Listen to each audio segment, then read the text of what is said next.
Please rewind this cassette. All right, guys, welcome to the Beef Stew Podcast, Episode 4. I'm here with Blood Money. We're going to be reacting to the new Dune trailer from Denis Villeneuve, which I think is how you say that guy's stupid fucking name. I think it's Dennis, or I like to picture it's Dennis. I used to say Dennis, and everyone's like, it's Denny. It's like, it's spelled like Dennis, and I also like it better if it's Dennis, too. I agree with you. Yeah. Although, I think he's French-Canadian. Are you a fan of his, or do you think he's overrated? Yeah, you know I am. I know you are, but other people maybe don't know. No, that's true. I know you are as well. I'd say a little overrated, though, despite being a fan. I don't think... Well, when I became a fan of him, he wasn't overrated yet. I'll say that much. Right. Fair point. He's essentially, if Roger Deakins was just allowed to make movies, like a lot of his American films are like that, or in Canadian films, I suppose.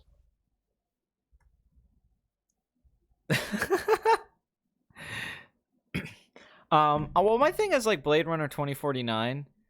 I love the first half, and then the second half, I think it totally falls apart. And the longer time I've had away from it, I dislike it more than when it came out. I mean, tell me his best movies, right? For me, it would be if you had the name. Incendious, I think is the name. That's that early movie he made. Enemy, I'm a fan of. I like Sicario.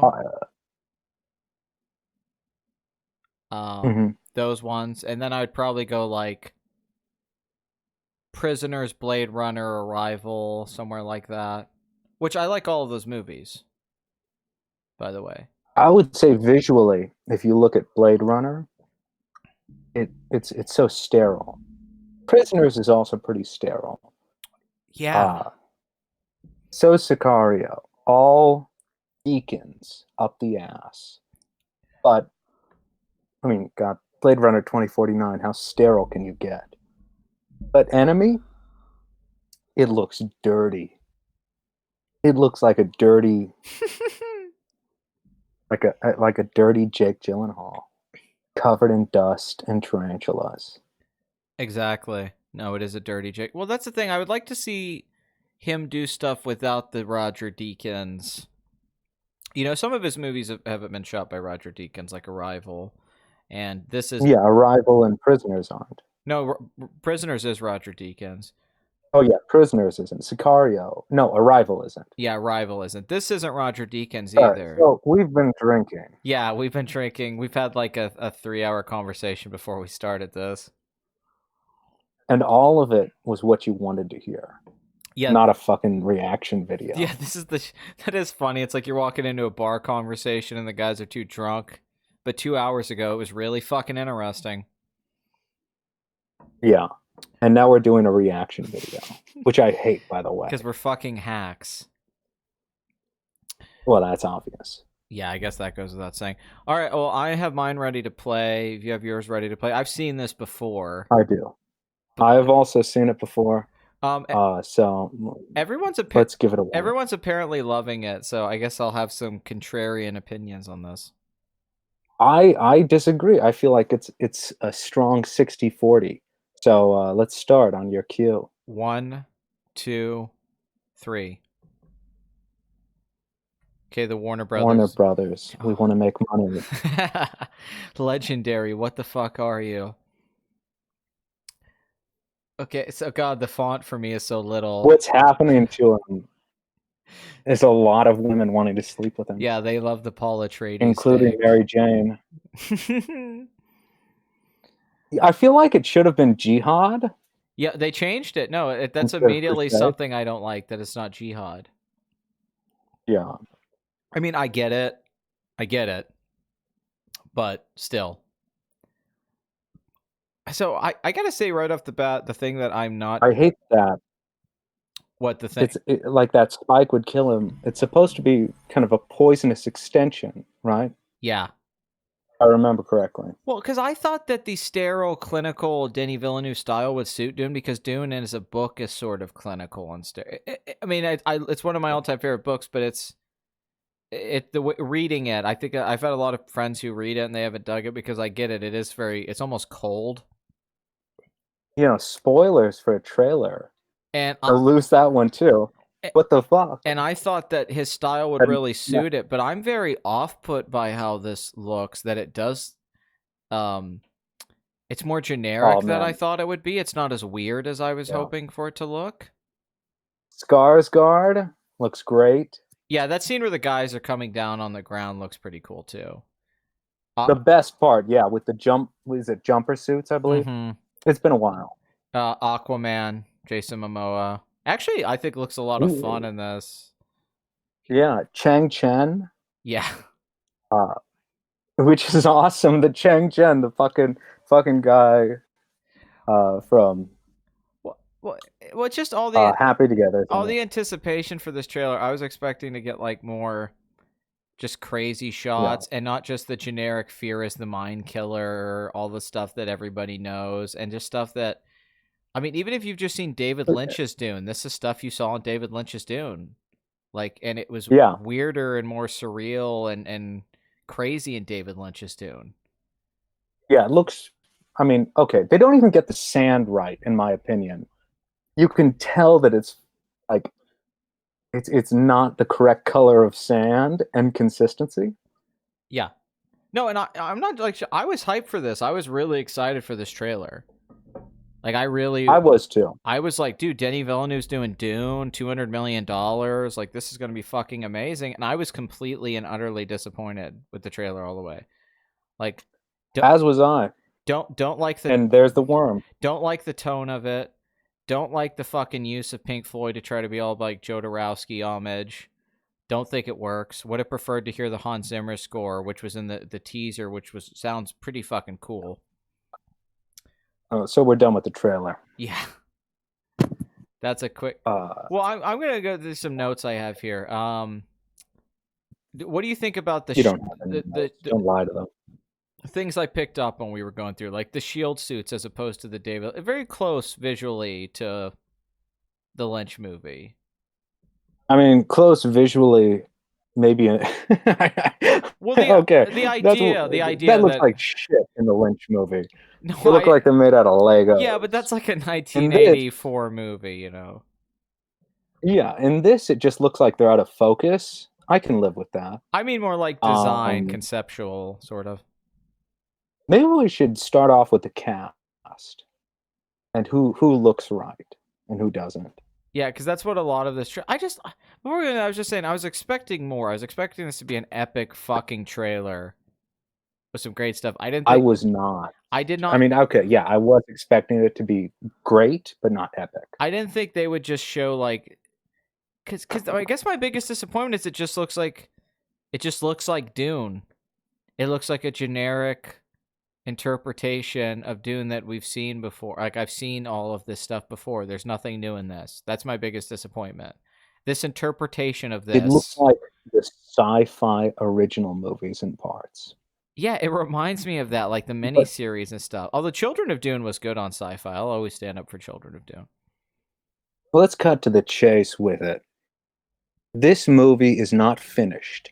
As far as I know, they're still shooting it because of COVID. Or shit, I shouldn't say that. Because of the unnamed country. Well, I know this. I've heard it from Denis Villeneuve.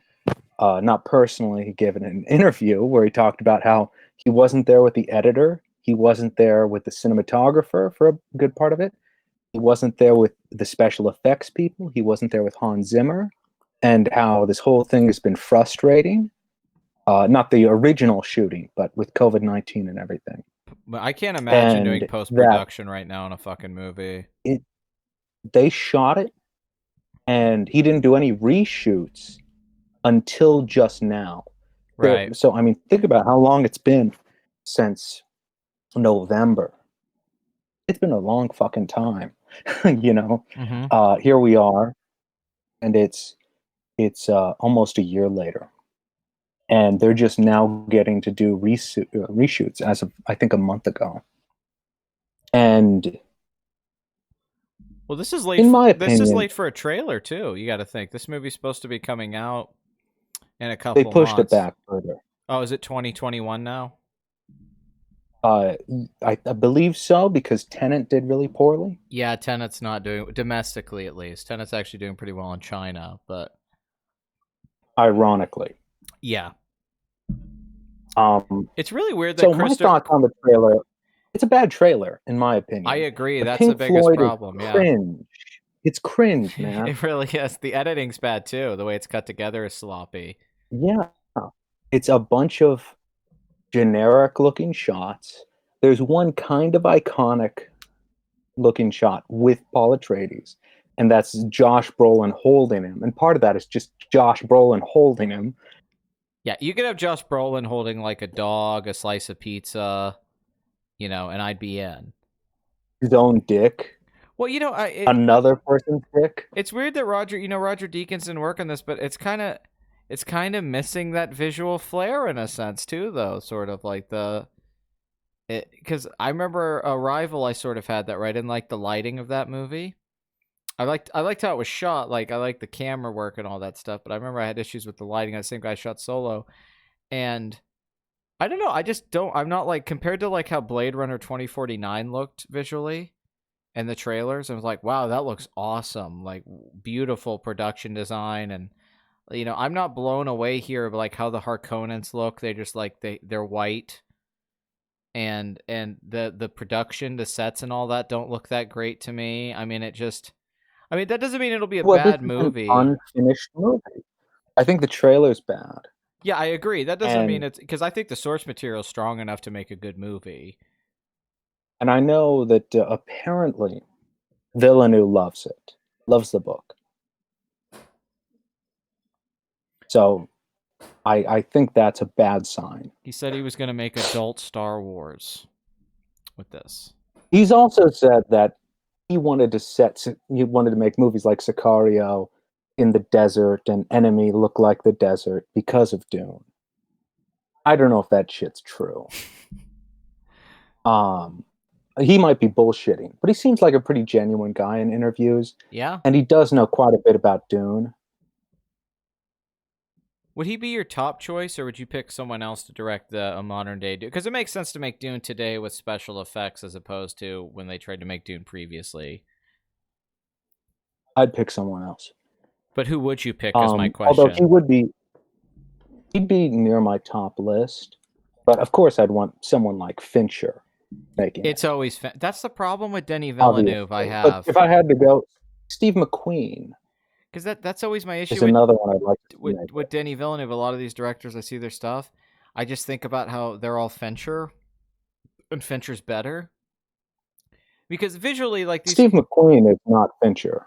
No, but something like a Denis Villeneuve in particular, I think Steve McQueen's a good choice. But these guys, like, they get the visual thing right in a way like Fincher, but just the storytelling prowess and the characterization is the thing that makes Fincher special above his aesthetic abilities. That he's just a great filmmaker. Like when Watchmen. Although if Fincher made it, it would be coming out in 2030. Yeah. So. And it would. I like Villeneuve. Me too. I like Enemy a lot. Me too. I'm cool with it. I don't think this is a bad choice. I was just very disappointed in this trailer. It's very bland. You and I once discussed the cast when I was in the state you live in. Yeah. I don't know if you've ever said what it is, but when I was visiting you, we discussed the cast when it was announced years ago. Yes, the state of Arrakis. Yes. Which you will lose. I will. So shall we go through the cast? Yeah, we will go through the cast. So we have regular Denis Villeneuve. Now I guess Dave Bautista is in this movie. Great. I think a great job. He looks fantastic. I'll just say it right now. Ever since Guardians of the Galaxy, which I thought he would just be good in that, everything I've seen Dave Bautista in, he's been great.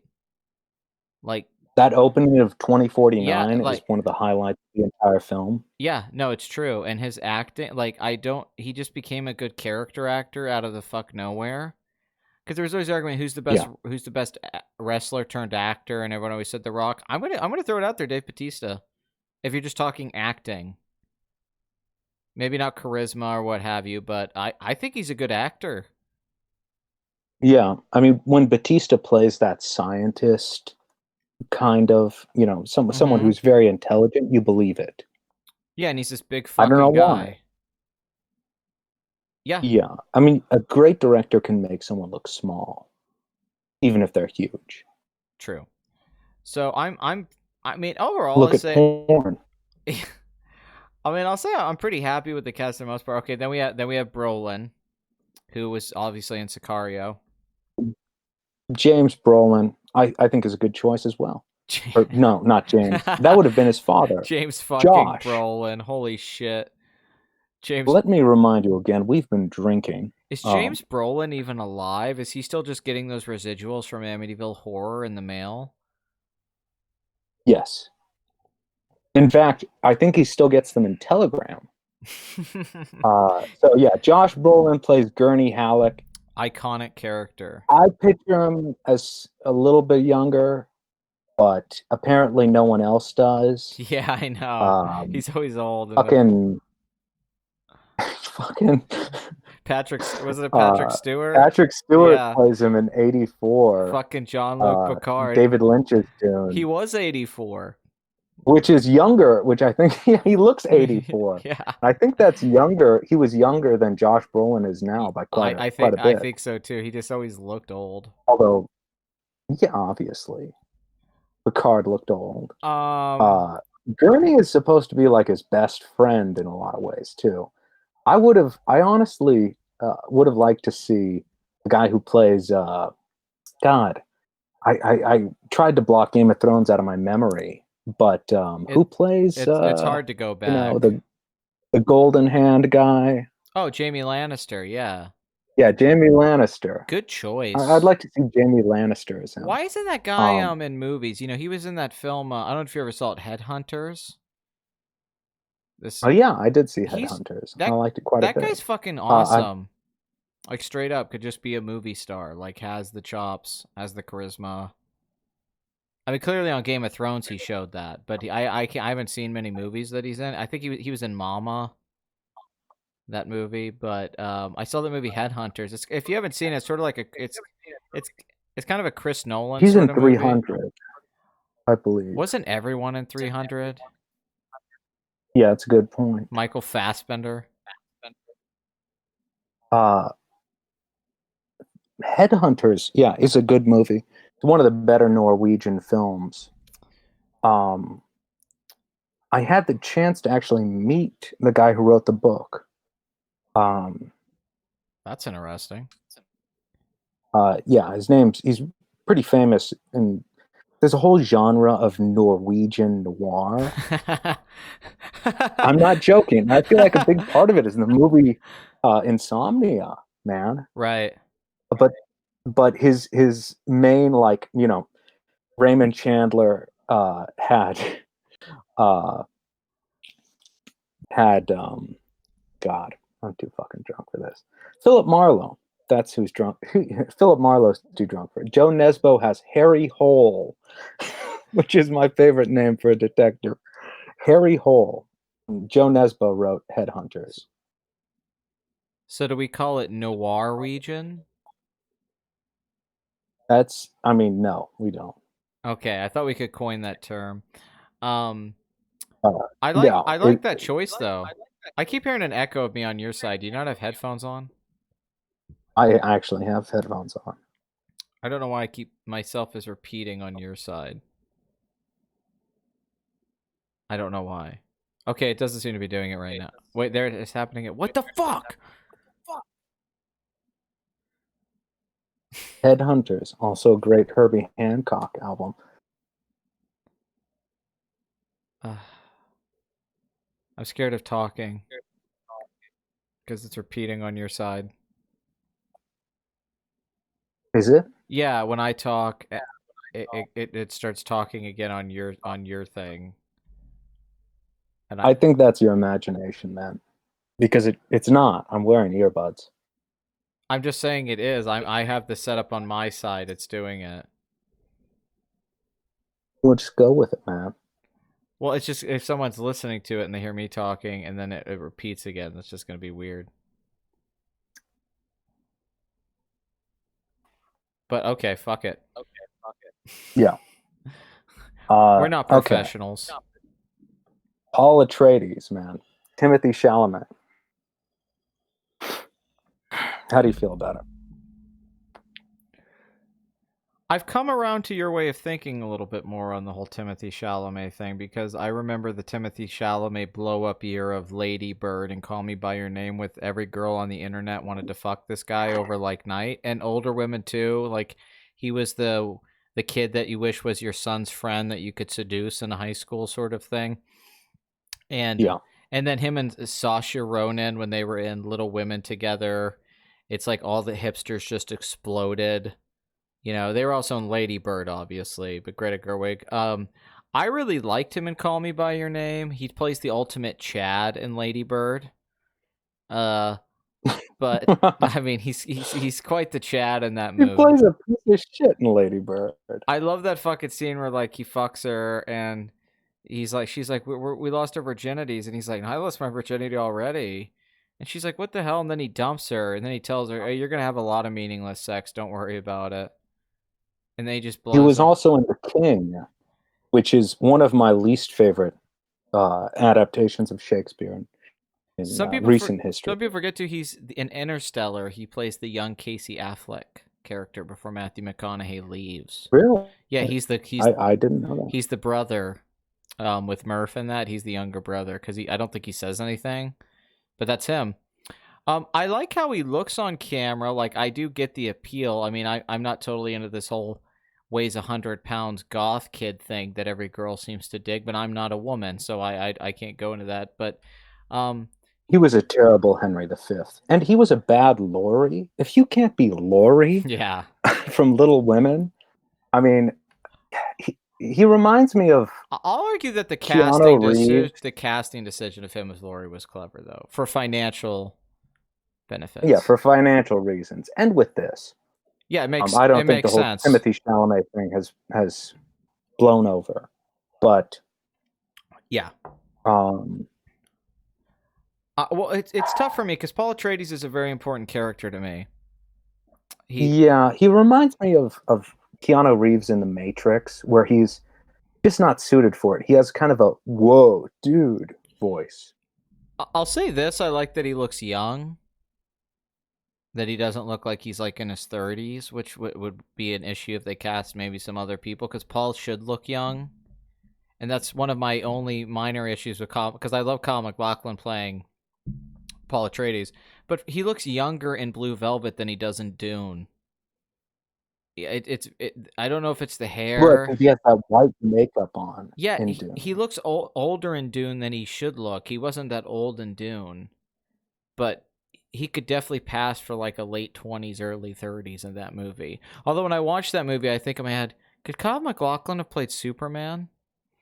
And yes, he could have. I think he looks like I think he's so beautiful in that movie, and I think about him as Superman, and I'm like, oh my god, like, but yeah, I love his performance, but I do like that Timothy Chalamet perpetually looks like he's like a teenager. Like he could pass for like an 18-year-old in this trailer. So I'm pro that. That's true. I agree. Yeah, I dig it as well.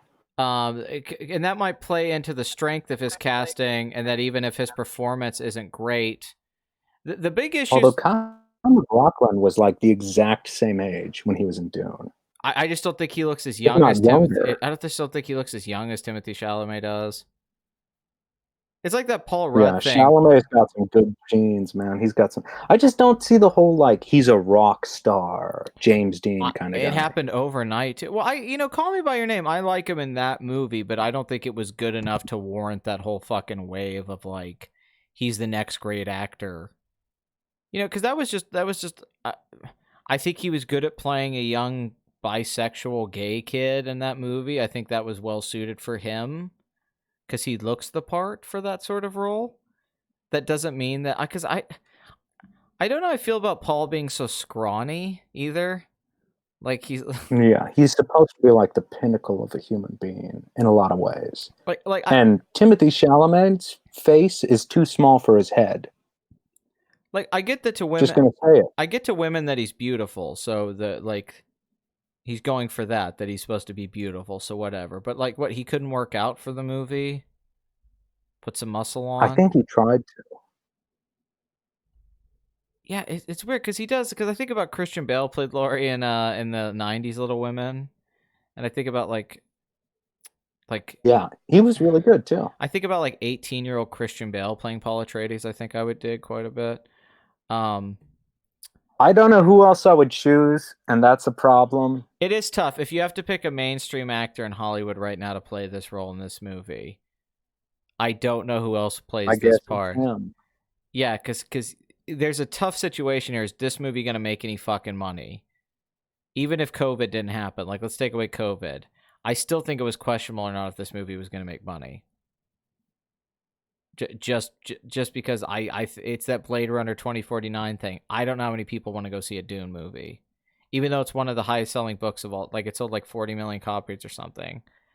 I mean, the fucker's been a cult book since '65. You know, I guess it was more mainstream back in '65, but I mean, it's been selling ever since. I know, it's just weird. I just never get this vibe that like a Dune movie could make $500 million. I mean, I would like if a Dune movie made like $500 million, but can it? I don't know. I don't know. Maybe Timothée Chalamet could push it there. We don't get a lot. I mean, what did you think about his line readings in the trailer and all that? Horrible. I didn't like it either, man. Once again, that could be editing and how it's put together. Oh shit! But hold on. Drop something. Okay. I agree, dude. Like, I hate to be this guy who's like shitting on this fucking trailer right now. But yeah, I mean, I'm not going to say it's going to be a bad movie. I'm not either. I think it'll probably be a good movie. I'm not going to say a great movie. That trailer was bad. Yeah, and I mean, there are a few shots that look damn fine. And we just have to be able to say it. We have to say that it's a bad trailer. Like, everyone's going to have this thing because of the whole Denis Villeneuve thing. Like, he's a genius. Blade Runner 2049, Arrival, Prisoners. You can't criticize the Villeneuve. But it's like, guys, like... You can't criticize the Villeneuve. No one cared who he was until he put on the mask. Well, I just like to picture David Lynch watching this being like, where's Kale? Who's this guy? Who's Timothée Chalamet? Where are all the colors? Yeah. Okay. Rebecca Ferguson. Where's Diane? That's not Diane. What year is this? Oh, you actually probably like, hey, David, do you want to watch the new Dune trailer? No. Fuck no.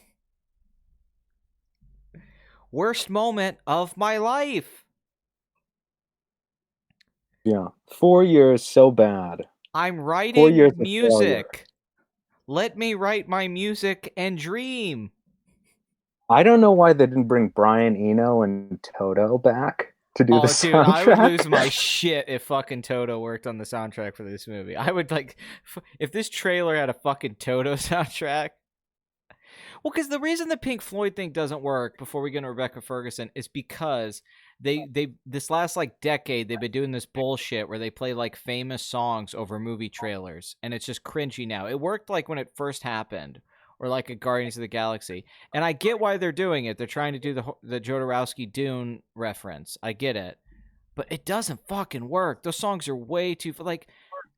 That would be used for like a trailer for like a shitty like Jason Statham action movie or something. Like Fast and the Furious would use that, and they used "I Could Still Feel the Love" by Kids See Ghosts, and that would be a better song for this trailer. I'll say it. Yes, it would. Yeah, exactly. They're having the sword fight, him and fucking Josh Brolin. It's like ba ba ba ba ba ba ba ba. I gotta say, I'll say this right now. I think Jason Momoa fucking saves this trailer. I'll go on the limits. Yes, That's crazy. the part I thought was It's one of the worst choices. He's awesome at it. Let's fight like demons. No, it's like Zack Snyder shit. Yeah, it is a bit of a pulp take on stuff like The Princess of Mars Yes. and that Edgar Rice Burroughs shit, you know. But you always shit on Momoa's casting, but I think in this trailer that part. No, he kills it in the trailer. And the part with the sword where he puts the sword up to his head, the Paul, like it's all the emotional beats in this trailer for me come from Jason Momoa. If I would say Jason Momoa should have played Gurney instead of Duncan Idaho. I agree. Because Duncan Idaho, if they actually make a sequel to this ever, which I doubt, and you can see that in the third act of Blade Runner 2049, they were trying to. In this, I doubt they will. Well, that's my but fear Duncan with this, Idaho though, dude. is This isn't Dune. This is the first half of Dune. This is supposed to be a 2-part movie. So this isn't... I think they'll make the second part. But Duncan Idaho is the only one who's in all of the motherfucking books. Yeah. I can't... No, it just blows my mind. Jason Momoa is like the part that I don't want to hear Jason Momoa speak exposition to me. I mean, it seems like they're giving him a big... I mean... I don't know. It's funny. I wasn't so on this, like, I mean, I really liked Khal Drogo, but I still wasn't on this, like, oh, he's going to be this movie star thing. But watching this trailer, he just, like, steals it from all these seasoned actors. Like, yeah, although he's one of, like, the 3 characters that get a line. I know, but it's just... all he has to do is steal it from Zendaya and Timothée Chalamet, which is not hard. Well, that's the thing. Oh, and Paul Atreides is a hard character to play because it is sort of written in a way where it feels like his dialogue has to be delivered in this sort of like, I talk flat like this. I see the future.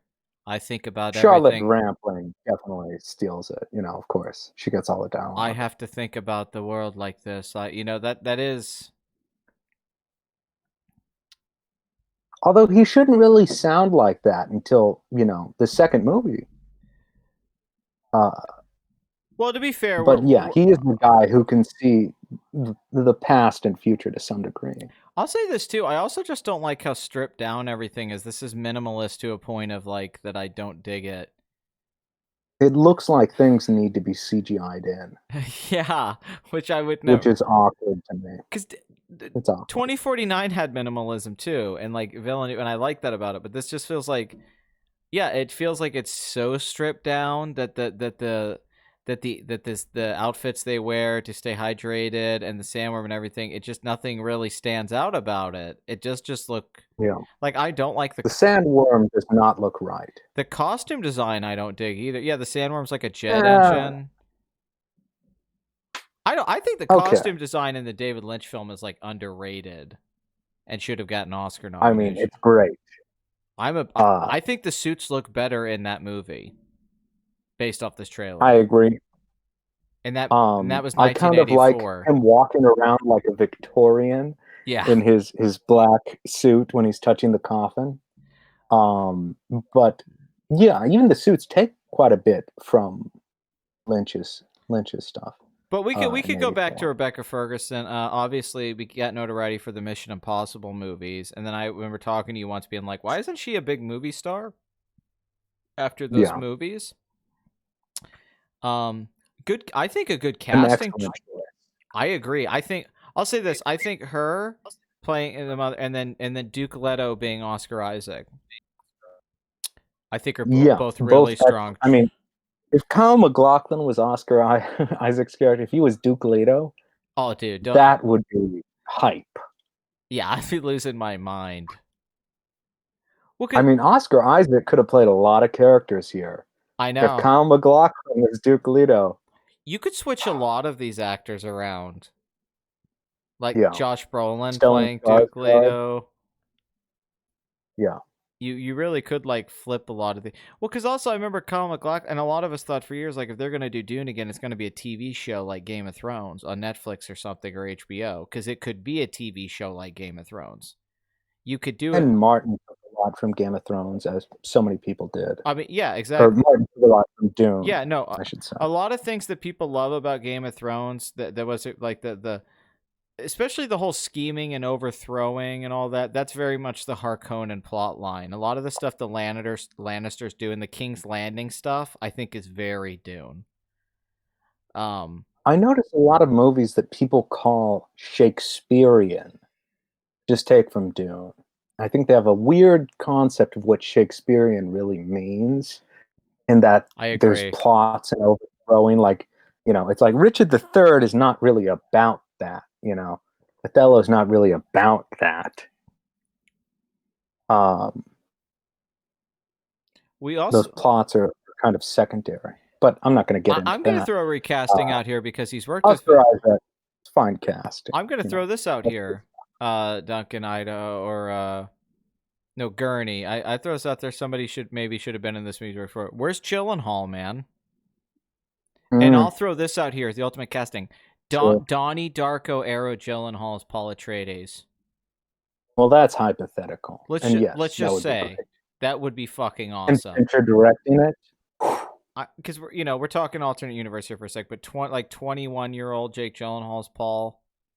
I can't think of anyone better. You just skip to Dune Messiah, and he plays Paul Atreides, older.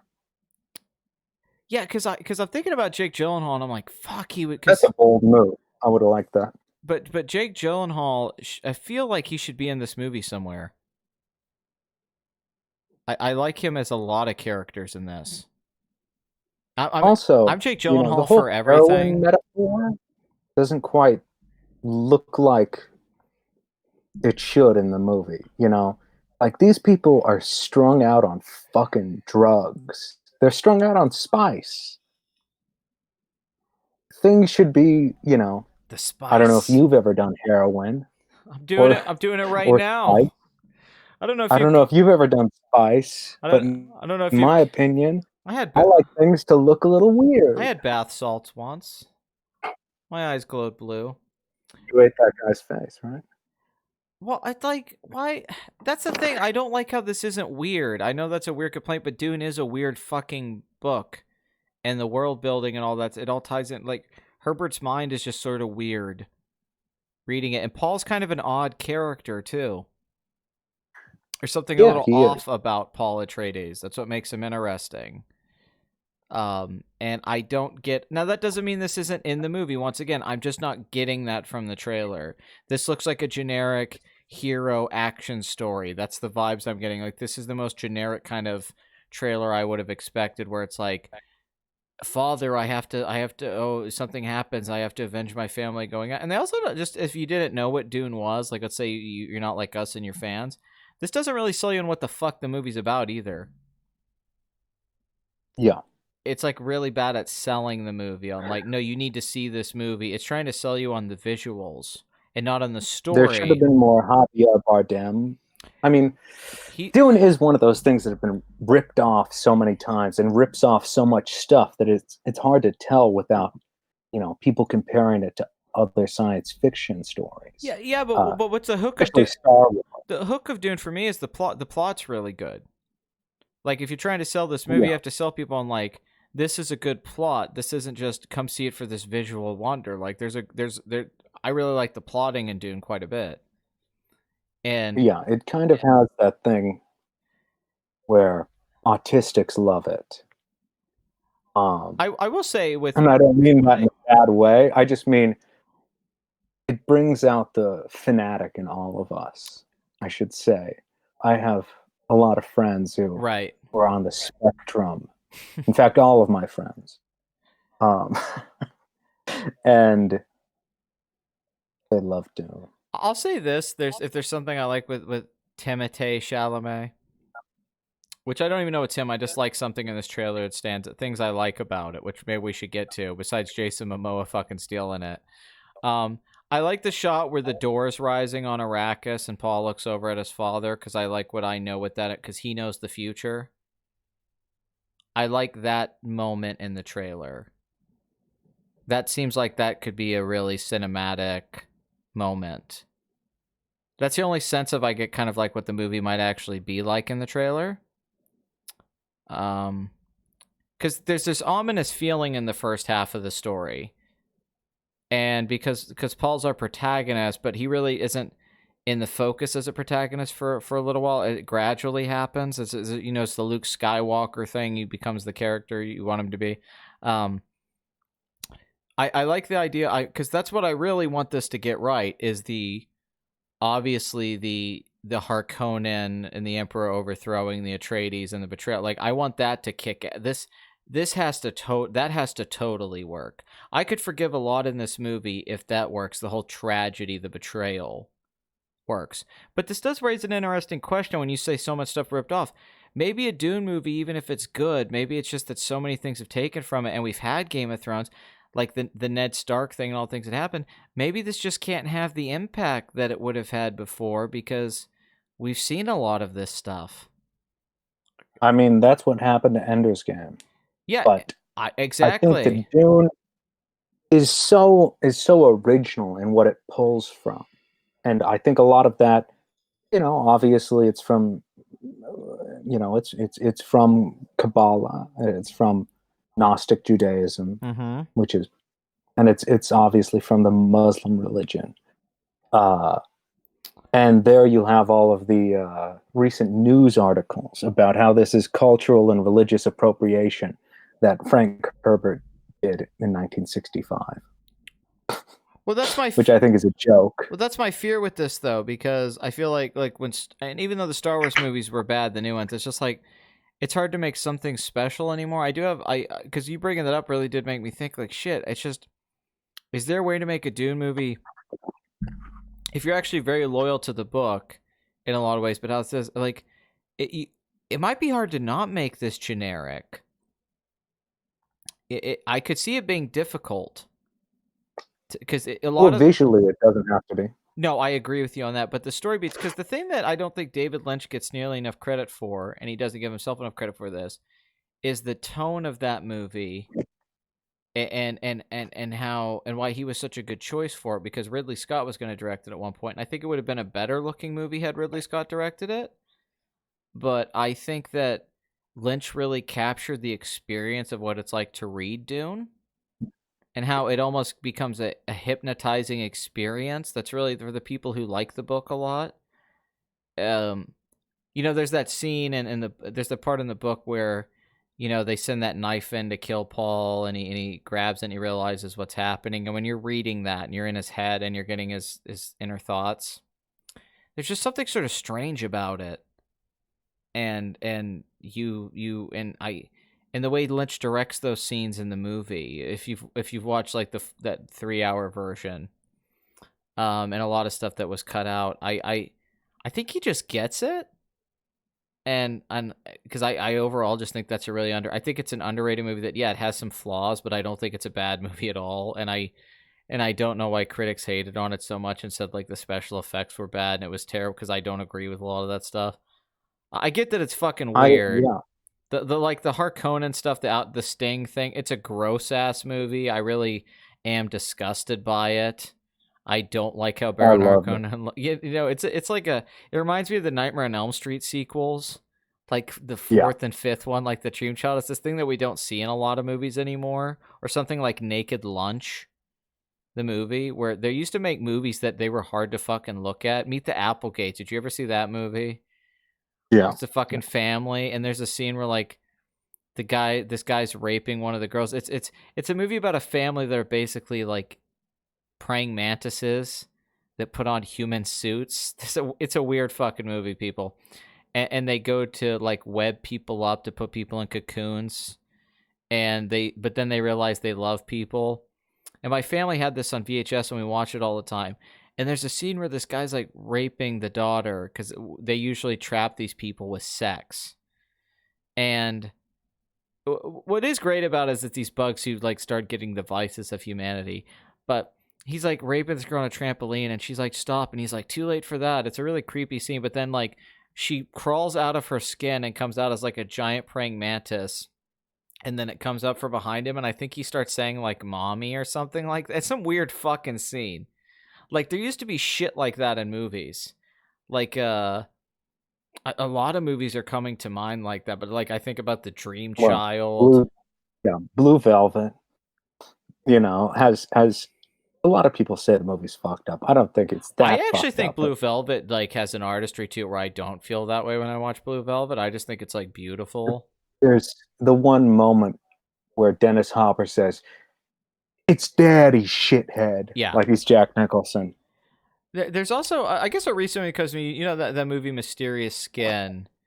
There's a scene in it where this kid puts like firecrackers in another kid's mouth, and the fireworks explode, and his like lips are all fucked up. That always bothered me. But I remember being a kid and watching all these movies on VHS from the 80s and 90s, and Dune like has these things in it that are just gross, like the fucking Yeah. that fucking thing that's just disgusting looking. Like it, there's a lot of things that for the Oh, yeah. You're talking about the people who travel through space. yeah, Um, they're disgusting.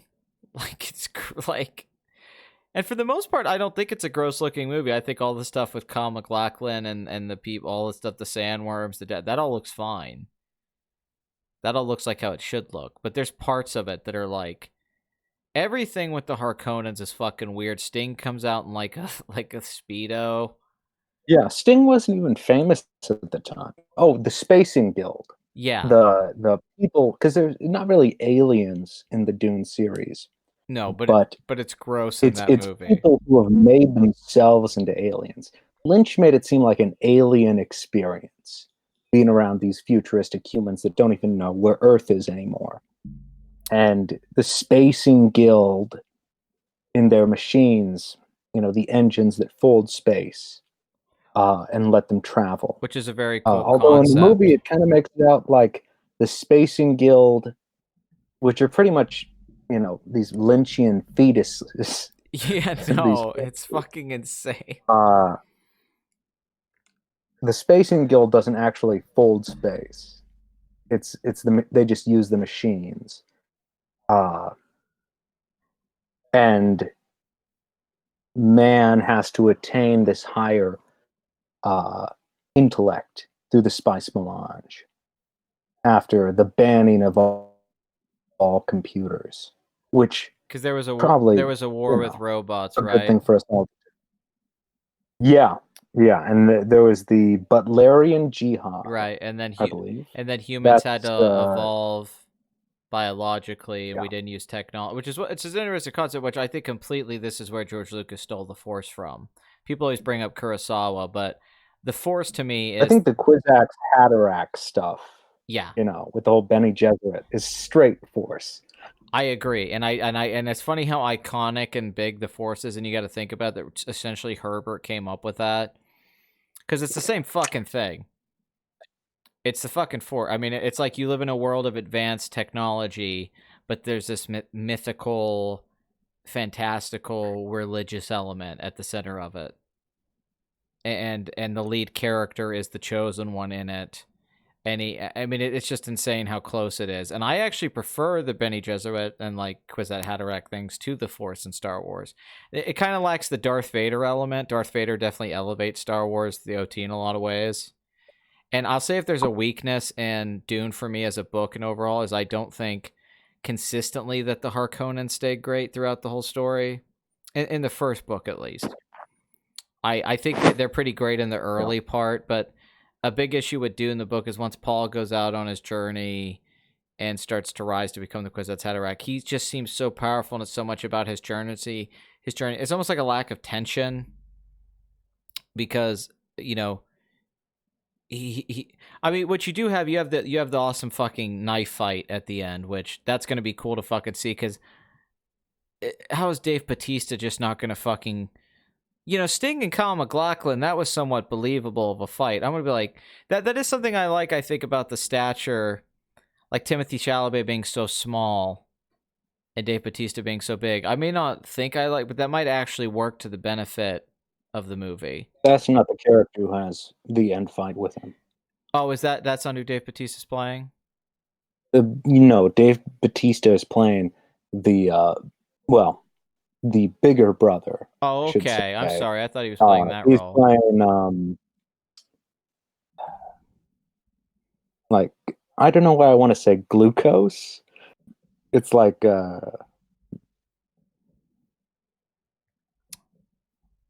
Glosu? I don't know. He's the fucking ripped one, right?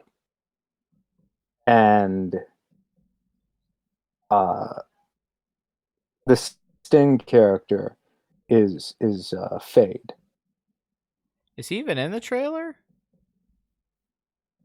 I don't think so. No, I don't think announced who even plays him.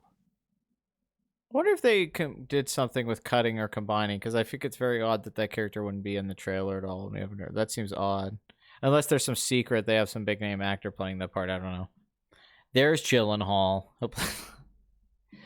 And I'm just thinking about No. Gyllenhaal as like Leto or Gurney or any of them. I'm like, God, I'm like, fuck, Gyllenhaal would have crushed it in this fucking movie. I feel like he could read the Dune dialogue well. Do you know what I mean? Like he could say Yeah, those lines although I'm right. pretty sure he's supposed to be even younger than Paul Atreides. Mm-hmm. I think he's supposed to be like an actual teenager. That's the thing. I would like the teenager aspect. I love that you brought up Ender's Game earlier. That's what hurt Ender's Game, is that we've seen it so many times, because I was a huge Ender's Game fan.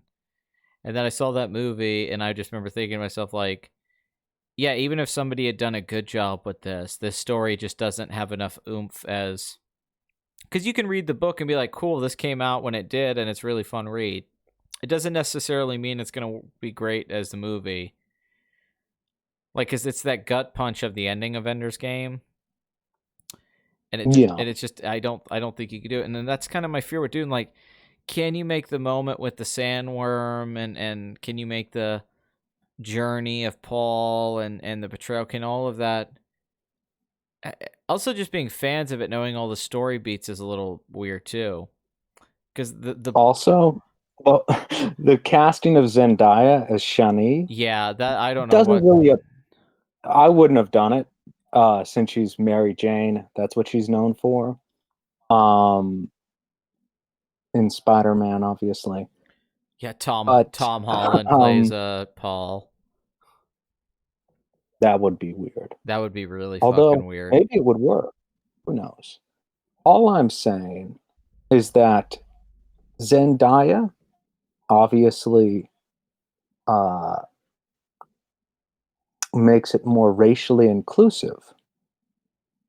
And the backside of that is Zendaya's character, Shawnee, ends up being a concubine, not Paul Atreides' actual wife.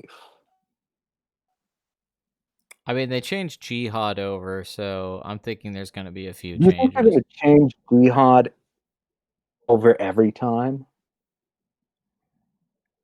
They didn't call it a Jihad in the David Lynch movie? I think they did. I mean, fuck, Trey But then Parker. again, I just always think about Team America. He's like, and that day I declared I put a jihad on them, and if you don't believe me, I'll put a jihad on you too. it makes me think of God. Dave Bautista is playing Glosso Nice. Beast Raban. Well, Chang Chen, who was a little kid in Brighter Summer's Day, the guy who made Edward Yang, he made Yi Yi, made A Brighter Summer's Day, and he plays a little kid in that. He's in Crouching Tiger, Hidden Dragon, Mm-hmm. the great movie Happy Together. He's in 2046, a very good movie. I like all of these movies. He's in a lot of good movies, and I think he's good casting in this. Chang Chen, a good choice. Jason Momoa, you'd expect more of him, but I guess this is just the first part of it. Stilgar and him are the ones running. I believe that they're the ones who end up taking the sandworm. We also have David And Das riding Macklin, who's the guy from Dark Knight that remember that, and he's also in Prisoners. He's that guy in Dark Knight that Harvey Dent takes and tortures for that minute with the coin and the gun, and Batman comes and stops him. That's the thing I remember him from the most. Yeah. But I guess, I mean, he's also an Ant-Man. yeah, no, I just remember first noticing him in the Dark Knight. I was like, this guy's got a weird fucking face. He has a weird face. As what is it, Peter DeVries? Yeah, he's in the I think he's in the trailer for like for a second. I don't remember seeing him. I'm gonna replay it and look for him, but we can continue talking. And there he is. He's the Warner Brothers logo. Charlotte Rampling as the Reverend Mother of the Bene Gesserit. Excellent choice. Can't go wrong with that. Well, okay, here, let me throw it to Paul. Maybe, let me think. Maybe he's too old now. Logan Lerman. Perks of Being a Wallflower. Perks of Being a Wallflower guy, the lead kid in that. Oh God, no! I'll take Timothy Chalamet over that. I liked Logan Lerman. I don't know what the fuck happened to his career. That timestamp of 23 seconds in, 22 seconds in. At least that sounds like a Hans Zimmer score to me. No, you can hear the Hans Zimmer score. The Hans Zimmer score. There is an announcement trailer. You should go look it up. It's like announcing this trailer because they announce trailers now. It was before Tenet, but it's on YouTube and it plays the Hans Zimmer score and it's fucking awesome. Yeah, I've seen it. Yeah, I dig the score. I don't disagree. He did not work on Tenet because of this movie. Hans Zimmer. Yeah. You remember that in The Boys with the director who looks like Zack Snyder. He acts like Zack Snyder. Yeah. Well, what's in the box? Yeah, I that's one of my favorite sequences because if you also don't know if you're not a movie fan like us, but first time I ever saw that actually was in fuck, I can't believe it's one of my favorite movies of all time. Phantasm. They do the box scene from Dune with the lead character. He sticks his hand in the box and it's the scene from Dune. And there's actually a lot of Dune in Phantasm. Because it's science fiction mixed with horror, but there's these elements that are very Don Casacrelli, who also there's also Jawas in Phantasm, which is weird. Because it came out like the same year as fucking Star Wars. A lot of strange things about Phantasm 1 and 2. Because I met many of the actors from Phantasm 1 and 2. And I remember asking them questions about this. Yes, I've been to many cons. I met Michael Baldwin, who's the lead throughout the series, except the second one he was recast. And everyone kept telling me before I met him, they said, don't ask him about Phantasm 2. Don't talk about it. He gets really serious about it. And everyone kept telling me he was a serious guy. So I was pretty nervous because I was this huge Phantasm fan. So I go up to meet the guy. He's the nicest fucking guy I've ever met in my life. He was... and 2 is clearly the best. He was clearly open about talking about Phantasm 2. It was very fun, and he was a nice guy. And he claimed that the script to Star Wars had been passed around a lot, which I've also heard from Mark Hamill and other people that have said that the script to Star Wars was passed around everyone in Hollywood. And he claims that Casacrelli did get the script and did take the Jawa idea from there. He told me that at a con once. That he read about these little creatures that had like hoods and stuff, and he thought that was cool. Because that apparently the Star Wars script had been going around for a while, and he says that he took it, but I don't know if that's true or not. That's just what he said. The Dune script was passed around like the prison bitch. Well, that's a funny thing because there used to be a time where things were references. You got to think like back when he made that Dune reference. If you were a science fiction nerd or something, if you're a kid who read books, you'd be like, "Oh, cool, that's from Dune." You know, that would have been cool at the time. It's sort of like Lord of the Rings before Lord of the Rings really became Lord of the Rings. There was a time I remember being younger that not like when you listen to Ramble On by Led Zeppelin and Robert Plant brings up Mordor and Gollum You know, in the darkest depths of Mordor, there lived a girl so fair, and Gollum, the evil one, crept up and slipped away with her.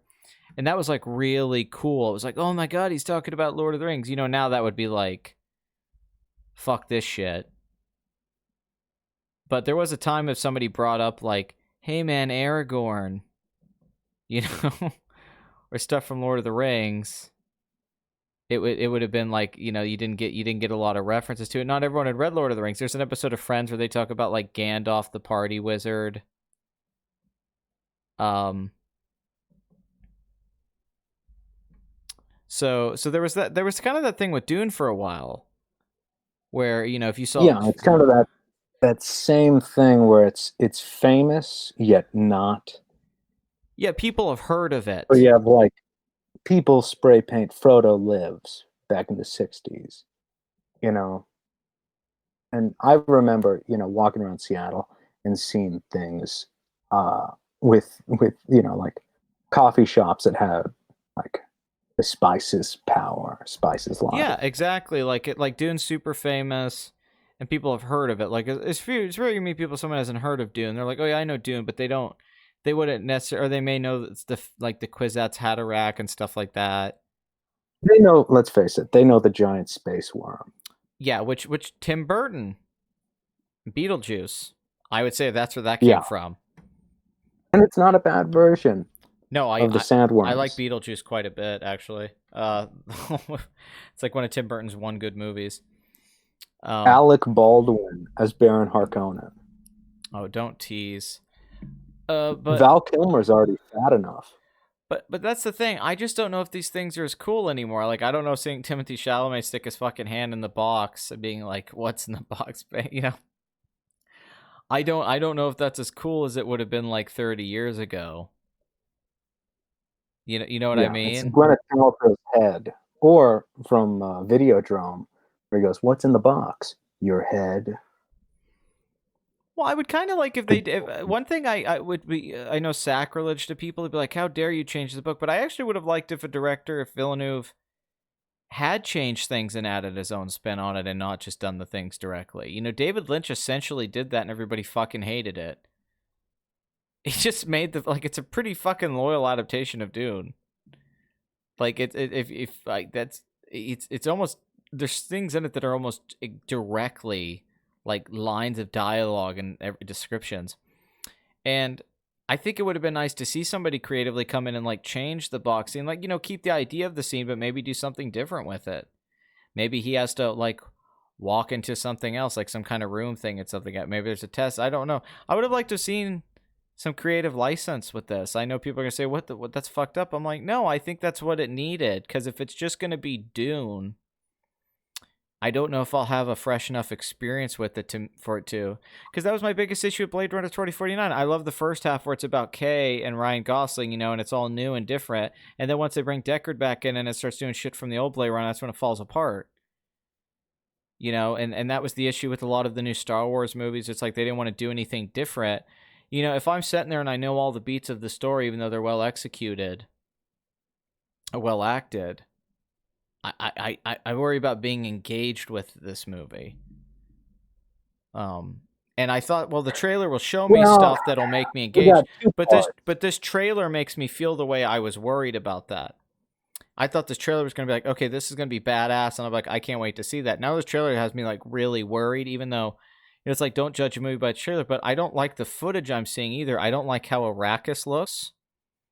I'm not sold on the desert thing here. I don't think it looks like... I was expecting this to be like fucking like Lawrence of Arabia, like, holy shit, here we go. You know, and it doesn't look that great to me. I'm not like blown away by the location of it or the visual of the desert planet. Yeah, it looks generic. Yeah, I mean, but it looks like Jakku or something. Half movie. You know, they split it in half, which is interesting. You know, I hope we get to see part of Caladan, right, which is the first planet, the Atreides zone. Well, that is what makes it different from, I don't know where they're going to end it. Me neither. Where the fuck do you end the story? Yeah. I think they're going to end it exactly where David Lynch had the time jump. Where Lady Jessica's pregnant. They're with the Muad'Dib, you know, Well, I just he's the Muad'Dib. well, I They're just with the well, I Fremen. kind of have a fear because I think the first half of Dune's a lot better than the second half of the book, and I just wonder about a second movie, if like, and with COVID happening and it like if this doesn't make any money, can they even go into making that movie? Because they haven't filmed it yet, part two. Like, what if this comes out and it doesn't do well, and then they have to hold up production because of COVID? This is going to be very weird if this movie just ends and there's no resolution. Yeah, if It's it doesn't make money. it's not impossible that could happen. Because I think they already filmed a good part of 2. because you bring up You know, 2049. One thing with the 2049 that's a really weird thing about that movie is there's this whole thing with like there seems like there's this revolution happening in the underground and Kay gets dragged into it and it goes nowhere. Which if he would have just realized, hey dude, you could have made a 2-hour movie about Ryan Gosling's character solving this mystery about his life and he's like a detective and done the Joe storyline at the end. Been a really good fucking movie. Instead, you know, it's 3 fucking hours and it throws in all this stuff that doesn't go anywhere. And I'm worried with this movie, instead of being like, okay, I could have just made like a 2.5-hour Dune movie that's the book and cut some things out and kept it well paced and fast. I got to do like a 4-hour, like 5. I mean, I don't know how long this movie's going to be. Is it going to be a 3-hour movie? well, I don't know. I hope it is. I hope it is too. I'd like to Me too. live in the universe in that first book. Me too. That's the thing. That's the thing. If this is like 108, if this is like 165 minutes, I could really get into it. Because the thing that arcs, I mean, is the scene where like the sand's in his hand, which rhymes. But you know, I don't know if they do have the voiceover, if they do have him doing inner monologues, and the way that it's edited could be really good. Like maybe I don't like how this looks, but that doesn't mean that there can't be like really cinematic, engaging sequences. But I'm thinking about Villeneuve as a filmmaker, and he doesn't always grab me in that way as a director. Sometimes what makes his movies work is that they are subtle and restrained and pulled back. You know, there's the scene in, you know, like Jake Gyllenhaal's performance in Prisoners as Loki, how just like simple it is in a lot of ways, but complicated in the nuances. But or Sicario has sequences like that are just really, you know, it has the shootout on the bridge, but then it has like there's that early scene where the bodies are in the walls and stuff like that. And it's weird for me to think about this watching this. It's like, I don't know. It's just, I mean, I'm sounding like I'm just shitting on it, but I don't like this trailer, and it's made me more sour on the movie than I thought I would be. I can put it that way. I thought after this trailer I'd be like, fuck yes, Dune. Especially since they kept pushing it back. The hype.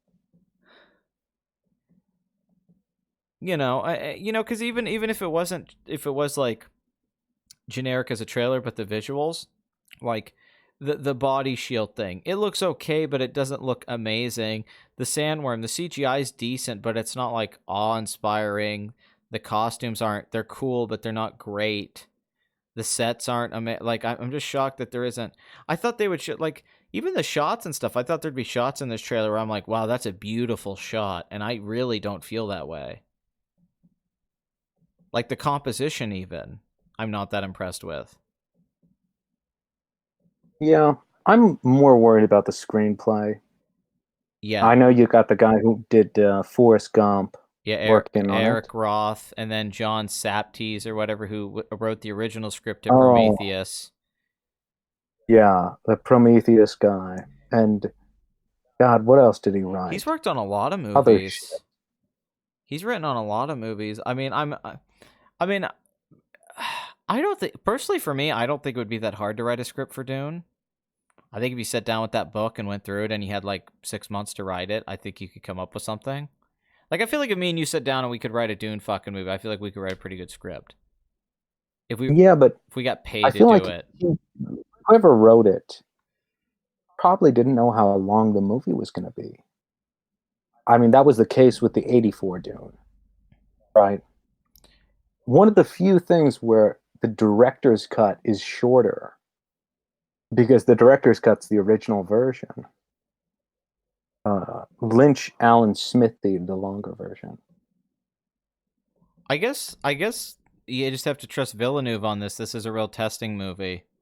And I don't always love his writing, and I always think he kind of fucks things up in the third act. The very end of Prisoners bothers me. The end of Blade Runner 24. I don't like the third act of Arrival. I like the first hour a lot, so I'm curious. I mean, it's hard to screw this up because it's already written, so you can't. But I guess it's just that thing where you made me think of something earlier when you said that he's a big fan and that you don't know if that's a good thing. I think that's an interesting point, that maybe a big fan shouldn't be making Dune. Well, I'll say my main point on Dune, which is there are generally two fans. People who love the first book and maybe really love the second one and probably stop about there. Or at least they aren't crazy about the sequels. Then there are people who love those sequels that Frank Herbert cranked out. I love that first book, and I think the sequels are okay. But that first novel, he was shopping around for quite a while. I actually have the original issues of Analog. It ran in the science fiction magazine, where it wasn't even called Dune. It was the Prophet of Dune. Anyway, Oddly enough, my favorite clearly Dune adaptation is the sci-fi miniseries sequel Children of Dune with James McAvoy. and a lot of people say that. I But like the writing between of that quite a bit. And second book, he talks about in interviews how this charismatic dictator Paul Atreides fucks the whole universe for his own personal gain. Frank Herbert had I think, a big change in ideology between the early 60s and even the late 50s when he was writing, and the late 60s, as a lot of people did, between Dune and Dune Messiah. Dune came out in 65. It took a long time for it to get published. Dune Messiah came out in 69. There's a big part of time between those two. And personally, I think Frank Herbert kind of changed the way he looked at the whole concept of managing a government with what was going on in the United States. And I kind of think he wrote a great hero's journey. Well, okay, I think he wrote a great hero's journey book in the first Dune. And after that, as the plot swelled, his ego did as well. And I think his talent couldn't quite match it with each book. Not that I think the books are bad in any way. I think all the ones that he wrote are good, but they're lacking that first book's power. And I think a lot of people agree with me. I grew up in an area where Frank Herbert lived for a big part of his life. And I knew a good deal of people in the literary community and the bookstore community who knew him. And most of them said they went to his parties just to drink his booze, and that he was kind of an asshole and kind of pompous. And, that stuff doesn't really bother me. But I think he did have a bit of a god complex. We're not pompous assholes. No, but see, we're not rich pompous assholes. He was rich by this point. Fair point. Do you think the god complex ties into the concept of the Kwisatz Haderach and himself as the writer? Well, I think anyone who's doing a hero's journey stuff, the Kwisatz Haderach is a big part of it, and then he's Muad'Dib, right? And My he learns the ancient, the kind of like ancient arts. my name is a killing word. Yeah. He gets his love interest. Well, he spent so many years on that first book on just building that world and even the environment of the world and how the science behind it works. And you feel it in the book. You feel the research and depth and time put into it. That's a real treasure of it, is you feel the amount of effort. And people always say write what you know, and I always think the way that should be described more is research what you're writing. It's not like you don't have to write things that as in like it's based off your life, but do the work so you know what you're doing when you're writing the things. And I think Herbert did the work. And I think he knew a lot about sand dunes. He was researching them, and of course it's a big part of ecology in fiction, and that's what attracts a lot of people to Dune. Well, I'm wondering how much you brought it up a bit, but even the geo thing, how much those elements, the religious and historical context elements, are going to be stripped down in this movie. I wonder, because if I was making this, I would lean into those things, actually. Yeah, the backstory, because the backstory is pretty fascinating, along with the whole world. And Herbert gets away with it in a spectacular fashion. He can really just chuck exposition at you and you eat it up because you want to know what's going on. You want to know the world. Well, that's what I always said about him. I've had friends who have said that it's a clinical read, and I've always told people, well, when you read like anything, you have to build a muscle up to things like watching movies. I wouldn't start some kid off and say, hey, let's watch Stalker, but you get to a point where you can watch a movie like Stalker, and you might like it a little bit more than you would have if you hadn't seen a lot of movies. And I don't think Dune's like, I think people think that it's just a book you can grab and just read, but I think it's more literary than people give it credit for. And I also think that you're looking at it the wrong way if you're just thinking about it as characterization and story, because really he's just doing all those things to serve the idea of introducing you to this world and the world building of Arrakis. That's the real character of the story and what's happening in there. And you get so involved in that in the way that Tolkien was able to achieve this with the North, I always felt like I was there, like I was in that place.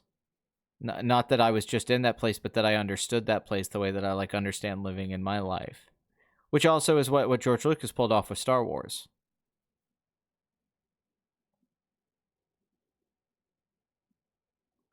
Yeah. And Herbert isn't exactly subtle, but it works. Yeah, what the fuck with Jason Momoa though? Holy shit! Was not expect. That was the biggest surprise in the trailer for me, that he just brings it every fucking moment. I'm excited to see the movie. It's hard to get excited for things these days, just because there's so much other shit going on. It's sort of hard to be like, do movies matter as much, And then I try to think of the Tom Cruise Oscar speech more than ever. But there's about back in my mind where it's like I may have preferred the whole Dune thing as a television series. I get where Kyle MacLachlan's coming from with that point. That you could have just done a TV show of Dune, and episodes might have really benefited it in a lot of ways. I think this could have been a really fun miniseries on somewhere like HBO, not the sci-fi miniseries, but a miniseries done with a budget. But it is what it is. Of course, they were going to make a movie. I don't like the trailer. I'm glad they're making it. I'm glad that Villeneuve seems passionate about it. I do like the cast overall. I really don't have many issues. Even me not big on Timothée Chalamet, it's not bad. He doesn't look bad in the movie. Honestly, in the grand scheme of things, I don't really care about Timothée Chalamet. What I care about is we've had the miniseries. Right. I want to see money thrown at the screen pointlessly. Yeah. I don't care if it loses money and we never see the second half. I want 3 hours of crazy Hollywood money thrown at the first chunk of Dune. That's the thing. You want to see the ambition. You want to see Hollywood really put their stock. But the Lynch movie cost $40 million in the 80s. It costs more than Return of the Jedi, Empire Strikes Back, Aliens. I mean, it's crazy how expensive that movie was. He was doing reshoots for 4 fucking years. Yeah, I mean, it's insane how, because it doesn't look like a $40 million movie from the 80s. Toto could have had 5 soundtracks by then. Well, I miss the rains down in Arrakis, but I don't know. It's sort of that just that minimalism, that stripped down Villeneuve style, which I dig with some of his work. It was fun to see a cop procedural like that. I was hoping for a little bit more exuberance here, some directing bravura, if you will. But I don't see that. But there's some the scale shots. I think we're not seeing the big scenes in the movie. The weird thing about this trailer is how little it actually shows. You figure with the big trailer for this movie, they would have shown more. I don't. Yeah, it's mostly close-ups of the lead. Yes. You look at the 1 minute and 28 seconds mark on the movie clips trailers. No, it is almost all close-ups. Coming down. There's so many close-ups on the actors. I mean, that's what most... Like, I've rewatched it a few times as we're talking, and almost every shot in the trailer is a close-up on an actor's face. And it's like, why is there so much of that shit? That's not what I want to see in this fucking trailer. I want to see the shit happening. Like, they show some spaceships and some shit happen. It's like, show me that crap. Like, show me... Yeah. It's not that I need to be an action movie. Like, the only visual moment I really like is, it's a moment where Momoa does the thing with the sword, and then Chalamet does it too. I like things like that. Symmetry and stuff like that. That at least creates some kind of momentum for a trailer. But it does feel like the trailer... and really just the music choice brings it down so much for me. It's so hard for me with the fucking Pink Floyd music. I mean, I remember reading comments the day it premiered. People were like, that's really clever that they did that. I'm like, no, it's horrible. It's I mean, if they actually played the song of Eclipse, I think it would have worked. Right. People hate... I mean, okay, let's compare it to the Joker trailer. All right? I say fuck it. Play Adam Hart, mother. Let's just fucking go. The Joker trailer... not Joker. I'm sorry. The Batman. They're so similar. The Batman trailer has the Nirvana song. Mm-hmm. Right. And it just plays it. It's just, here it is. My dick on the table. I'm laying it out there. If they had Roger Waters singing that shit for the Dune trailer, I'd give it more respect. But yeah, the whole idea of like, what was that band that sang Royals? Lord. Yeah, Lord, that band. That Lord that Lord song. Band, that's that girl. Whatever. Lord, I don't know if that's her name like Cher or if that's the band. I am Lord. But yeah. Everything was sang like that. And the whole God, like Suicide Squad really made it a joke. I mean, I'll just go further, like the Bohemian Rhapsody and fucking Suicide Squad trailer. But I don't get, like, why not play the Hans Zimmer score? That was something I thought the trailer would, like, are you fucking kidding? Like, Christopher Nolan sells his fucking movies on using his scores in the trailer. That's a big thing when you're, like, watching the Inception trailer and you're like, holy shit, what's it, the blonde, it's a joke now, but at the time, that Hans Zimmer score sounds, because I think a lot of people have come around on Hans Zimmer where, like, there was a point, I remember Tarantino talking about a podcast where he was like, I was even make fun of him, and he's like, after Dunkirk and all these movies, he's like, I'm like, no, fuck it, he's Hans Zimmer, I'm not going to talk shit anymore, his last few scores, it's been like, okay, wow, you've, like, reaffirmed yourself in a lot of ways and done some different things, and I really like the sound of the score for the preview trailer. And I thought, okay, this is going to be like a 2.5 minute trailer of Hans Zimmer music playing over it. Like, fuck yeah, it would make it feel epic. The Pink Floyd music kind of undermines what you're supposed to be feeling. Because I'm not going to say it's prog, it's not pop music, but to hear like pop music playing over like the Dune trailer, it's just such a generic, because so many studios have done this with songs over movies. It's like this again. Not like it's a really popular song. But so many people it's the big climax of Dark Side of the Moon. Um, but Hans Zimmer, yeah, I mean, it's a weird choice for me to pick, but he did the Crimson Tide score. And if you remember that Crimson Tide score, they used it for everything. Yeah, This great tape track, you know. there was a few And scores like the Shawshank Redemption, Dragonheart. Oddly enough, if you need a temp track, anyone listening to this, just use the Crimson Tide stuff. It works great on almost anything. I know. It's before he was, the most famous motherfucker. I also like the Black Rain soundtrack quite a bit. That's early Hans Did he do Zimmer. that? Yeah, he did Black Rain.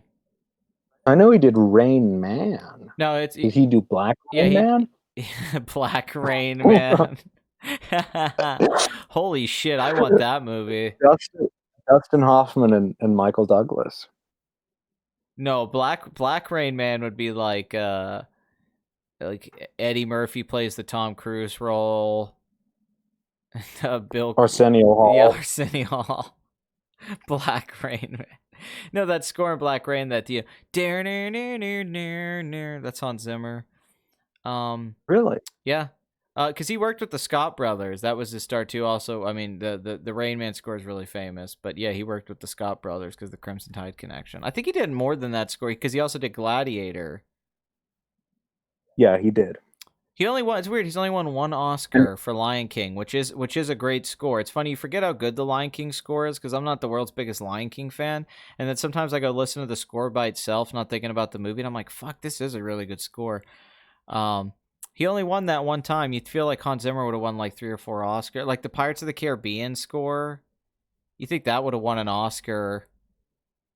Yeah, that's a pretty iconic one. That's like he did the great score for another Tony Scott movie, True Romance. Yeah, I love the score to True Romance. Obviously, it's if you've ever listened to it, it's a take on the score from Badlands. Yeah, but Badlands by Terrence Malick who then made Thin Red Line. The score was done by Hans Zimmer.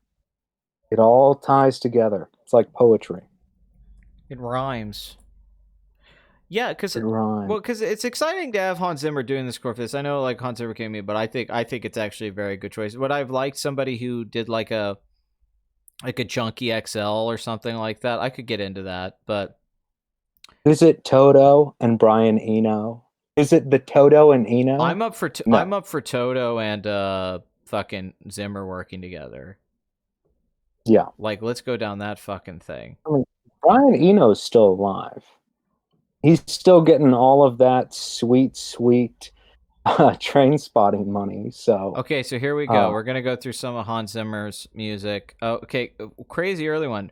Paper House, the Bernard Rose film, which I saw at the theater like 2 years ago here in Columbus. Which, if you guys have never seen that movie, if you're a fan of Heavenly Creatures or Pan's Labyrinth, movies like that, very similar to those movies. A little bit weirder. Also, if you like Nightmare on Elm Street, it's a guy who directed Candyman. He worked with Clive Barker.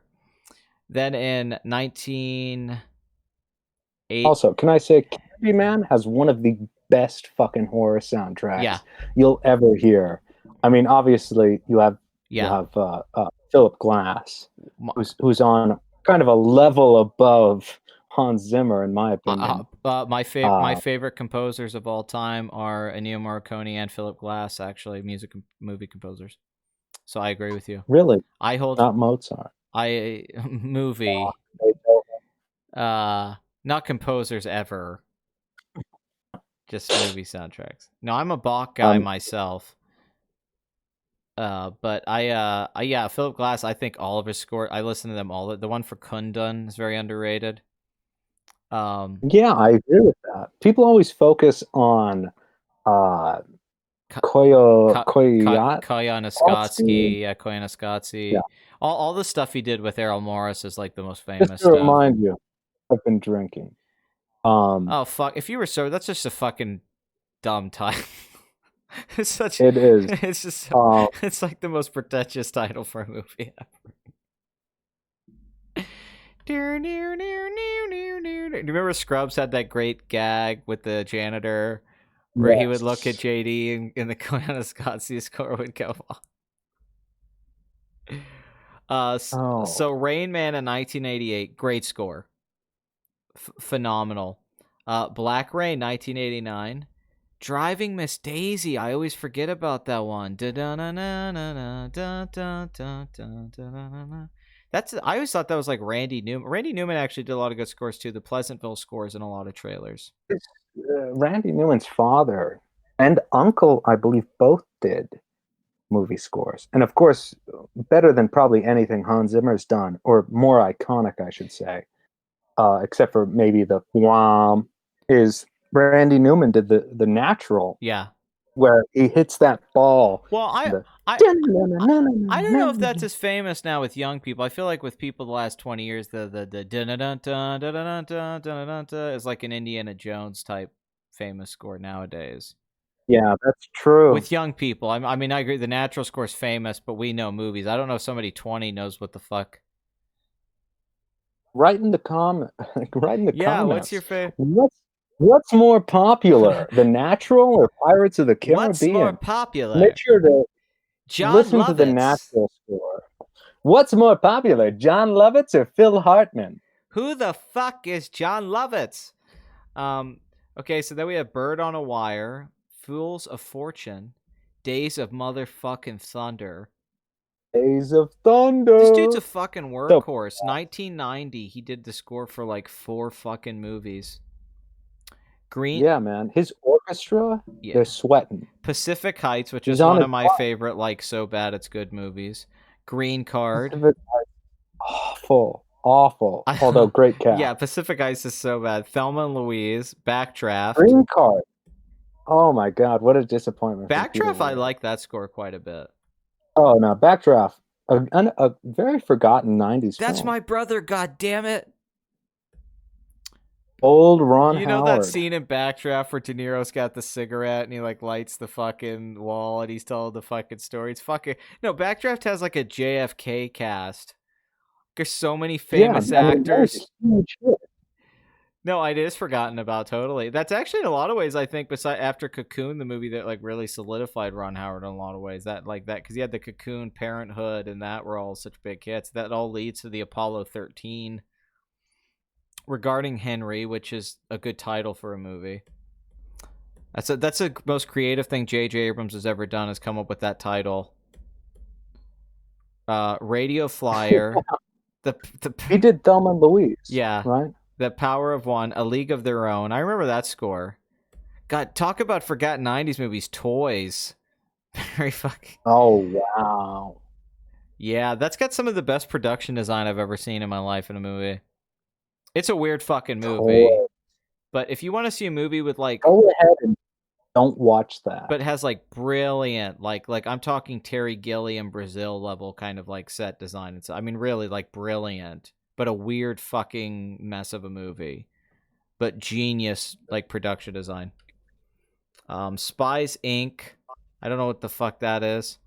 Point of No Return, Younger and Younger, Calendar Girl. Then here's some heavy hitters. Cool Runnings and True Romance, same year. Cool Runnings. Yeah. Oh, man. The Houses. I saw that at a double bill when I was 3. I remember. This is one of my first memories. I have a very good memory, and I remember being 3. And we went to the drive-in to go see a double feature of Cool Runnings and the Mighty Ducks. And when we were You got to see John Candy die on screen. So we were watching these movies. We sat in the back of a car with pizza, and I remember I had on like this 90s like blue rain jacket in case it rained, a raincoat. And we're watching the movies, and I don't know if this is where my love for Batman got started, but it's a very early memory. Is back at drive-ins, they could have multiple screens. You know, if you go to a drive-in most of the time today, it's one screen, but at this drive-in there was screens beside each other, so you could be watching different movies. Which I'm sure they still have drive-ins like that, but it was more common. So we're at this drive-in, and I believe we're in New Mexico at this time in my life. We're in Albuquerque, New Mexico is where I lived at this time. So I'm sitting there watching I think Mighty Ducks was either I think it was the second movie, and Cool Runnings was the first movie. And I only kind of understood what was going on because I was very little. But I looked over at the screen to the right, and they were showing the trailer for Batman: Mask of the Phantasm. And that's one of my first memories of seeing Batman at that screen over on the right. And I remember that very much. And then I think I fell asleep like all little kids do and why it's awful to go to movies. I also remember my parents going to take us to see the Addams. And this is how I knew that I had a good memory, because I always had this memory of being a kid and my parents taking us to go see the Addams Family Values, the sequel to the first Addams Family movie. And there was that show by Howie Mandel, Bobby's World. And they had toys for it. Yeah, that voice Bobby. And there was toys of it at a McDonald's or something. I remember being in the car as a kid playing with that. We went to go see the movie, and I remember being really loud with my sister playing with the toys. And I remember the opening scene of Addams Family Values, and I remember my parents taking us out of the theater. And I had that memory for years. And then I remember when I was I don't know, 12, my mom was sitting there with me one day bitching, oh God, we went to go see Addams Family Values one day, and I remember we got these toys, and you and your sister wouldn't shut up. And I was like, holy shit, that happened? So I also wonder my love for movies, because I remember most of my early memories are my parents took me to the movie theater when I was very little.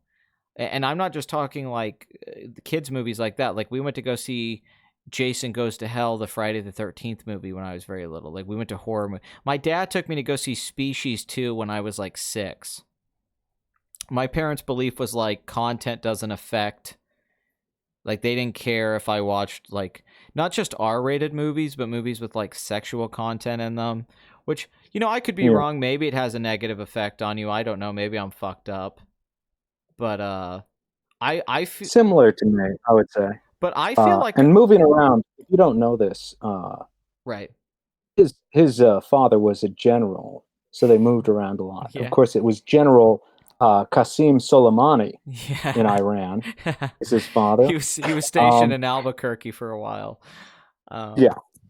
But I remember I remember seeing a Muppets movie in the theater, one from the early 90s. But I remember seeing them very little as a kid. And I don't just love for movies, but I definitely am weird in some ways. But I also think that I have a higher understanding than some people do of the difference between a movie and reality. I'm very appalled by a gut reaction to real life violence. If I have a hard time real stuff, actually seeing people get hurt or actually seeing horrible things. And movies really don't faze me that much. That's one thing why I like about horror movies so much, is I kind of get to enjoy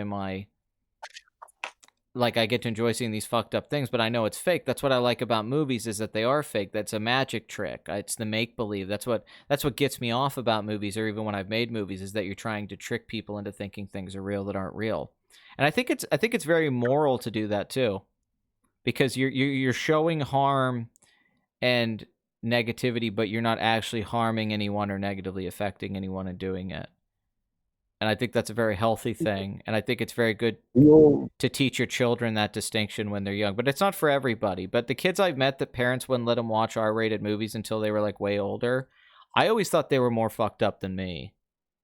Yeah, they're more fucked up. And I was raised by the old VCR. Yeah, I don't think repression is good for young people. I could rent or buy whatever VHS I wanted to, watch it over and over again. I remember the first time I watched Mulholland Drive, which, yes, it was on VHS. You read that thing where you try to go back on VHS, and it's tough. Go back? I still got mine hooked up, man. Sometimes I'll pop a movie in a VHS thing, like a VCR. I mean, I know I'm Please Rewind, so it's what the fuck? I still have my VCR hooked up, man. I'll level with you here. I don't have Jerry Maguire on DVD. I have it on VHS. Well, some movies I don't think it affects. I pop the motherfucker in. But Jaws, I really didn't see Jaws truly until I was older and I saw it in HD and saw the widescreen, because I really don't think you can appreciate Jaws unless you see it that way. It fucks Star Wars. My man. The ocean, where a movie like Texas Chainsaw Massacre, I would argue plays better on VHS. I think a lot of horror movies. I think a lot, but it was a weird thing about films coming up. People don't understand if you lived in the world pre-HD and even just widescreen when that happened, it was a big change, because you didn't realize that you were just kind of fooled. You didn't know that you weren't seeing movies like they were meant to be seen, so you were missing so much. I mean, I remember Jaws was a big one for me where I was like, holy shit. And then I really liked the movie a lot more. Because It works well with horror movies. Alien. yeah, no, Alien's great on VHS. I agree. Alien. Nightmare on Elm Street. I've watched on VHS a couple times. It's really scary because it's fuck. It makes it more fucked up. Videodrome Mm-hmm. really works on VHS tape. Yeah, Um, I totally agree. I think a lot of I don't think it affects comedies that much. I think you could pop a Caddyshack in on VHS and it would still be funny. I don't think it would like affect the movie that much. But I think cinematic films that are like Jaws is told visually, or a movie like Jurassic Park, I think, although Jurassic Park is kind of cool on VHS. It's like you found some yeah, it still like, looks really good. it's like you found a snuff film. Like, you know what it's like? I mean, VHS reminds me a lot of, obviously, cassettes, right? yeah. And Sonic Youth, God, who's the lead singer of Sonic Youth? Thurston Moore? I don't want to say that. And I hate my hipster reputation that I don't know that off the top of my head. Yeah, it's Thurston Moore. That's right. That's such a funny name, Thurston Moore. Thurston Moore. I'm Thurston Moore. He said that most of their albums are designed to be played on cassette tape, right? Well, there's Kim Gordon too, right? Yeah, Kim Gordon is the the female of the band. And I think a lot of their albums play really well on cassette, and that's how I first heard a lot of them. And I think a lot of movies just play really fucking well on a VHS. I don't disagree. I agree with you on a lot of certain movies. I don't know. Did you have that experience too? Though there was some movies that you'd only ever seen on VHS, and then you watched them on like DVD or you saw them on cable, and you're like, "Holy shit!" Like I had that with like Jaws is one example, but The Godfather, I felt like I didn't really truly see. But the opposite, Close Encounters, I finally saw it on the big screen. Yeah, and I was like, man, they really don't have like an awesome master of this. What the fuck happened? Well, that was the thing with Blu-ray that really changed the game, because Blu-ray was the first time when that started happening in the 4Ks where I felt like I was actually, this is pretty close to what it's like to go see the movie in the theater. Because even DVD didn't have that. It was still better to go see a movie. But then when you got the Close Encounters, because when they would go back to the original negatives, because I remember when I saw the Coppola restorations of the Godfather movies, I felt like I'd actually never seen the Godfather, because I always watched it on like AMC or TNT my whole life, and then with like just Gordon Willis's cinematography, and then when you actually watch the Godfather Blu-rays, you're like, oh my god, like holy shit, this is another level. Yeah, and now that's just been part of the experience of watching movies, is like the Twixt Blu-ray really shows its true possibilities. Oh, Francis Ford Coppola, what he intended with Twixt. Well, after all, I mean, what's a witch? What's a vampire but a witch that sucks blood? What's a 4K but a Blu-ray with more memory? I think we've had so much. This is a really. We talked about Dune for an hour, but I love this bend into this like nostalgia talking about going to movies. We should do a whole cast about that sometime, like our experience going to the movies. Because I like you telling me about that, like the ones you watched and all that when you were young, or what? Because that's something I didn't think about. It's because it is sort of a '90s kids thing. That transition. Yeah, or '80s kids, either way.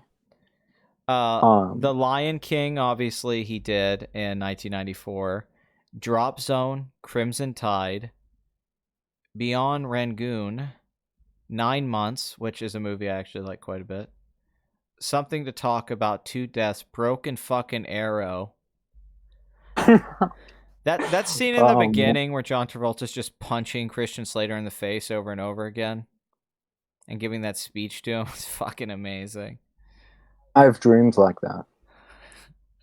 The Rock, The Fan. The Fan. That's a weird fucking Tony Scott movie.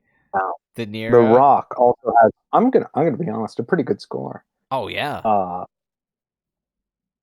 Preacher's Wife. I would say that's an underrated movie. Actually, I like that movie. very underrated, my man. Preacher's Wife, although it does have these bizarre, horrible musical interludes. Yes. I love the movie The Bishop's Wife so much with Cary Grant, who is Yeah.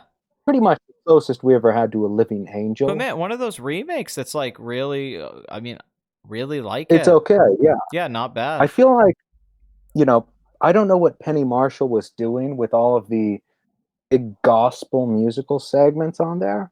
No, I mean, you have Whitney Houston. because it sucks it does that, because I think the black element is very interesting.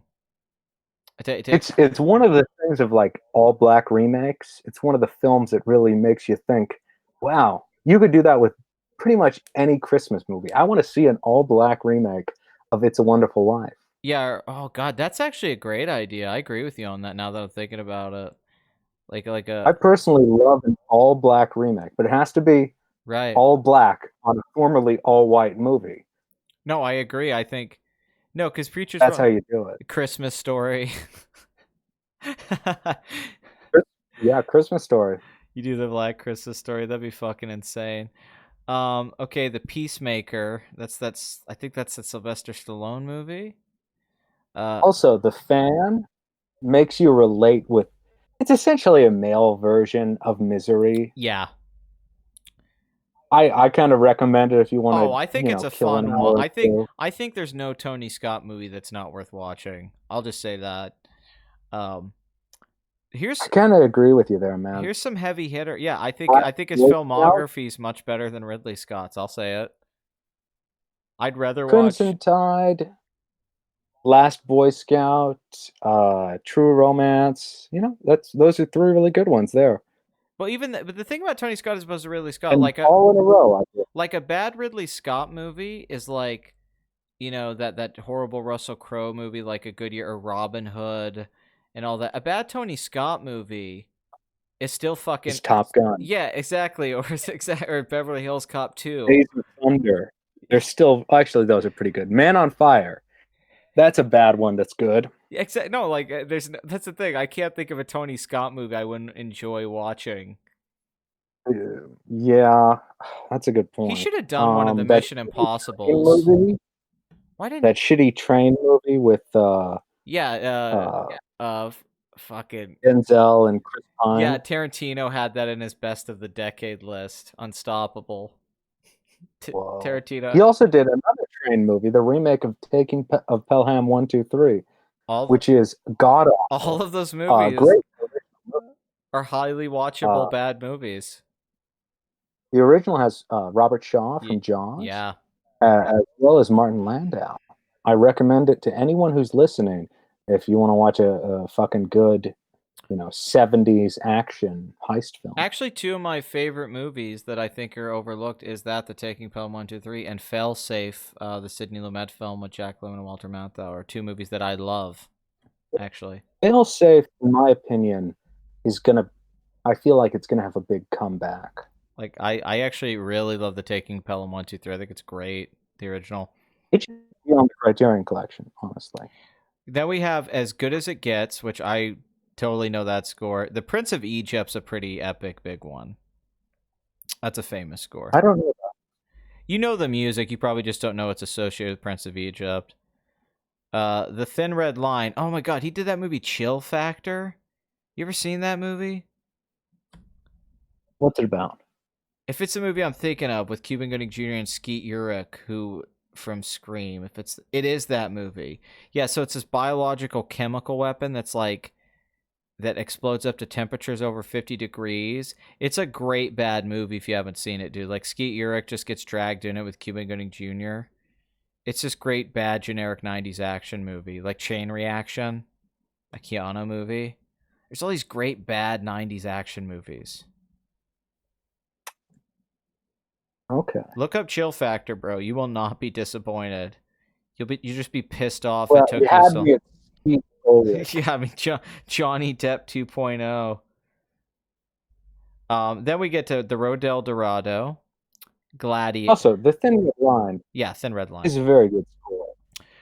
Well, this is right. I mean, The Lion King probably is what made. I mean, he's probably already really famous for like Driving Miss Daisy and Raymond, but I would say Lion King probably brings him to a level of fame because you also got to think about the Broadway show.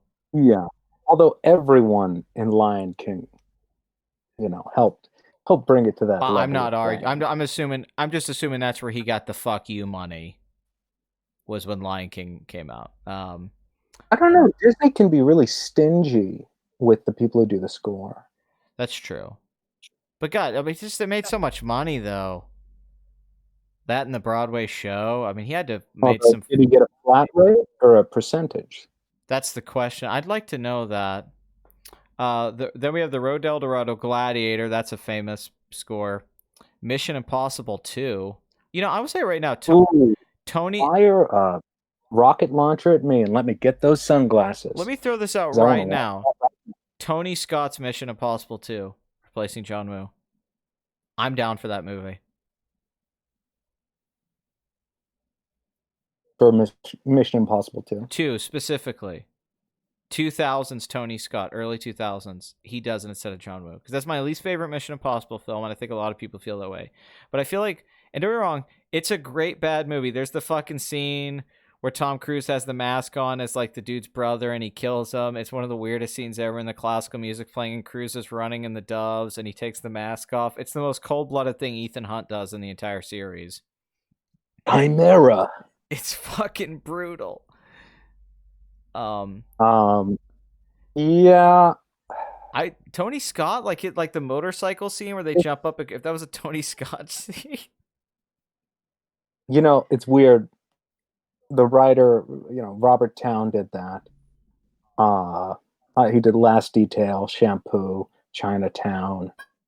The best movies. and then spent the rest of his career mostly writing shit, working on shitty scripts. Writing shit. Like Mission Impossible 2. I know. If De Palma had done that movie, it wouldn't have looked anything like that, and it would have been probably very good. I would have liked De Palma to stayed on, but if you stay with the concept, up until the recent Mission Impossible movies, that every movie had a different director until Christopher McQuarrie. I like John Woo coming in and making a Mission Impossible that's so bad it's good. Because I think on paper, Tom Cruise is like, this is going to be hard-boiled. I'm going to be Chow Yun-Fat. Like, this is going to be a badass action. It's just that thing with John Woo never translated. I think it was the Limp Bizkit. It was definitely limp. So then we have, oh god, these are some rough ones, just movies. The Pledge, which I like, but then Hannibal and The Pledge is great. Yeah, man. yeah. What are you talking about? No, it's the ones after. Hannibal and Pearl Harbor, same year. Ooh, Hannibal. That's a rough year. Yeah. And Pearl Harbor. Hannibal and Pearl Harbor. Gun to your head. What would you watch right now? I don't know why there's a gun to your head. What would you put on? This is like the most Sophie's Choice question I've ever been asked in my goddamn life. I'm not kidding, because I hate both of those fucking movies. I hate to say it, Pearl Harbor. I'd rather watch Pearl Harbor than Hannibal. I hate Hannibal so far. I think it's, I mean, don't get me wrong, the scene where he eats Ray Liotta's brain, and don't get me wrong, there's those scenes, but it's so boring and so like unsettling. I really don't like it's so crazy Ridley Scott directed that and Steve Zalian and Dave Mann wrote it, because it's like, I think it's actually worse than a lot of exploitation, low budget, grindhouse kind of films. I actually think it's worse than a lot of those movies, and doesn't have. It's worse than Hannibal. I really like, it makes me genuinely uncomfortable and unsettled, where I think Pearl Harbor is much more insulting as a movie, but I also feel like if me and you were From the writer list, here's Hannibal. And well, I feel like if fucking David Mamet, I know, Pulitzer Prize winning, that guy never knew how to write a yarn. That guy, David Mamet, I know, who we both love. What a hack! I think it's Dino De Laurentiis, man. He's a curse. Other than Blue Velvet, Dino De Laurentiis just places his spell of shit over most movies. Well, I'll say too though, that book sucks too, though. That's the shitty book, Hannibal.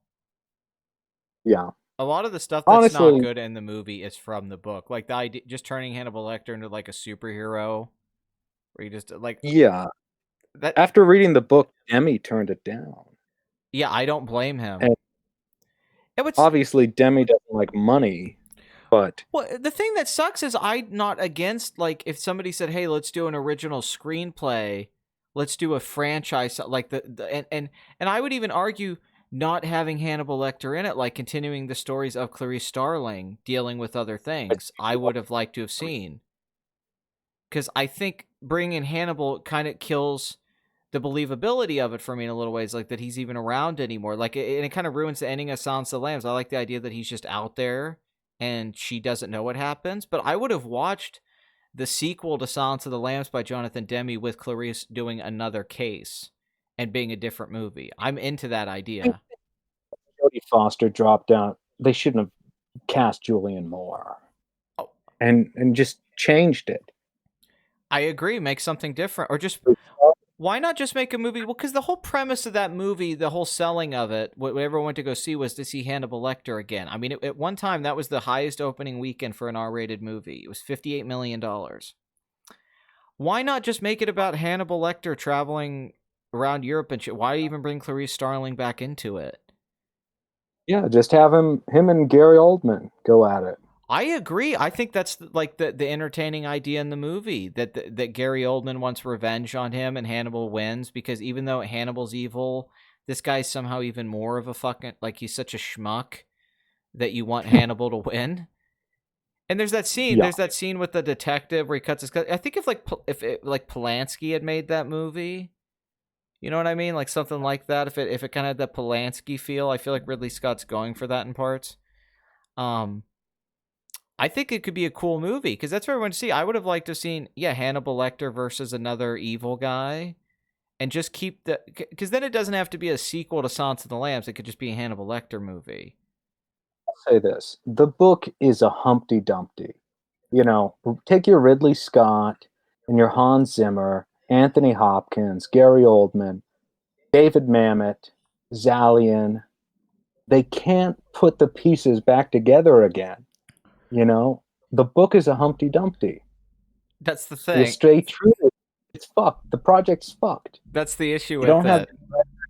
the actress. It's the Lost World Jurassic Park. I mean, it's the same thing. It's the cash-in sequel that doesn't. A lot of fucking. Well, it's just that issue. It's like, because I don't think they're like great literature, but I really like Red Dragon and I really like Silence of the Lambs, the books, and I think I see why they could make good movies. You read Hannibal and you're like, no fucking way, and they did it. They did it. Speaking of making a lot of money, Gladiator. One of my most hated movies. One of my big overrated movies, Gladiator. You know, I really like that opening scene. Oh, there's scenes I like in Gladiator, for sure. Oliver Reed. He was a good actor. He was a drunk actor too. I love that. I love that Oliver Reed was like a man. Yeah. So yeah, the Hannibal Pearl Harbor. He played a character. But to answer your question, I would say that if we got drunk and watched Pearl Harbor, I think we could have a lot of fun with that movie. I feel like if we watched Hannibal, we would just get pissed.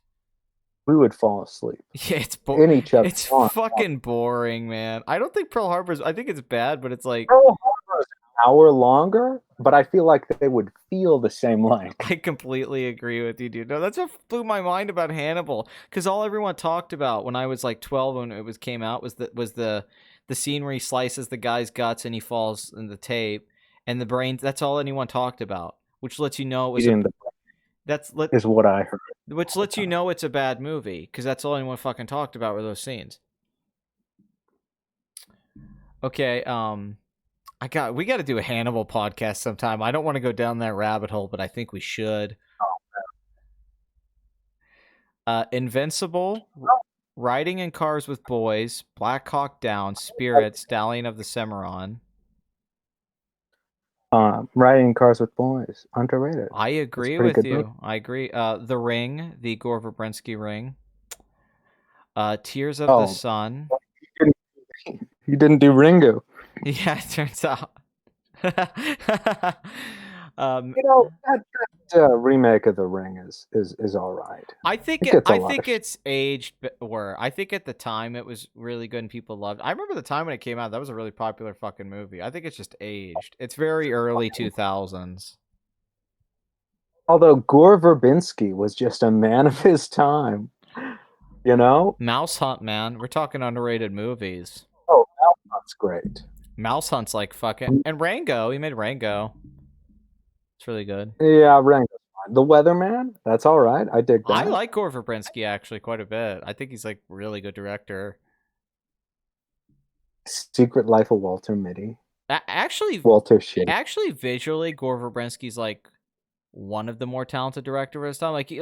Yeah, he's a director of his time, but like those movies all look like Mouse Hunt's kind of a visual marvel in sequences. I'm really Okay. impressed with Mouse Hunt. Mouse Hunt is fucking fantastic. And if you haven't seen this kid's movie from the 90s, I saw it in the it's theater. amazing. I saw it in the theater too. Yeah, Christmas Day.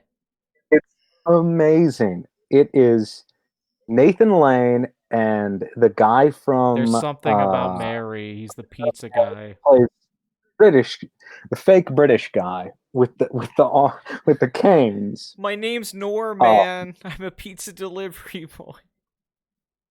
Are the two funniest motherfuckers somehow. Christopher Walken's in it. I recommend watching this. Some of the most, I mean, I think the camera, I mean, I can only compare it to like a Jean-Pierre Jeunet film, like the guy who did Amelie and shit. That's what it reminds me of. Visual, like, he has this camera work where he like follows the mouse through the walls and shit like that. That's like stunning. I mean, I really can't it's like masterful camera work. Take Jacques Tati. Yes. Mix it with like Laurel and Hardy or Three Stooges. Yeah. And add in a whole bunch of just silent comedy, whether it's Harold Lloyd or Buster Charlie Chaplin. Personally, I think it's most similar to stuff in The General. Man, this is like just a great format with like, hey, we'll just go through an IMDb as someone, and then we're like, dude, Mouse Hunt. Okay, Mouse Hunt may sound stupid, but it does have that Buster Keaton flair to it. I think it's genius, actually, as a movie. Although it's not even based on heroes, it's Laurel and Hardy. But yeah, trust me, Mouse Hunt kicks fucking ass. The opening part at the restaurant with the roach and the salad and stuff. It feels like it doesn't even feel like an American movie. You could tell that Gore Verbinski, like his sensibilities. I could only equate it to Peter Jackson doing Heavenly Creatures and then doing Lord of the Rings. You watch Mouse Hunt, and I don't know why somebody was a genius to think like this guy needs to do our big Pirates of the Caribbean movie, and it was the right choice. Like it just. Because, that first Pirates of the Caribbean movie, I still like quite a bit. Hate the sequels, but I still like that. And at the time, that first Pirates of the Caribbean movie was really cool. Because I remember thinking, this is going to fucking suck. It's based off a theme park ride, and then it's the most fun swashbuckling movie we'd had in like 20 fucking years. Honestly, I never really liked it. But well-made movie, though. Like the sword fight with him and Orlando Bloom and the way he directs those. Because there is a lot of the stuff you're talking about, I always thought it was blah. I'm a big Errol Flynn fan. Errol Flynn. I think it's more like what you're talking about, though, like the Harold. Like Captain Blood really solidified that swashbuckling for me.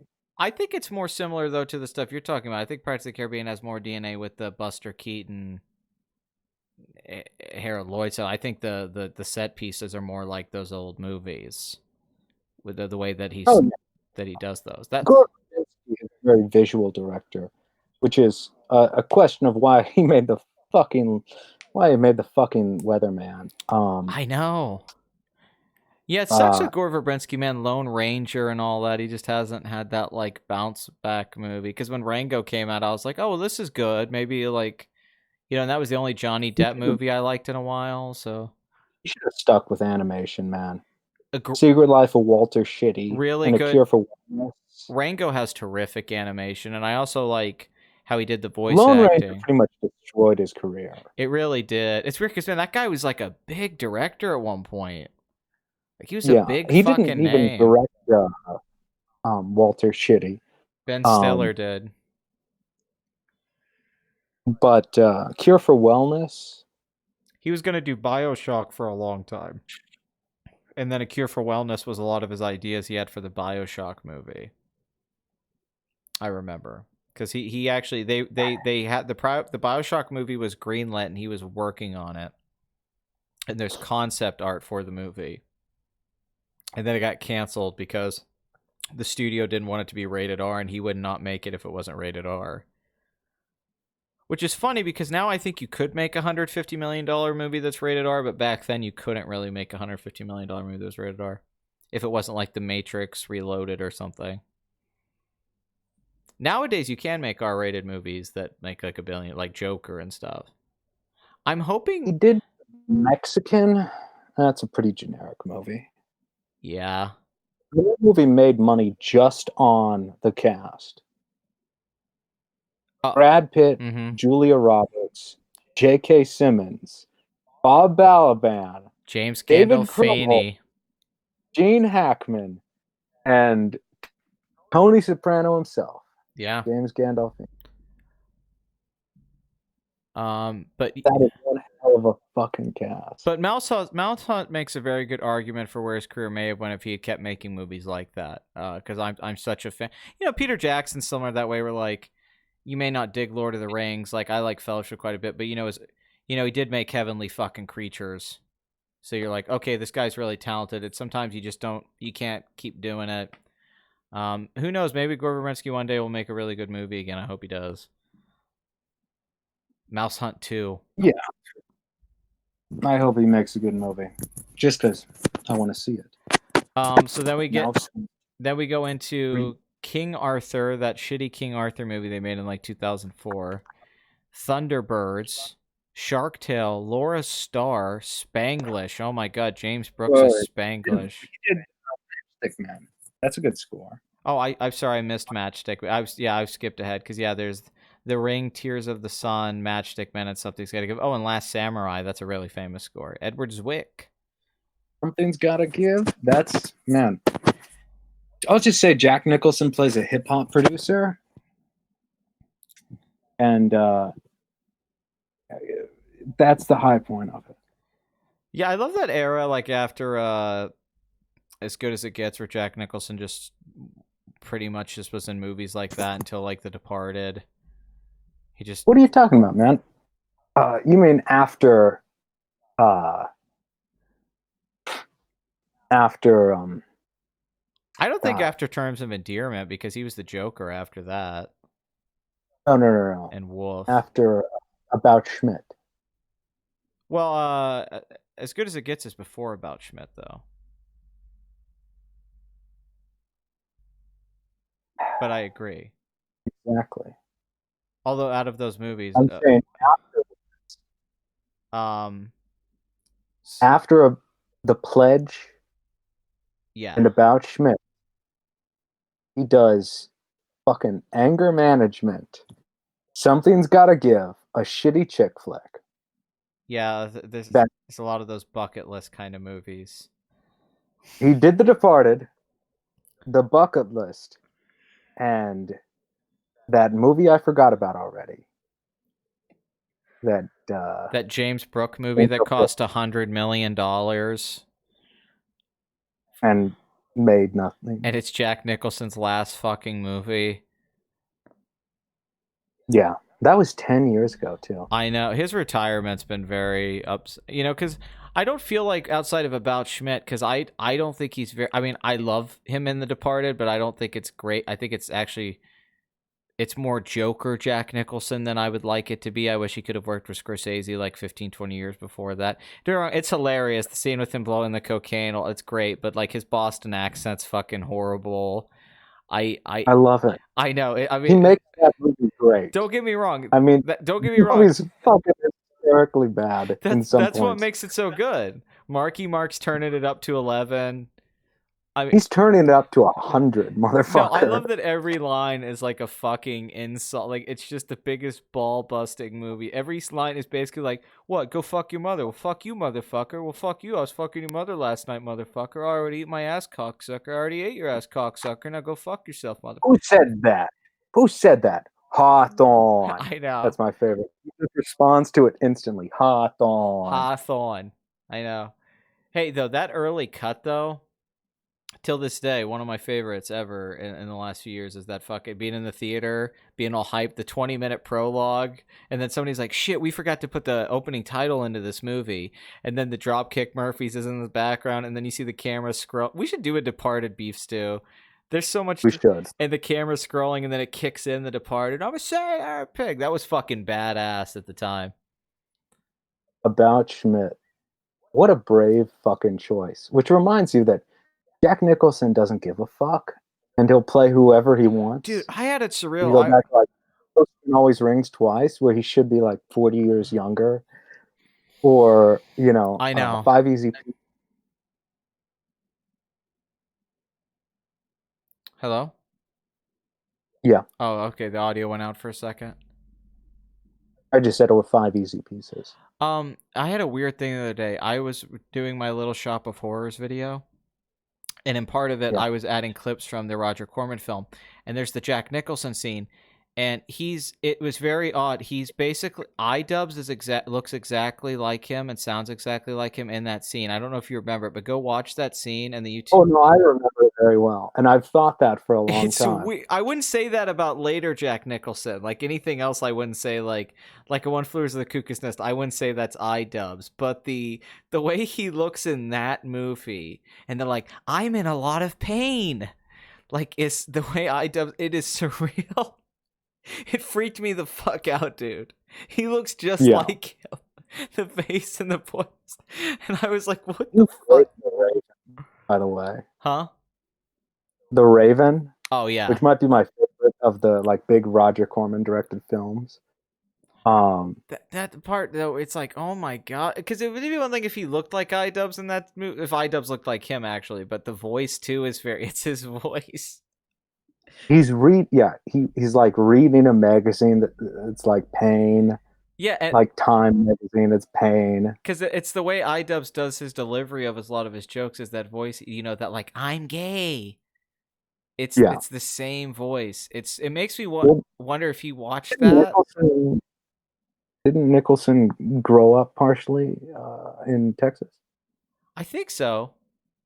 Yeah, it could just be. I mean, it's just weird as some other, because I would never associate iDubbbz with Jack Nicholson. I would think like, Jack Nicholson in any of his other movies. I would not think of iDubbbz, but that one movie, yes, young Jack Nicholson. Makes you wonder if iDubbbz, when he's like 50, is he gonna be like? Yeah, is he gonna be like woof Jack Nicholson? Mars Yeah, can't we all just get along? Best scene in that fucking movie for me is when the alien comes in and Jack Nicholson gives that speech. And Mars Attacks, I'll say, I Tim Burton, that's one of those ones I actually think is underrated. Just because it has those scenes with actors in it, like Jack Nicholson being the president, and then he's that cowboy guy. Yeah. And he plays like 3 different characters. Yeah, and Michael J. Fox just gets killed. And then there's this weird shit with Pierce Bronson and that chick where their heads are on dogs. It's a very weird fight. And then the laugh of the aliens. And God, Horseface herself. Jack Black's in the movie. He's the brother. Yeah, he gets the guy from Brick. Dazed and Confused, I think. Brick. He's that guy. Brick. He's the and he's also an Inception at the beginning of the he's like the main kid. The Natalie Portman is the president's daughter, and then at the end, I guess, becomes the president. I like to think Jack Nicholson. Who did he work with, and did he sleep with them? I think he probably slept with more women than anyone in Hollywood. He and Warren Beatty had the big competition. Warren Beatty got married. He didn't. It makes you think, if Jack Nicholson was born now, let's reverse this. If he was born now, if he was just Like if he was born in the age of YouTube and he wasn't in the movies and stuff like that, if he was on there like I He'd be in I jail I for being too much of a man. I fucking hate Leafy. He has no chin. Who's the modern day Anne Margaret? Because he'd be fucking her. There isn't one. I don't think there's been another Anne Margaret. True. I think arguably at the top of the most beautiful women we ever in the picture. She's in Grumpy Old Men as an old woman. And there's a scene where she's like in the bikini in the snow or whatever, and she is so fucking hot in that movie. Like Daryl Hannah's in that movie like at 28 and Anne Margaret is way hotter than her. Like Kevin Pollak's there like, "Hey dad, maybe you should get with her." And I'm like, "Fuck that, you should get with her." I'd be like, "Dad, get out of my way, you old bald motherfucker." Like he has old balls. The Swedish sex kitten, Anne Margaret. Oh, dude, she is just. I mean, Jesus Christ. Yeah. It's insane. It's not even. It's like it's just not fair. Like it's just. Not, it doesn't even seem right. It's like. It's so true. I always thought I was wrong, thinking Daryl Hannah wasn't close to as hot. It's not even close. No, it's not. Well, okay, Daryl Hannah aged like milk. And Margaret aged like fine wine. Like it's a weird. You look at her and she looks like something out of a goddamn Bergman film. Well, that's the thing that makes it. Like she's gonna age like wine, you know. Well, that's the weird thing about the movie too, because like Walter Matthau's got that fucking bulldog face, and Jack Lemon's own. It's like, why would she fuck either one of these guys? She would definitely have like a guy who's like 30 years younger than her. Like she'd be like, she'd be like one of those old porn stars. Not nearly as old. She'd be like as either of them. She'd be like one of those old porn stars, like Jodie West, that fucks like 25-year-olds. You know, like what young guy? Like I don't know who you're talking about, it's just a porn star, but like these like old, you know, these ones that are like they've been around since like the 90s, but they still have sexy young guys. Like she, like what like guy in his 20s and 30s wouldn't like go for her? Like. Yeah, I mean, are you kidding? It's weird. I always think of her as old by the time she did Carnal Knowledge. Even though she was, I mean, I think she was maybe like 30. Tommy, she's the mom in Tommy, too. Well, I always think of her, obviously, Bye Bye Birdie. Yeah. You know. Yeah, that opening, no. The opening, she's, you know, the kind of star of the film. Mm-hmm. Well, no, just that opening scene's so famous with the blue background. Is that Sweden's greatest export? It has to be. I mean, fuck their chocolate. Nothing can compete with. That's Switzerland, I believe. Nothing can compete with Edmar. I mean, honestly, it could be argued the most beautiful woman in pictures. She's up there with the women that are in Bergman films, or with like Raquel Welch or any of those women. I mean, she's up there in that high pantheon of women. But the fact that she got older and was still hot makes her stand out in a really unique way. Because then did she ever work with Bergman? Because remember the second film, they had Sophie Loren in that grumpier one. Old yeah, man. They're even grumpier. Then the third one, Dead Men. Is that real? No.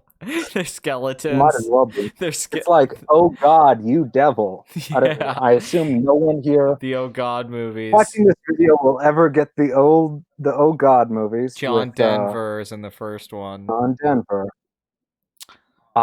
John Denver's shaving. I have a weird thing about shaving in movies. Yeah. Where I always wonder, is that real? He's shaving in that first part and cuts himself. I know what you mean. And it's like Alec Baldwin is just scraping at his face with that disposable razor in Hunt for Red October. And I just need to know, was that real? It looks like he's shaving. The Matthew Broderick buying the cheap razor in Election when he gets kicked out of his house. But you don't see him shave, you know? No, but I always think that's very relatable when he gets that cheap-ass razor for like a... Because it's when his wife kicks him out and he like buys the cheap shit. Yeah, what's the most iconic shaving scene in a movie? You know, probably that short film, that The Big Shave, I think. Well, let's talk. Martin Scorsese. Let's talk like a movie though, like a big movie. Like, what's the big shaving scene? Royal Tenenbaums off the top of my head. That's what I That's the think of. perfect pick. Perfect. You nailed it. I just rewatched that movie recently. Like it was the first movie I watched in my new apartment, and I was like, you know what? I've seen this movie probably, no joke, probably 40 times just because of television, because it was always on. And I was like, I'm gonna rewatch this and see if this like holds up for me, because there was a point that I got sick of it because I'd seen it too much. Played really well, because I saw that movie in the theater when it came out, but played really really well for me. But yeah, that sequence is that definitely seems like the iconic one. Just especially the part where he takes the glasses off and it's the first time you see his eyes. Luke Wilson. Yeah. I always wanted that poster from that movie of the bomber. The bomber poster what in else the is room. good? That's a good one though. That's a good choice. I mean, in recent movies, that's what came to mind. That's Sexy Beast has a good one. Recent movies that I would say have a famous shave scene. There's that scene in Skyfall with him and the chick. Is it Moneypenny? She shaves him before he goes into the casino. I just remember that because Roger Deakins is that casino that's got that beautiful the lighting, and she sits on his lap and shaves him because Bond has a beard for the first part of the movie. It's like the only time I remember James Bond ever having a beard. I forgot that whole movie. I've watched it twice. Don't remember it. Yeah, the Royal Tenenbaums one. Good pull on that one. I don't know why I didn't even fucking think of that. That is like the fucking Elliott Smith suicide sequence. I remember. Dude, Needle in the Hay. Think about this. I was thinking about this the other day. Let's stay on this Royal Tenenbaums thing because this was fucking freaking me out. It hit me when I was watching it. Owen Wilson co-wrote that fucking movie. He worked on Bottle Rocket and Rushmore, and all my favorite Wes Anderson movies for the most part are the ones co-written by Owen Wilson. And the Wilson brothers are from Texas, from the area in Texas I was born in. They were born near that area, so I feel a kinship with them, like I do with Wes Anderson. Wes Anderson was different in a different part of Texas, but he is from Texas, yes. I think he's from Houston. He's from fucking Houston, isn't he? Yeah, but I'm not from that area. I'm saying that the Wilson brothers were born not too far away from where I was at. Yes, and because the thing is, you see Richard Linklater films in Europe talk, you're like, oh, this guy's from Texas. Wes Anderson, it's weird he's from Texas, but if you live in Texas, because I always felt that relatability where it's like there is this art side of these artists in Texas, and but just the way that Owen Wilson and Luke Wilson talk and the way that their humor is, that I relate to it very much. But he writes a movie. I forgot about it until I was rewatching it this last month. That suicide scene. 6 years later is when Owen Wilson tried to kill himself, and he tried to do it by slitting his wrists in the bathroom. But people forget about that now. Nobody talks about that anymore. The attempted Owen Wilson suicide when he was dating Kate Hudson. And it's exactly like the scene in the Royal Tenenbaums. I was watching it and I freaked out thinking, oh my God, did he write this scene? I don't know if he wrote it or Wes wrote it, and then it's Luke playing it. And I forgot that he tried to kill himself later. So it just gave this whole new fucking... Because I don't think I had watched it in a long time. And I was like, fuck. It freaked me out. Yeah, I've never made that connection. Yeah, he tried to kill himself. Yeah, I didn't know how he tried to do it. Yeah, it was razor blades in the back. It was the same thing, and I forgot about it. I don't know if he was doing it because of that, or he was thinking about it back then when he wrote that script with Wes Anderson. But I think and didn't he do that right after Darjeeling Limited? Yeah, it was right around that time. It was 2006, 2007. He tried to kill himself. He did it because he read the script for Marley and Me. Well, it makes because that suicide scene was always so great, and I always credit it a lot to Wes Anderson, the way he does the shot and then the jump cuts and everything. But now I'm thinking there is something very honest about it. I don't know. There's something very painful about it. Now I'm starting to think there was the Owen Wilson connection there. But I made that I never made that connection until I watched it recently, and I was like, holy fuck. I wonder if he did it the same way. He was like, I'm going to kill myself tomorrow, and he was listening to Elliott Smith.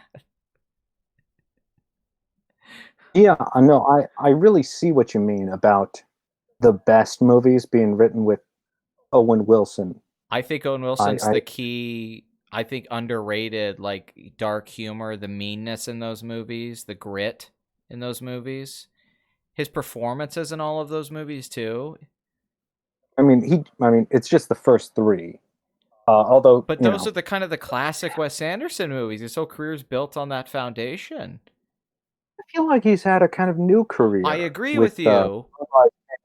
Grand Budapest. I agree with you, but to me, fantastic. I think it got him a whole new generation of fans. I agree. I think the Moonrise Kingdom, Grand Budapest era is the new era of Wes Anderson, and I think a lot of people thought he was going to be, because he had those weird few years, but I don't think those movies are Rushmore and Royal Tenenbaums. I just don't. I don't think. Man, remember when Life Aquatic was considered the worst of his movies? And now it's considered his best by so many people. I always liked that movie too. I liked it when it came out.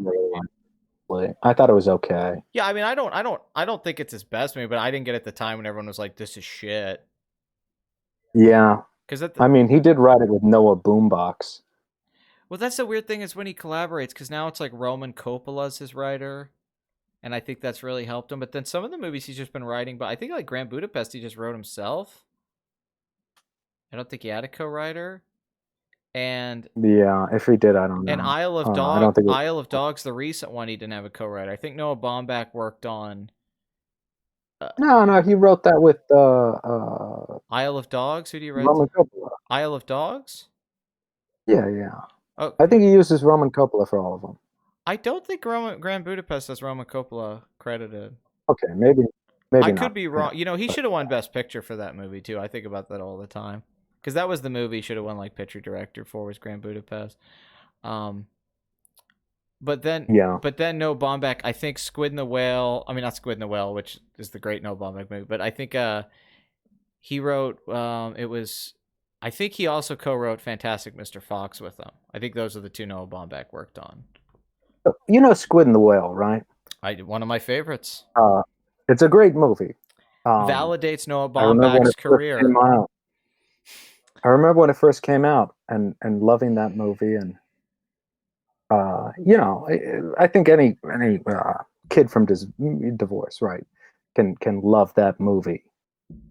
And his first movie's good too. Kicking and Screaming. Yeah, and not the Kicking and Screaming with Will Ferrell. No. I always told you reminded me of the guy in that movie that's also in Metropolitan and is the teacher in Malcolm in the Middle. Yeah. I always thought you were just the teacher in Malcolm in the Middle. Yeah, Malcolm's teacher. You always, in particular, him in Metropolitan always remind, and Kicking and Screaming, the guy who hangs out. I have no idea how to pronounce his name. I like to think it's Eggman. But when I first met you, I was like, you could have played. I look and act. Well, not just that, you could have played that, but like that part in Kicking and Screaming, you could have played that part. Like you today, you were obviously older, not when it came out, but I'm like, you could play that role. I'll try not to take that as an insult. I don't think it's an insult. I just think it's a very specific kind of casting. I mean, that's sort of. Yeah, he plays a cocky asshole. Well, no, it's the guy. But in a humorous, likable way. I mean, it's a caricature of an idea. It's not the person. Why it hurts is because I see it so much. That's because the thing is like, yeah, and the guy kind of hangs out after college and is still kind of like that part. I could just see. Eric, that's a great Eric Stoltz performance too. Yeah. Noah Baumbach, that's kind of the key to his thing, is like he gets these really specific actors to do these characters. He went nobody had really used Jeff Daniels the way he did, because I remember I was watching it with a friend of mine, and she had never seen Squid and the Whale, and she asked me, and she's like, "Who is that guy again? He's the Dumb and Dumber guy, right?" And I go, "Jeff Daniels." And she's not into movies a lot. And she looked at me, she's like, "He's really funny in this." She's like, the way he says stuff, it's like. She's like, "It's like a Ron Swanson thing. It's just funny." And I'm like, yes, it is. You're right. He is very funny in this movie. And every line he says is very well delivered. Yeah. I'm like, you get it. Yes. So I was reading this book called A Man to Conjure With. And I was thinking, who is this guy? And I looked at and I was like, looking at the title, I'm like, Baumbach. That's funny. And he's his dad. His dad was really a writer. Mm-hmm. And I was reading his book, and it actually, looking back on it, sounded a lot like the Jeff Daniels character. Yeah, I know. That's funny. Um, You were Anna Paquin. You're hanging out with his dad. I always thought it would be like to fuck you. yeah, I mean, he's one of those. To explain how that movie tickles my funny bone and why like it just validates Noah Baumbach's career for me, because I have a lot of issues with Noah Baumbach, but I love that movie so much. Just stuff that's so my kind of humor, and I think a lot of people that might be like Woody Allen fans or something, but just when they go into the room and she's just like, "Oh, The Mother and the Whore. That sounds like a cool movie. Yeah, the poster used to be up in my room." That kind of stuff just tickles my fancy. Yeah, it's kind of like Whit Stillman. If you have any Whit interest Stillman, in yes. cringe comedy, Yes. any interest at all in cringe comedy, Squid and the Whale is for you. Yeah. Well, just the fact that it's a movie Uh, that has no cinematic intent, like it's a very because I know he was a big fan and is friends with Wallace Shawn, and there's this anti-cinema. I don't want to say it's like French New Wave in the way it's done because they're a little bit more visual. I love that Squid Noel proves that you don't have to make like it kind of that argument. People are like, oh, films are a visual medium. I think Squid Noel is one of those movies that shows that's not necessarily true. Although I feel like a lot of people remember it because it ends on this big cinematic moment of him running away. Yeah, but it doesn't look great. It's just a well done scene. But it's not like the cinematography Yeah, to that movie is it's great. also done. It's also done to the great Lou Reed song "Street Hassle," Yeah, which has Bruce Springsteen on it. Jesse Eisenberg's face in that last scene, he grows up in that moment. It's really great acting. There's a moment where his face, he just kind of makes a subtle change with it when he's looking at it, seeing things for what they really are. That is fucking amazing. And one of the first movies I remember that used Love on a Real Train post Risky Business, because a Yes, few movies have used it now, and I love that sequence where they're looking in the mirror, and he says we have the same bone structure, and then she's like, no, you have your father's bone structure, and he's like, fuck it, and then he tells the mom, you're ugly, and she goes, why would you say that, Pickle? And he's like, because I think it's true, I think you're ugly, and she's like, but I'm not, and then he's like jerking off to that shit's like amazing to me, and it's only like 80 minutes long. It's like it's barely a movie in a lot of ways, but it's just so fucking concise and well written and honest, and the acting is so good. And just it's weird. They wanted that kid, Owen Klein, to play yeah, the kid in Superbad, that and his parents apparently said no. Although he's like jerking off, and it's yeah, really disturbing in Squid and the Whale. but also very Um, real in Squid and the Whale, like weird shit that you know, kids do. I'm not saying yeah, that, but it is weird. That shit happens.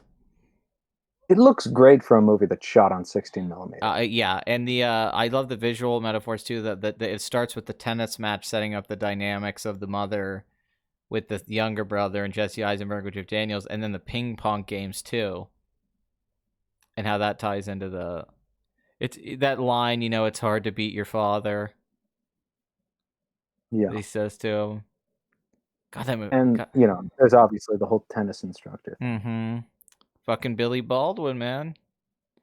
Hello, my brother. Hey, my brother. Yeah, that movie's fucking it's very Kafkaesque. Well, yeah, he wrote it. Oh man, just thinking about that movie. It's actually like was a very powerful movie to me because it and Royal Tenenbaums came out right beside each other, and he actually wanted Wes Anderson to direct Squid and the Whale because it's his cinematographer, and Did it come out near I think it came out a bit it later. was like a year, but they were working on him at the same time. I think Oh, they came out far apart, I think, because I remember seeing Royal Tenenbaums and I was a bit Royal younger. Tenenbaums came out in 01. I think Squid and the Whale's like 03, 04. It wasn't that long. But they were working on. He wanted Wes Anderson to direct it because they have a lot of similarities about like divorced parents and childhood and lineage. It's just Royal Tenenbaums kind of takes this John Irving-esque approach to its writing, It's very John Irving to me, especially with the incest storyline, where and how it I covers can see it. all the years where Squid and the Whale's got this like gritty cinema verte thing, but Wes Anderson told him like, no, you should do it. And I think it was wise choice because I think about Wes Anderson's like whimsy and style in that movie. Although grittier Wes Anderson, who did like Rushmore and Bottle Rocket, I think that's the Wes Anderson I miss. That's what I'm talking about with the new movies. He doesn't have those scenes anymore. You know, the scene where in Royal Tenenbaums where Gene Hackman's with the boys and he goes around, they just go fuck shit up.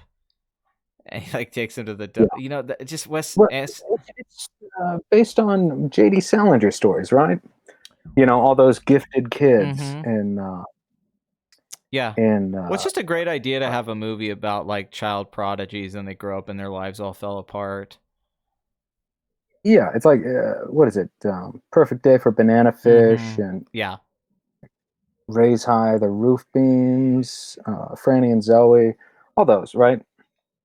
I would say so. Has those genius kids, and I believe, yeah, the suicide and all of that. It's been a while since I was reading Salinger, but well, there's definitely Salinger in a lot of the early West End. I don't know. I'd say the later stuff, but that there's a bit of that in Rushmore too. But I love that early stuff. But it's crazy directed because it's like not Baumbach is like not visual at all, and it benefits Squid and the Whale. or some of his other movies, I don't really know if it does or not. Marriage Story feels like you're watching a play, not a movie. Squid and the Whale. I mean, I feel like everything he made after that, other than Marriage Story, is pretty lacking. Was it the Meyerowitz stories? I like that movie. Yeah, that's okay. Yeah. I agree with you though. The other ones were disappointing. Yeah, when Squid and the Whale came out, I was like, "Holy shit, this guy's like gone to a next level." I was like, "Fuck it," because He did that thing where he was like sucking Brian De Palma's dick. I like that. Well, because when he made Squid and the Whale, it was like because a lot of his movies he's just trying to do like second tier Woody Allen, like While We're Young or Francis Ha, which I don't like those movies. But when he made Squid and the Whale, it was like exciting at the time. Like, oh shit, this guy's a great writer. And I don't really think he's met that again until Marriage Story. Every time he makes a movie about divorce, Marriage Story feels like Adam Driver's playing him, and it's about his divorce in the way that Jesse Eisenberg's him as a kid. So that's the only two I think are like really, really good, and Squid and the Whale's great. And yeah, his other movies, I mean, they're not all bad. There's like okay things about them, but they're all overrated, overpraised by like Francis Ha is very overrated. Yeah, that was really big when it came out. It's been a long time. Yeah, the scene where she's dancing. Greta Gerwig. Yeah, Greta Gerwig's overrated as well. As an actress, as a writer, and as a director. Completely overhyped by Hollywood. Who worked with Woody Allen and Whit Stillman, my man? Like poetry, it rhymes. Yeah, I feel like I should love Greta Gerwig. Because just, all those associations, but I don't get it. She seems like she would annoy the fuck out of me. It's almost like a Lena Dunham girl sort of thing with her. I would say she's more of what I would call a comedy vacuum, where she kind of sucks everything that's funny out of a scene. Yeah, no, and her and no Baumbach are the power couple now. I'm just excited for them to get divorced and have the real divorce movie. Yeah. Well, what I loved about Marriage Story, what surprised me about it, is that it was like a horror movie for guys. That's what really was like the pleasant surprise to me, was that like the Adam Driver character really becomes like, oh, this guy's getting fucked over. She's a bitch.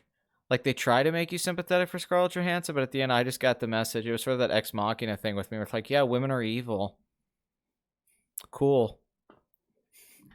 Good job, Noah Baumbach. I would have liked more Randy Newman songs, but he's really old. I love Randy Newman's solo work. I got divorced last night. We got in a fight. No, I'm serious. I love Randy Newman's stuff. One of the reasons I'm an atheist is because of Randy Newman's music. That's really strange. He has that song, the God song. That's there's a Rolling Stone interview with him. I have all of the Rolling Stones in a disc set, and he's in an interview with Rolling Stone, and he talks about Was it atheism. He Gives Us All His Love from Well, because the Rolling Stone writer interprets his songs Sail Away? with the religious allegory, some of his songs, and then he explains to him that he doesn't understand his music, and he just shits on the Rolling Stone writer. That's why I love Mankind. eh, That must be it. Where God's talking about how he just doesn't do shit, yeah. but they still pray to him, or we still pray to Mm-hmm. him. Man, Sail Away, great album. Yeah. Has a few God songs. I love yeah. Well, it just Um, that was a big thing because I'd read interviews with him and stuff Good like Old that. Boys, 12 songs. He was very convincing for me. Him and oddly enough, Penn Jillette from Penn and Teller also was very convincing to me when I was younger. Nielsen sings Newman. Mm-hmm. Great album. Harry Nielsen sings Newman, Randy Newman songs. No, and I also love Harry Nielsen.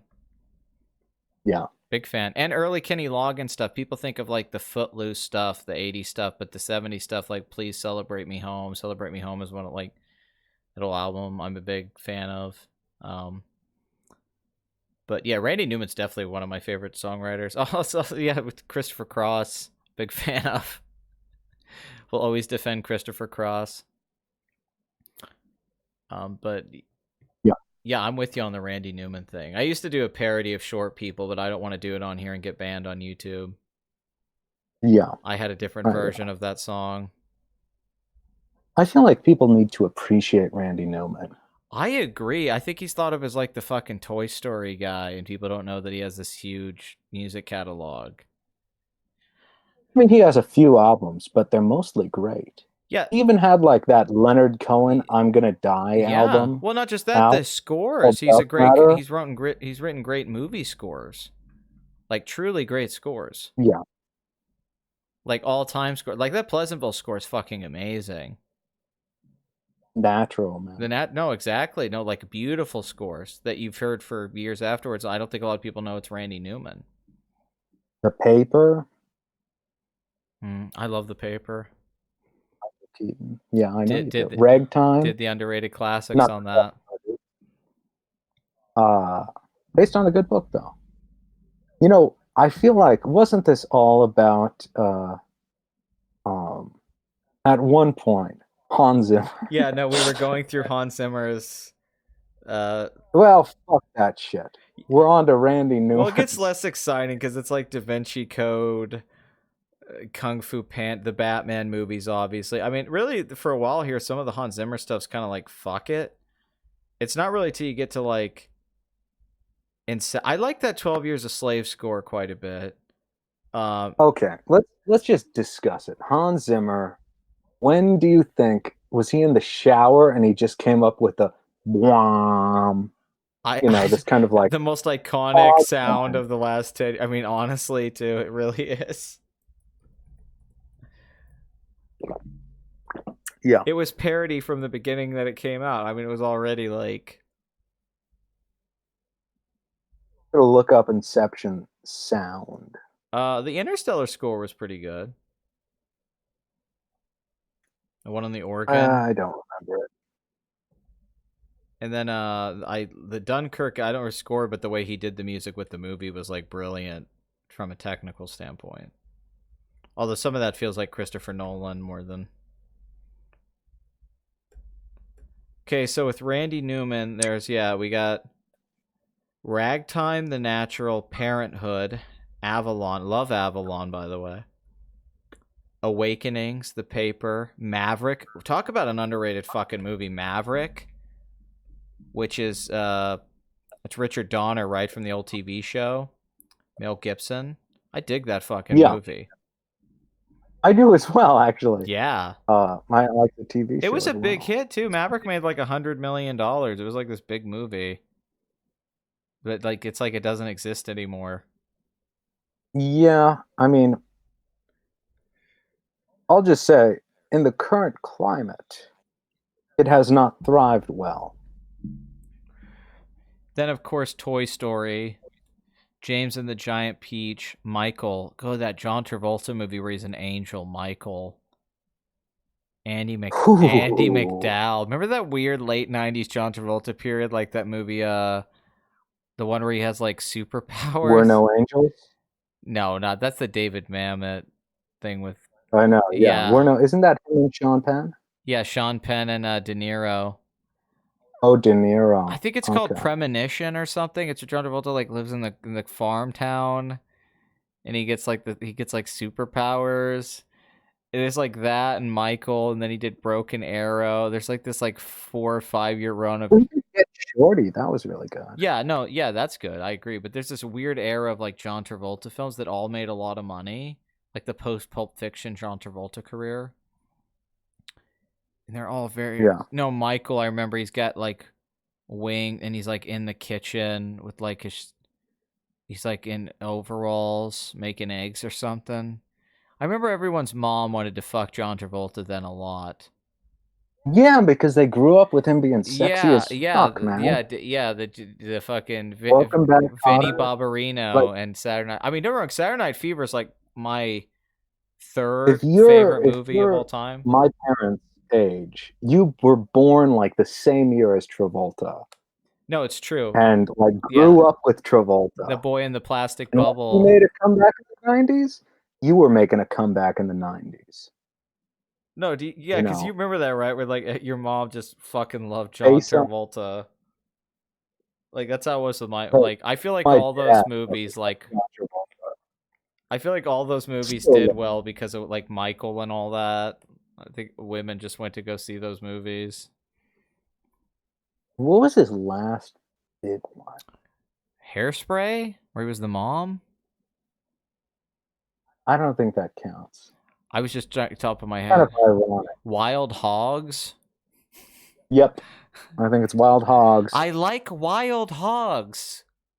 You know, people could shit on that movie all they want because it's bad, but there's that scene where John C. McKinley's the cop and they're all in the water, and he shows up and he's like, "Hey, gentlemen," he's like the gay cop hunting them down. He's essentially the cop from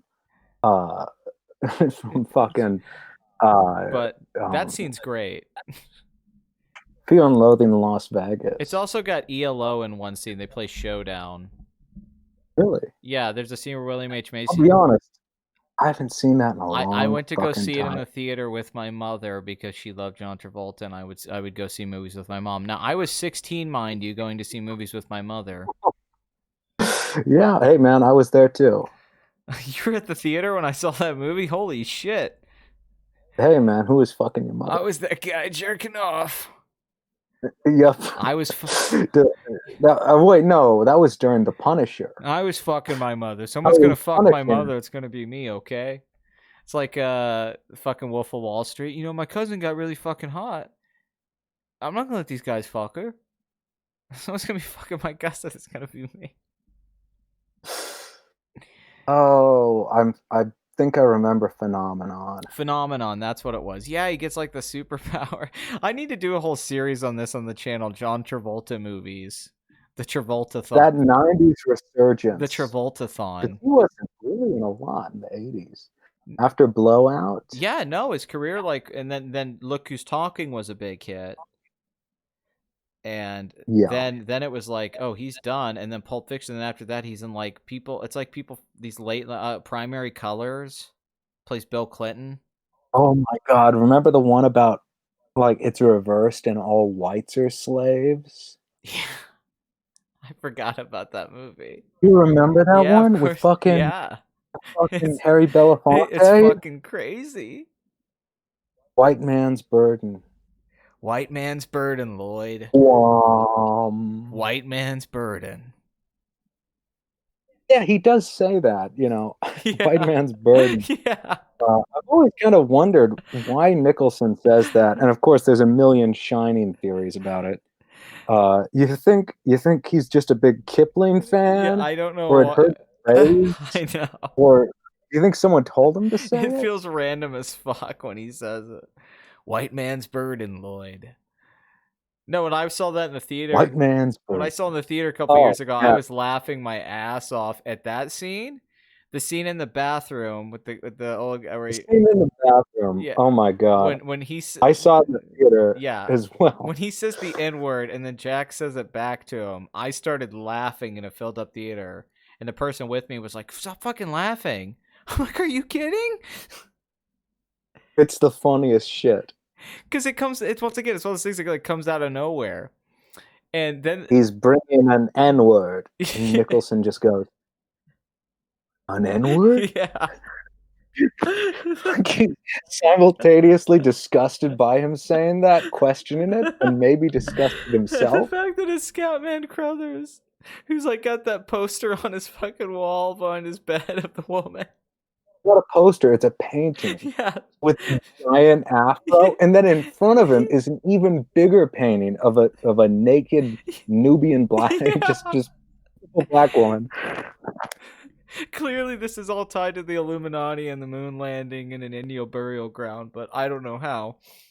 Yeah, it's not Kubrick just fucking around. Yeah, obviously Kubrick wasn't a troll. You know, I thought that Kubrick was clearly such a troll. And it's just that part just gets lost. Like, oh god, there's no way he could do something for the fuck of it. Like, he didn't have a sense of humor. And every interview I've ever heard with Stanley, he was very funny. It's not like he made the best fucking comedy of the, yeah, it's not post like, ever. Yeah, like one of the greatest comedies of all time. Yeah, I know. And most of his couldn't be that. Most of his movies have funny stuff in them. Yeah, he didn't get along with Terry Southern and Steve Martin because of their sense of humor.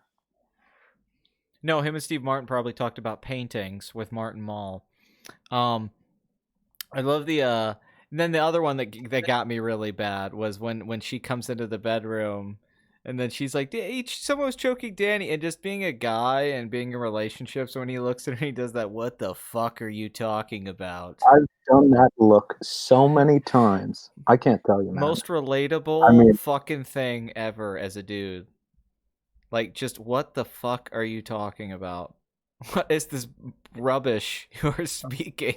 I'm doing the face right now of that whole sequence where she's talking to him. I've done that with so many girlfriends, man. I think that face might be the reason I don't have a wife. Well, just the getting up, he's just staring out the window, and she starts talking, he's just looking, what the fuck are you talking about? What is this? No, he's looking at her. He stares out the window in an earlier scene. Yeah. I'm your new foster father, like, Shining. Yeah. If you haven't seen Shining, the romantic comedy trailer, look that up. My heart's going boom, boom, boom, she said. Up on Salisbury Hill. Peter Gabriel. I will do anything. So I set up with my buddy. We had the 4K expensive fucking TV, 4K player, surround system, put in the 4K Ultra. We put in the 4K Ultra DVD. It went in the player and we watched The Shining. And in the freezer sequence, you know what we saw? A little tag Stanley Kubrick wrote in that says, "Only in 4K." You know, why can't Jack Nicholson be in everything? Like, why can't he be, like, young and play Homelander? I'm Homelander. I can do whatever the fuck I want. Yeah, new season of The Boys. Yeah, if he was fucking Homelander, sign me. I mean, that guy's great, but fuck, Jack Nicholson. I feel like, I'll just say this. I feel like the Homelander stuff is really good, but most of the plot has kind of... I agree. That was my recent review, dude. I think it's really... The fourth episode, I think, is... The more time I've had away from it, I'll say is almost bad. Which one was that? The fourth of season 2. That's the one where Huey, Starlight, and Mother's Mercy go on the road trip to find the old lady, because you find out Stormfront's, like, been around longer. And Homelander's... I haven't seen that one. Okay, never mind. That's the most recent episode. It's the worst episode of the show so far. Of the entire show. I feel like from the first episode... I mean, honestly, from the first season. But especially in this new season. Yeah, I like the first season. Huey... It just brings about the protagonist problem. where the protagonist is just fucking boring. And you see this in a lot of sitcoms where the protagonist just doesn't have enough character, or they have to do something that is their only reason for existence, and it makes them boring. I would I I think would that argue more the issue with the show is that it's backing up on shock value. I think they have too many characters and they need to kill people off and streamline the storyline. I think there's too. I think like Frenchie's no longer useful. I think like Queen Maeve's no longer useful. You know, the first season had all that shock value. And they've also portrayed the premise. The premise in the first season was the boys are killing off these superheroes. So, like, when he kills Translucent in the first season, that was really exciting because it's like, fuck, this guy killed a superhero. And they're able to kill the superheroes. And when Homelander figured this out, that's when and that Billy was hunting down Homelander. And in season 2, I think they're going to keep Black Noir being Homelander. but see, I like the stuff with the kid. I do too, and I like Storm. I like the comic. Black Noir is actually just essentially a clone. I don't Homelander. think they're gonna do that. I don't think they're gonna keep the clone storyline. Remember the opening where he kills the opening of season 2. Kills those the terrorist. people. Yeah. Billy Joel's Pressure, excellent choice, by the way.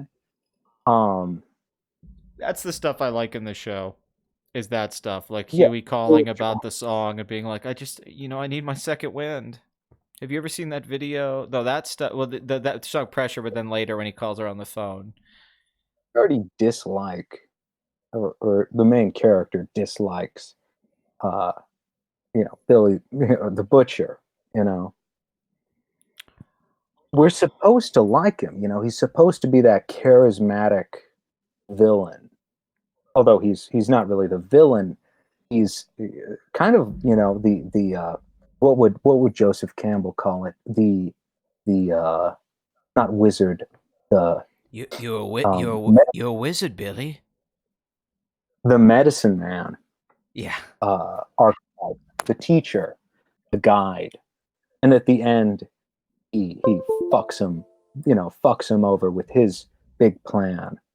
Where arguably you could say he's the villain because he's planning a mass genocide at the end of the comics. Which, man, I guess, maybe I shouldn't talk about it, but I really don't think they're going to do a lot of the stuff they did in the comic. I don't think they're going to do that stuff either.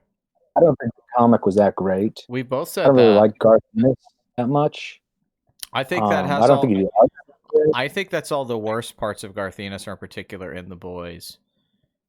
I think from a writing standpoint, I like the concept and his characters, and obviously the show, like Homelander in the show. That shows they got lucky with this actor out of fucking nowhere. The dude who plays Homelander. It's sort of like John Hamm showing up in Mad Men. That's what it reminds me of. It's like, where the fuck were you hiding?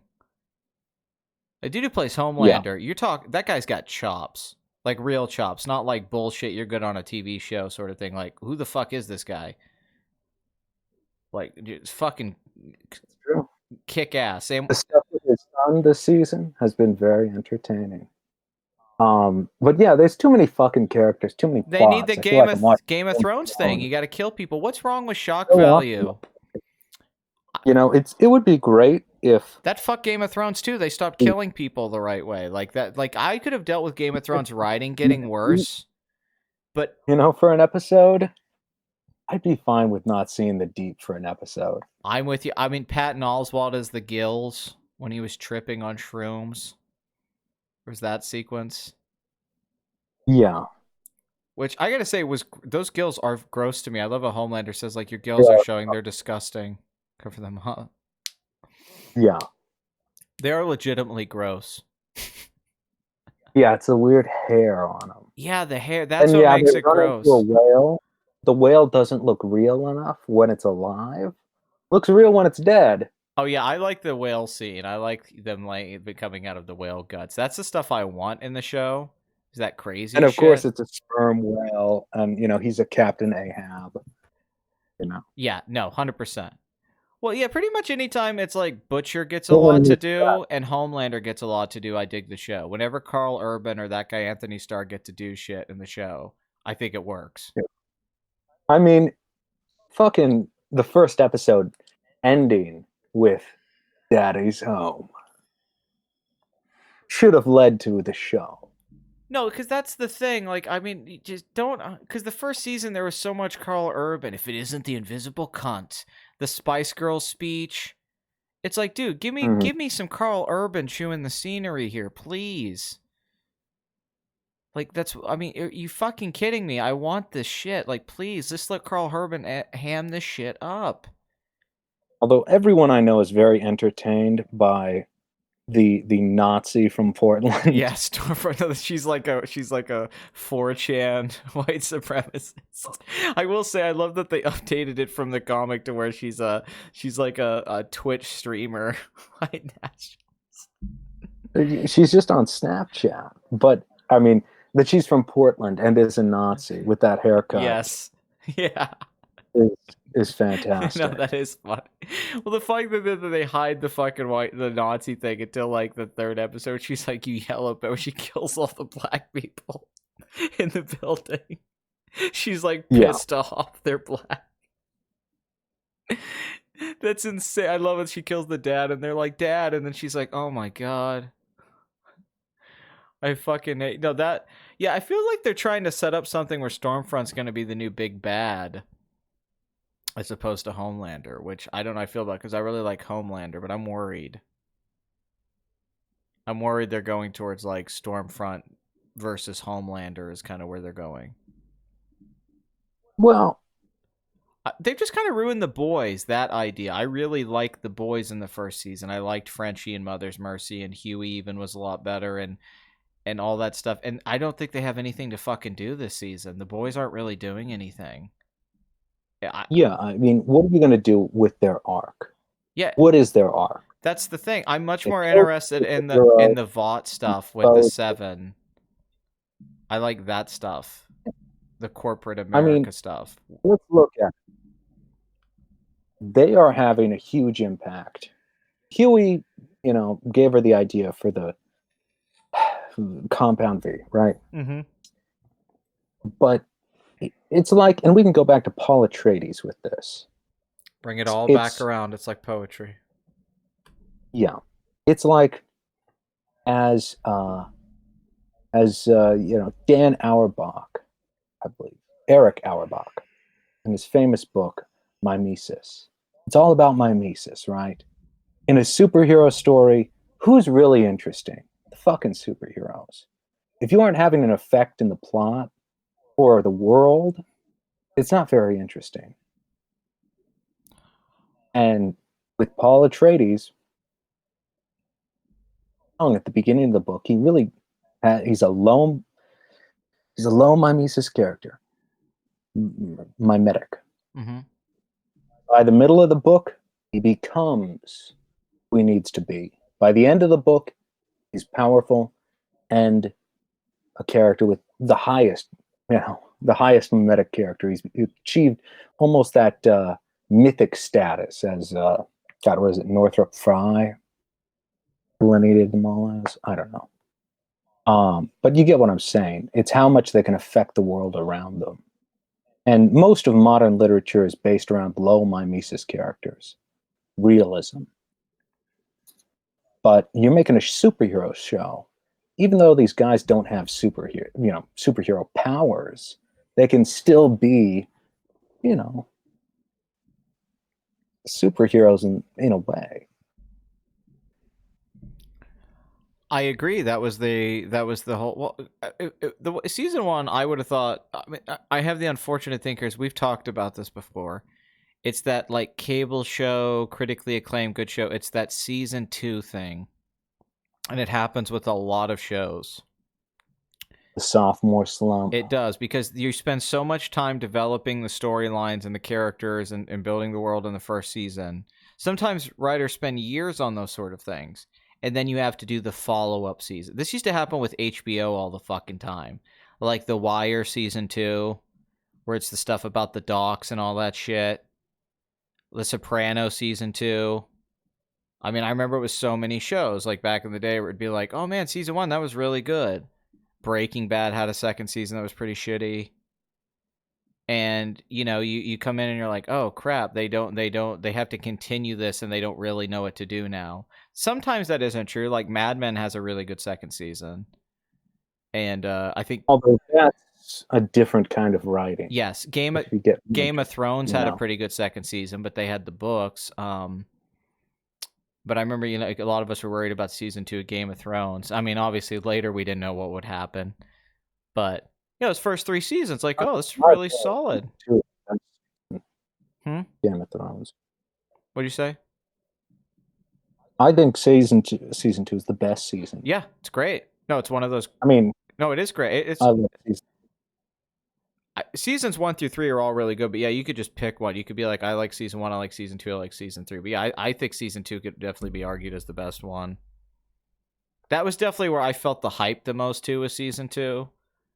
Because it was that, like, after season 1 ended with the Ned Stark thing, it was exciting going into season 2, and every week was just fucking crazy. And then you got and you end up with Battle of Blackwater. Yeah, man. and George R. R. Martin writes it. One of the best scripts of the whole show. I think that episode probably has the best dialogue the show ever had. Yeah, exactly. Yeah, Stannis attacking King's Landing, very exciting. Before the show, like, because the show started to get too big not too long after that, but that time it was still like, fuck yeah, Game of Thrones. It was about the politics more then, and all the King's Landing shit was great. But yeah, it's just I was hoping the boys would avoid that, and it's unfortunately I'm feeling that meandering, too many characters, which is easy to fix. They just need to kill people. I hate to make it seem that simple, because people are like, oh, with Game of Thrones, like, you just want them to kill off main characters. Like, yeah, I do want to see main characters die off. Jaime Lannister should have got blown up by a dragon. That's what made the show cool. The boys, at this point, it doesn't make any sense that some of these dudes are still alive. Like, it's just, and if they're not doing anything, you're just writing stuff for characters and they're not going anywhere. So now it feels more like a generic network show than it did in the first season. The first season, it felt like a punk rock show. And that's what was so badass about it, is that it didn't feel, it was like, no, we're going to do hard. I mean, there was more sex in the first season.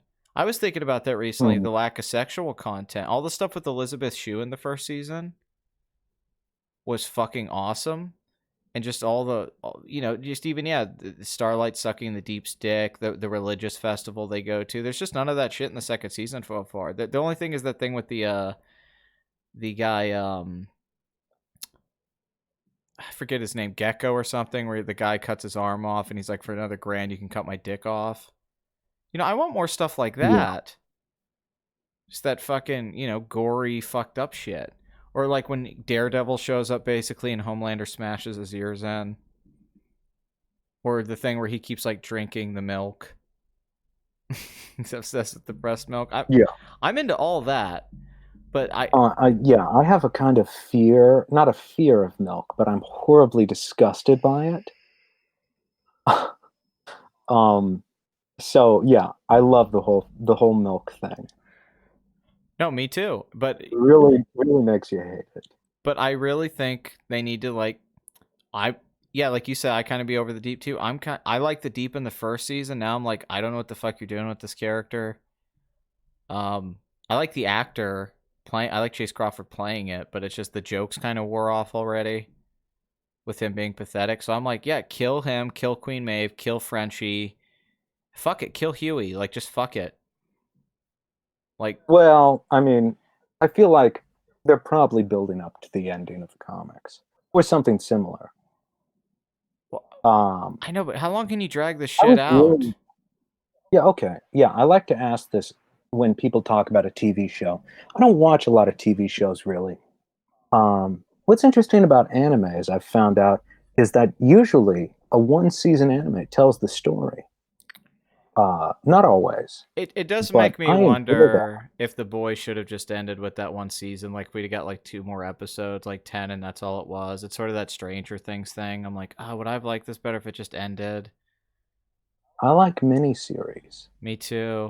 That might be strange. I like, the I, Claudius miniseries is obviously fantastic. Same with the original Tinker Tailor Soldier Spy, although it does have the sequel, as the book does. but man, I feel like a lot of shows should be miniseries. And if someone's going to make a show, or if I'm talking to a fan of a show, Mm-hmm. I'll ask them, what percentage of the show do you think is done? What percentage of it is over? How far are they into it?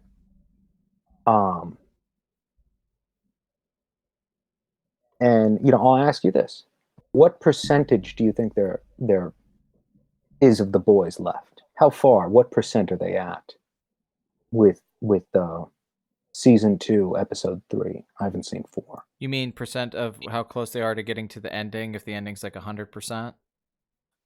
Yeah. 40? Maybe 45 is what it feels like, because I feel like they're going to run the show because it's popular. If I was doing the show, I would only have the show last like 3 seasons at the most, but I feel like they might keep the show on for like 6 seasons or something. Personally, I would like if the show ended like next season, and that was it. I think a 3-season show is a good idea. Yeah. You get through a first act, a second act, a third act. Yeah, because the You're things going to do the whole film structure. The things I don't like about the season, maybe it's the slow burn season, and then the third season can just be action packed, where there are a bunch of big deaths and climaxes, and then it'll be okay. If I don't love the season, but then that doesn't mean they can't like bounce back with season 3 and like come up with some new awesome storyline with Butcher and all that. That's fine. Has that ever happened for you? Yeah, Friday Night Lights. The second season was a huge drop after the first, and the showrunner and the show like almost got canceled. And then the first 2 episodes of season 3, it's like they just break the continuity and do shit that doesn't make sense. And then season 3 and 4 end up becoming like the best seasons of that show. And then you have X-Files and Star Trek: The Next Generation, which get better each season. But that's a good point about that second season, like sophomore drop. Yeah, Friday Night Lights was a big one where it was like, oh fuck, this show's like turning to shit, and then they completely turn it around and save it, and the last 3 seasons are really good. So it makes the whole show good, and you're like, okay, well, the second season's not great, but season 3 ends up having like great, and then they do the whole thing where he has to go to the other school now and coach, and then Michael B. Jordan comes in. They have this great plot turn where he gets fired, and then he has to play against the other school and all that. That's all just really good. They fixed it. I think it's possible. I mean, don't get me wrong, it doesn't happen all the time. Sopranos was kind of that way. I thought season 2 was a big dip, and then season 3 is great.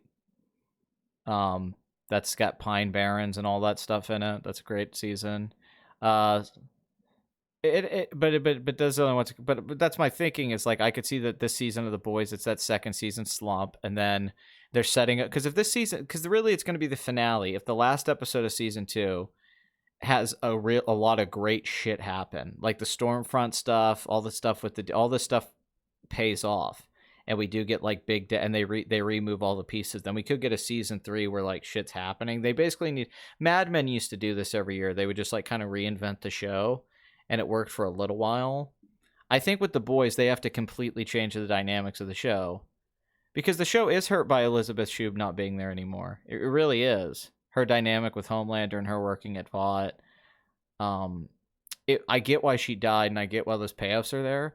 But they're going to have to, they need to kill off characters, and they need to either Homelander goes full supervillain by the end of the season. That's the twist. Because the big twist last year was that he released Compound V into the world. So I don't know, maybe at the end of this season, him or Stormfront become really evil and the stakes get higher. Like if they just commit to full, like, Homelander's fucking taking over the world, that could be fun. Maybe Butcher goes more dark. They go more like comic book Butcher. Maybe Butcher starts to get more evil by the end of the season, and he does something really fucked up. I mean, he does have the thing where he punches Huey. Oh yeah, he punches Huey. And they feel like they're playing. Well, it feels like they were hinting at darker Butcher. You know, he's darker when he's more charismatic, but either way. I would like to see that though. I mean, I like his humanity, but I also wouldn't mind if Karl Urban became a villain in the show too. Well, that's the thing. He's supposed to be a villain in the end, right? Yeah. We get his backstory, and we get the whole flip, right? we're probably going to get his backstory in this. Mm-hmm. And I remember that being a good run of the comics. That's what I want. I want it to be. We have to move things around to where everything's changed now, and it's got to be something compelling to where we're excited for season 3. We're like, oh shit, something like that's got. Game of Thrones did that every year too. Like usually the last 2 episodes would make you go like, oh fuck, I can't wait for the next season. Something crazy's got to. I don't know what they're gonna do, but I think something crazy has to happen. Like I don't know. Well, I don't know exactly what, but you can't have this like meandering second season that isn't totally where it's got to have some kind of payoff. All these things they're doing have to have a payoff, or this is going to be a really like disappointing season. Well, where do you think it's going to go? I'm going to say this. It's probably going to end up following the comics. If it does, I think it would bring us to about the point where Homelander takes over as president. He leads a coup, right? He doesn't take over as president, really.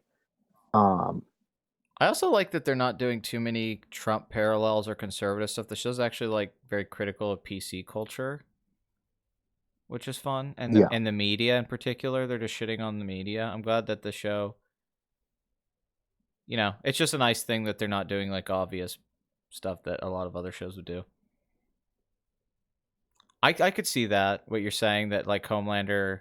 I actually think that'd be a cool ending for season 2 if Homelander just like takes over America. Well, yeah, he fucking I believe he kills the president. That would be a cool. God, I remember True Blood, which only had 1 good season, the second season. But I remember they were in the 3rd season that was all hyped up because the 2nd season's when that show got really big.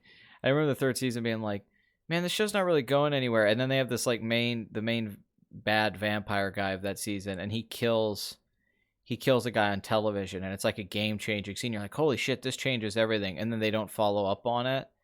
Because I think that would be a game changer. Like if Homelander killed the president like on television and then just talked to America, and he was like covered in blood or something, and he was like, yeah, you guys have to do whatever the fuck I want. Fuck Vought, fuck all of you. I run the country. That'd be scary. For sure. It would also be fun to see that actor do that. Like be in the White House. He's doing whatever he wants. Your mic's turned off. Sorry about that. It's okay. I think it's gonna be that. Yeah. I think it's gonna be that Stormfront is more of the bad guy. I like your idea better though. Well, I mean, I'm just thinking of the comic. Yeah, exactly. If I'm right, Stormfront shows up, gets killed. Stormfront shows up, gets killed. And I mean, they're clearly not going to have the Black Noir eating the baby scene that's in the comic. There's already things that aren't going to. I don't know, man. I don't think Black Noir is going to be evil like that. Either you do the whole Black Noir being his clone, or you subvert our expectations, which is pretty much synonymous with like anally raping me. Yeah, you subverted me by doing something horrible. Yeah, although in this, I'd be fine with them doing it. Like I think the change from he raped her and the baby zapped her belly open, and killed her. The change from he has to see that she has a kid. That's a good change. That's an interesting moment. I like the original. Yeah.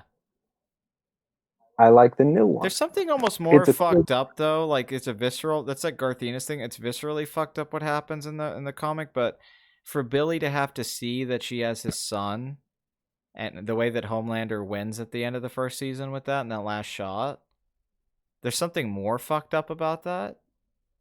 Yeah. the torture of that than just like she was raped and a baby laser eyed out of her stomach. The fact that she's alive and We has. kind of got both in the story. You know what I mean? Mm-hmm. Because I really like the ending of season 1. I really liked it. It was like, hey, wake up, buddy. It's going to be great. You're going to love it. And there's just that great shot of Homelander's hand on his like cheek and the camera pulls out. Yeah. That's one hell of an ending. It really is. It's like holy fuck, what's Billy going to do? Kind of disappointed with how they explained and everything with Billy getting out of that. Really think the writing's gotten sloppier. Thought the writing was a lot sharper in season 1. Yeah, but yeah. I don't know. I'm not too upset. It's still about entertaining. It's still a fun show.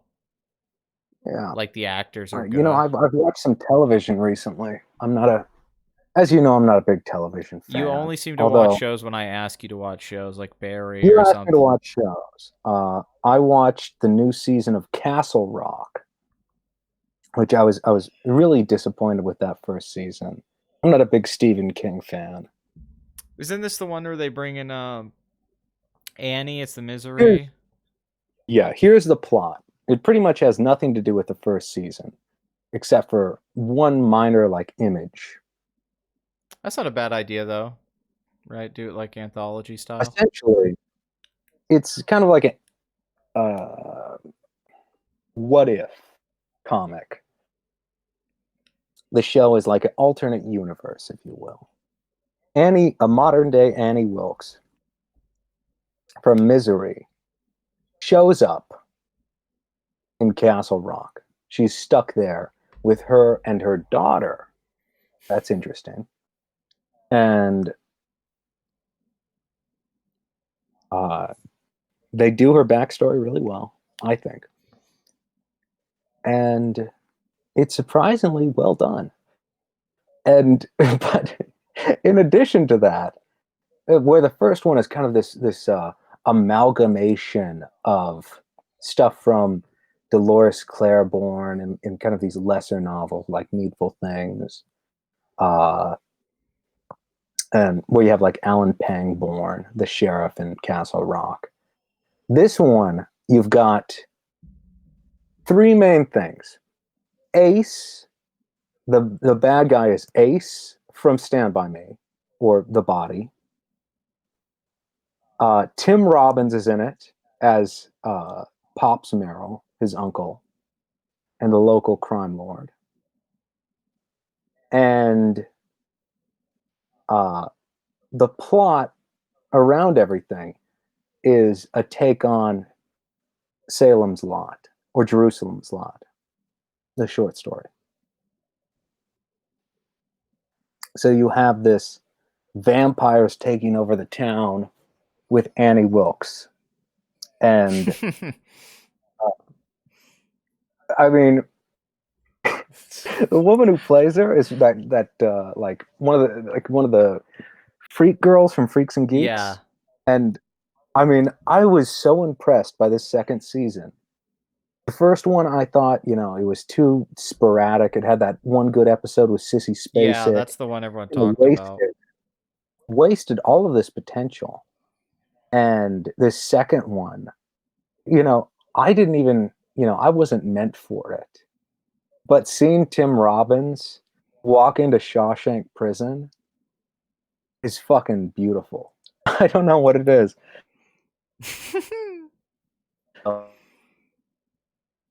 That's fucking crazy. I didn't know that. I didn't know that part. Oh, that shit. Spot. No. That it's Oogie. Kind of, Yeah, he crawls back through the sewers into Shawshank. He goes backwards. He goes to the raid and then crawls through the shitter back into the prison. No. He's Tim Robbins, obviously a different character. Yeah. But you're seeing him, go in and visit it. It's great. I don't know what it is. And Tim Robbins fucking kills it. I thought this guy was retired.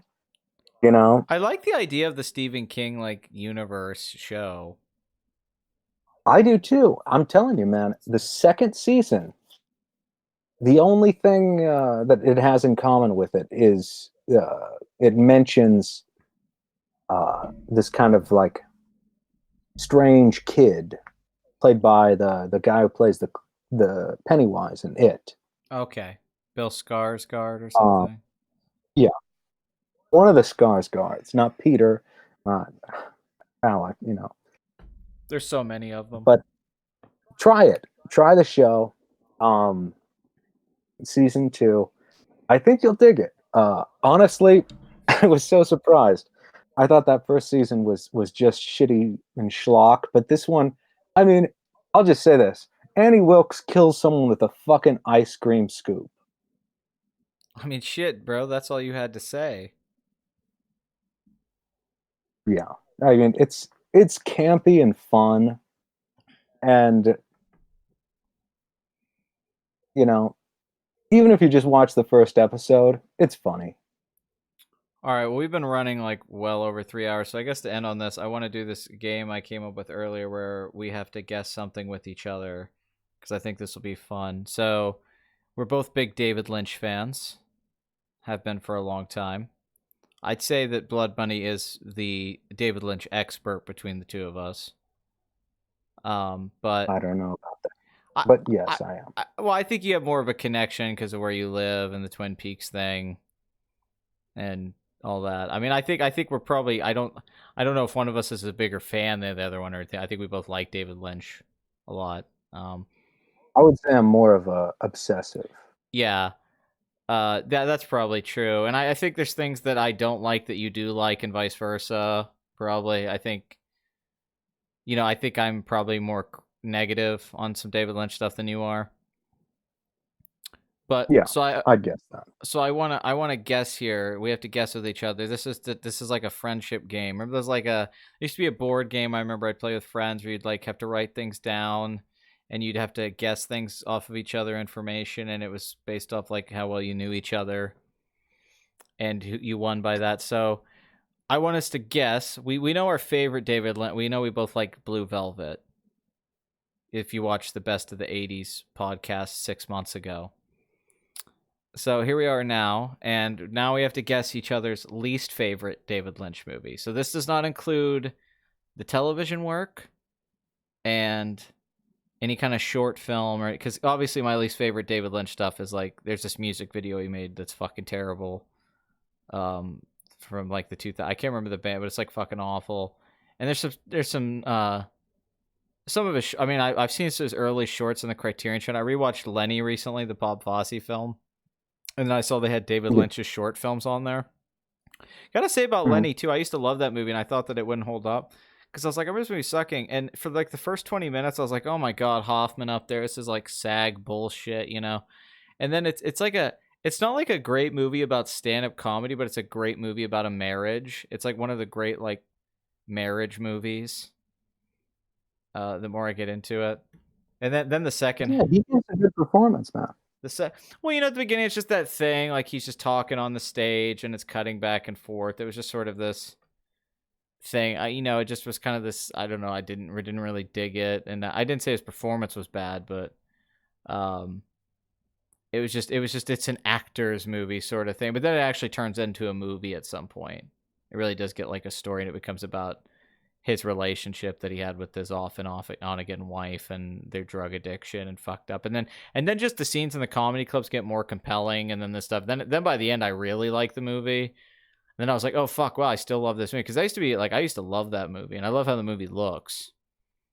I love the cinematography and the way it's edited and put together, but I hadn't seen it in years. They also just put on all of Albert Brooks movies on the Criterion channel. Really? All of them, yeah, from Real Life all the way up until recently. So I'm like, I'm gonna marathon that, like Real Life, Modern Romance, Lost in America, Defending Your Life, Mother. Because I've been kind of my back was hurt, I was binging a lot of the movies on there. I was watching like Pedro Almodovar films and stuff like that. So okay, so least favorite. You're gonna guess it, man. This is one that's changed over the years so much. This is a tough one for me because that's the problem. This could change within 6 months. You could have a different opinion on this sort of thing, Yeah. So, because we've never really talked about this. That's what makes We it. haven't. And I assume I'm going to guess yours as well.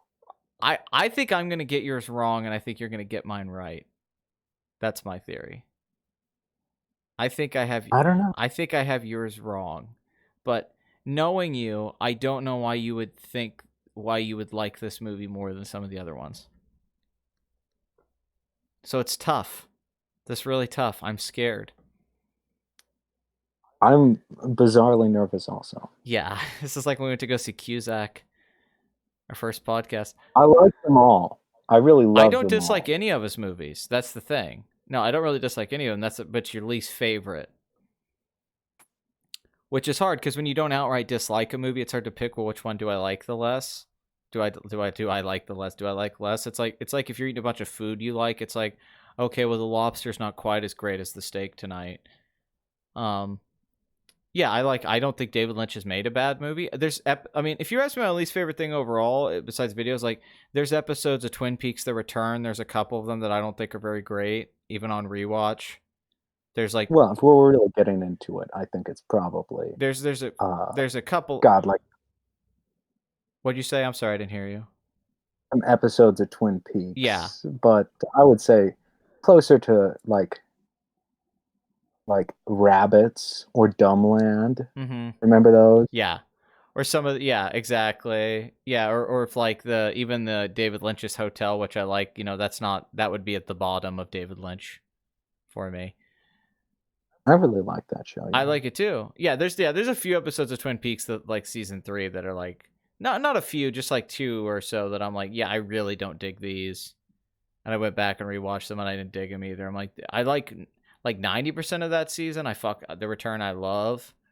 But there's a couple where I'm like, yeah, these are not. There's even one that I think could just not even be in there and it wouldn't affect the show at all.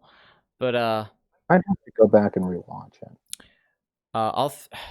God, I'm so tough here because there's the obvious answer for this, but I don't think your answer is obvious. I think yours is more. Because least favorite, shit, that's a tough one. Okay, I'm gonna throw this one out there. This is just the fucking swing, man. Here we go. Maybe we'll both be wrong. That'll be fun. Wild at Heart.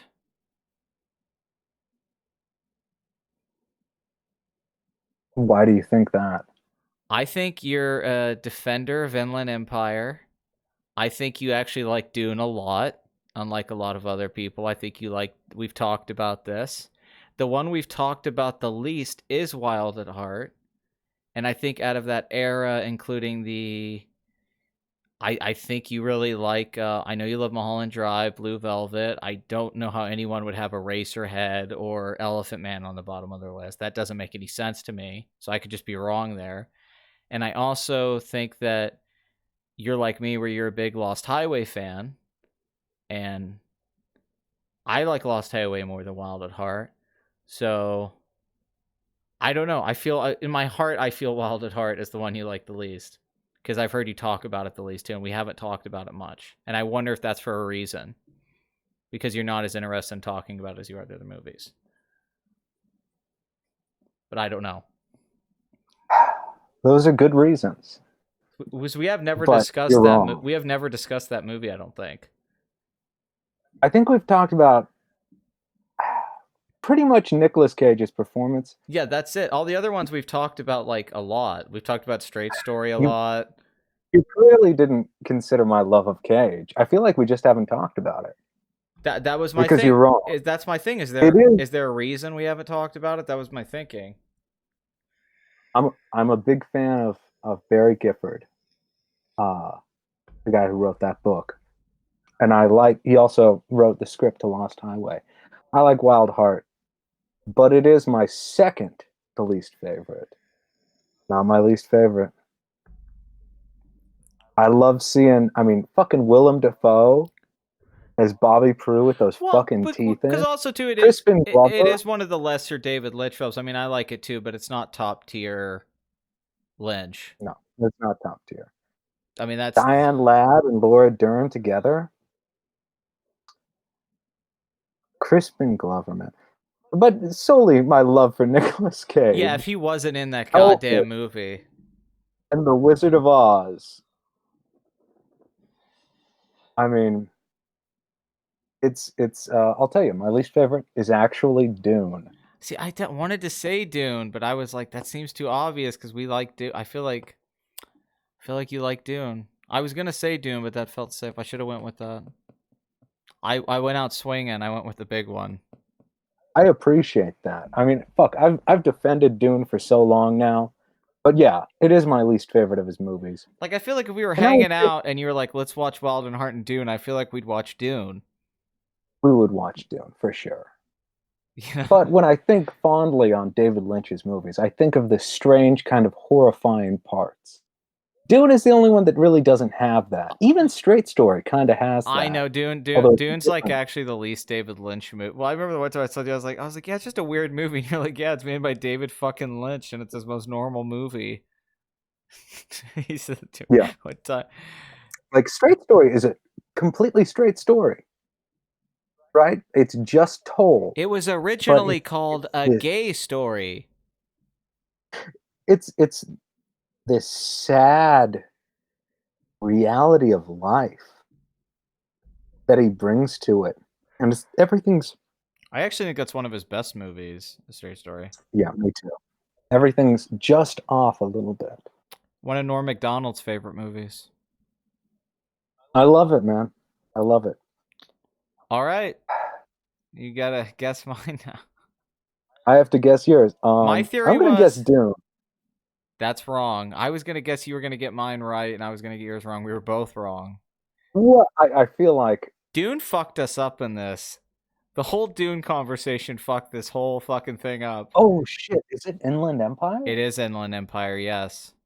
That's the correct. I should have thought about it harder. Yeah, you don't like Inland Empire. You know I don't like Inland Empire, yeah. I don't hate Inland Empire, but that's definitely the one. I'd rather watch Dune than Inland Empire, excluding the scene where Laura Dern runs at the camera. Well, because I feel like a lot of people would say Inland Empire, so I think it's a very obvious answer, but I knew you wouldn't feel that way. Yeah, I think So I went with Wild at Heart. But Dune fucked us both up. It was the Dune yeah. conversation. I just instantly thought it's got to be Dune, right? No, you know that it just brings the poetry of it.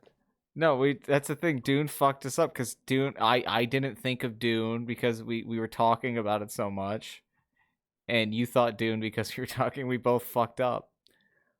Yeah, you don't like Inland Empire. I almost feel like let's almost be fair. Let's eliminate Dune because I don't even think Dune's fair. I think we're both right if we eliminate Dune. Because let's be fair, Dune's not really falls in. Oh yeah. I think there's a caveat we can add to this because Dune does fuck this up because whether or not you like that movie is a big turnaround, and I don't really think of it as a David Lynch, and he's disowned it. I still do. I do too. But okay, if we were to discount this, we're both right. We're talking just straight David Lynch without the Dune factor in there, like because the Dune is like that's his Alien 3. That's the weird one in the filmography. Where it's like, I mean, because it probably is. If you want to look at it that way, it probably is his. Elephant Man is also a weird one in his filmography. But it still feels so David Lynch though, and like is a big part of why I love David. Like Dune, on the other hand, like it's probably his worst movie. I just like it anyway. Like we were saying, like what's probably the worst movie made? It is Dune. Although you could make the case, it is Inland Empire. Yeah, I think it's Inland Empire for me. Yeah, it does look like shit. I mean, we both had our second ones right. I mean, you were all hard Inland Empire, so yeah, I feel like we're and I guessed that pretty quickly. Yeah. Inland Empire. See, I really like Inland Empire. I know you do. That's why I wouldn't say. I thought out of the David Lynch movies that are, I'm like, what? We should have started without Dune because I thought Wild at Heart. There's no way he likes Wild at Heart more than those other ones. See, for me, Inland Empire is just a great horror movie. It's terrifying to me. I agree. There's that era of Lynch. You like it more than me. I'm not as big on Mulholland Drive as you either.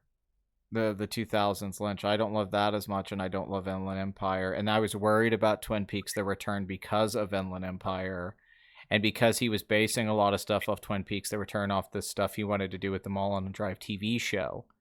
A lot of things are from the Mulholland Drive television show he was going to do. And so I was really Yeah. worried. Then I was shocked that Twin Peaks: The Return was great because it wasn't just the Mulholland Drive Inland Empire stuff. It was Lost Highway. It was Eraserhead. It was really a culmination of all of his Yeah, stuff. it was the See, original I love show. Mulholland Drive and Inland Empire. I like stuff as Mulholland well. Drive. I like Mulholland Drive, but yeah, I'm not one of those like Mulholland Drive's great people. I love it. Yeah, no, I know. So I knew you wouldn't hate Inland, but I'm like, I feel like, because yeah, Wild Hearts. I guess for me it would be like, So, shall we discuss Inland Empire and all of its flaws?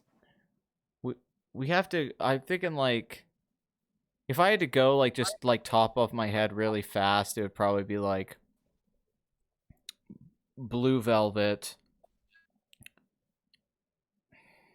It's weird. I almost want to put Straight Story at number 2. I love that movie so much, but Blue Velvet, Elephant Man, Eraserhead, then Straight Story,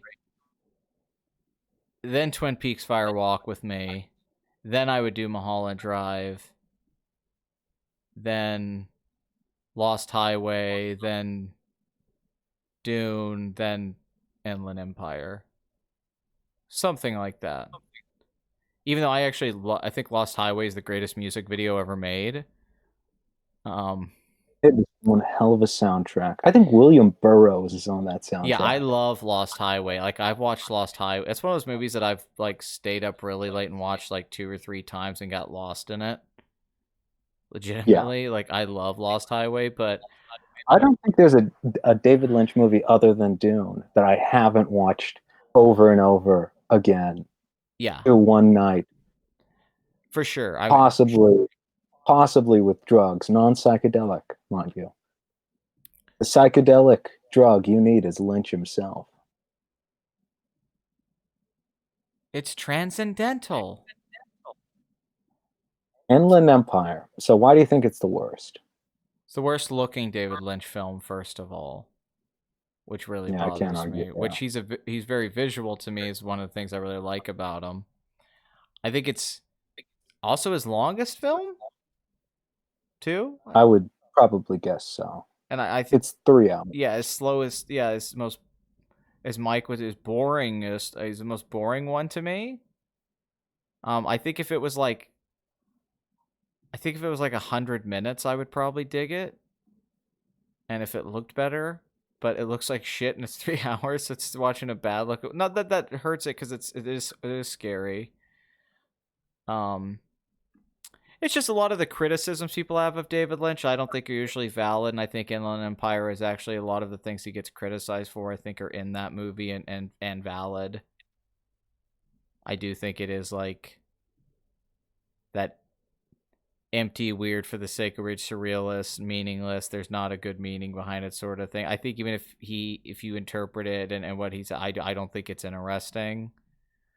I'm not like fast. It's not like I want to sit down like I'm gonna watch Inland Empire tonight, figure this one out.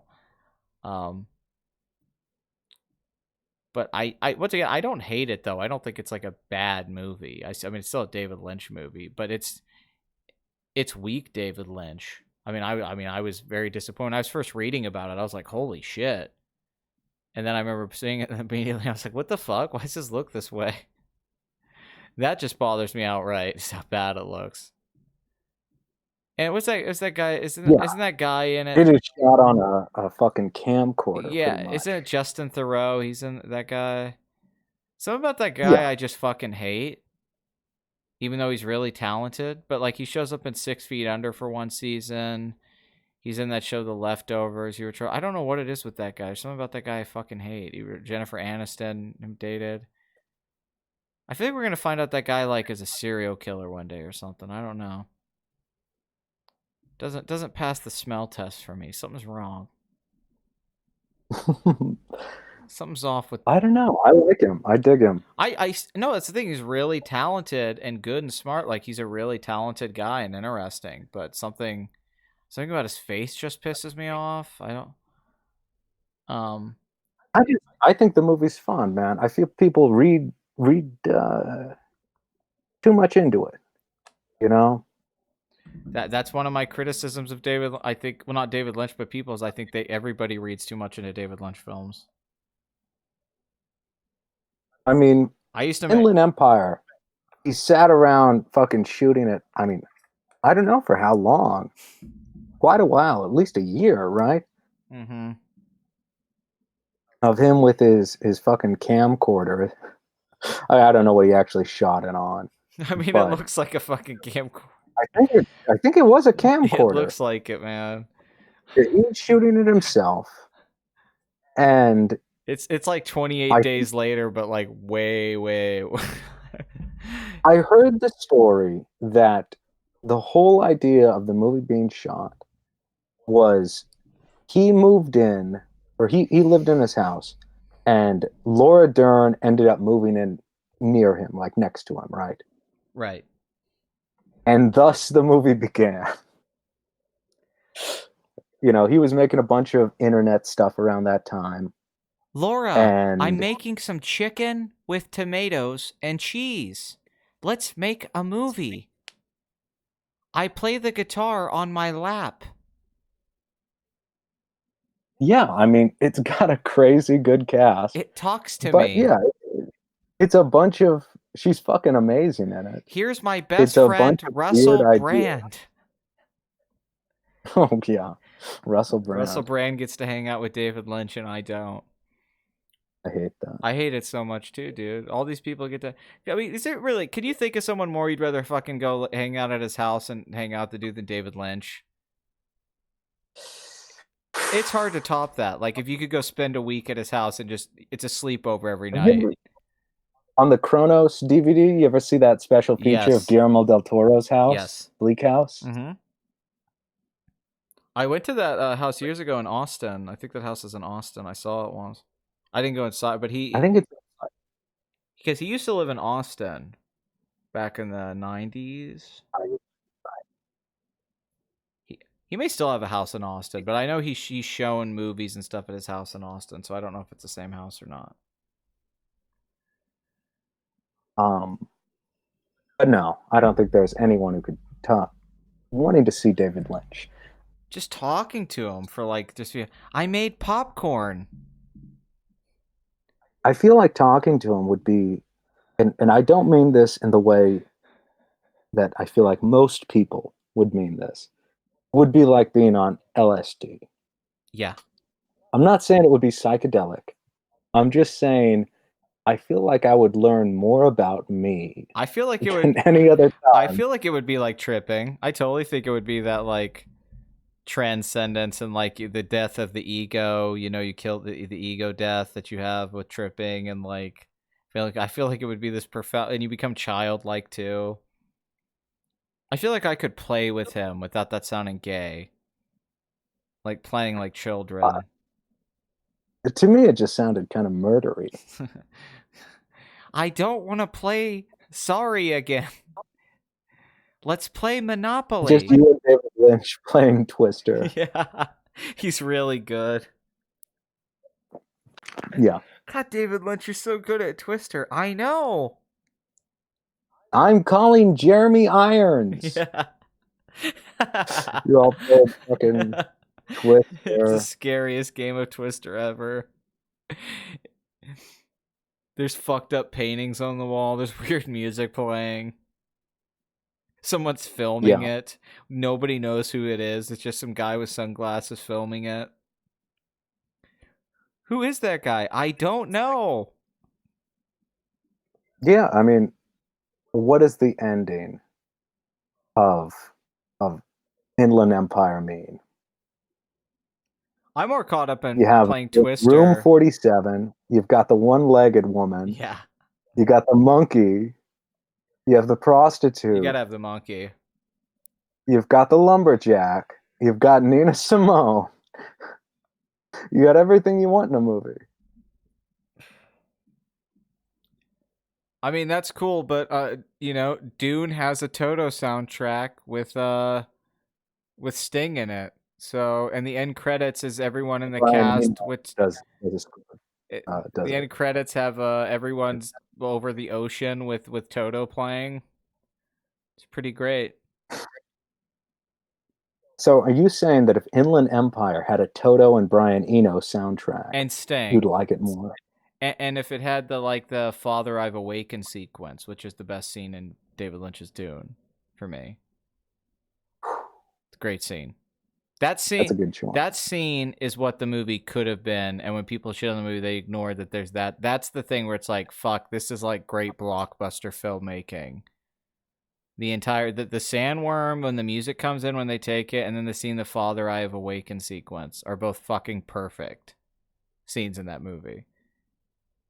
Where like I hate that David Lynch doesn't like it because it's like, dude, there's some good shit in this movie. It's true that you're ignoring. There is. Like, you didn't fail completely. It is a failure of a movie, but there's it's Alien 3 has that too. Alien 3 has less of it, but there's parts of Alien 3 where it's like, hey Finch, you know, some of this stuff's good. Charles Dance in this movie's pretty fucking good.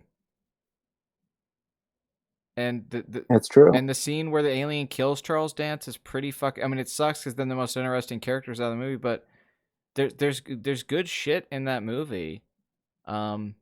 You can't, you know, it's that thing Tarantino said once about Bonfire of the Vanities, that only a great filmmaker could make a bad movie that way. I'm very fascinated about that when like good filmmakers make bad movies, because they're not bad in the way that like a Samurai Cop is bad or so, you know, like those kinds of movies. It's not B movie bad. It's somebody that's clearly really talented and smart and things didn't work out, which makes them more fascinating. I'm like fascinated by Brian De Palma's Bonfire of the Vanities.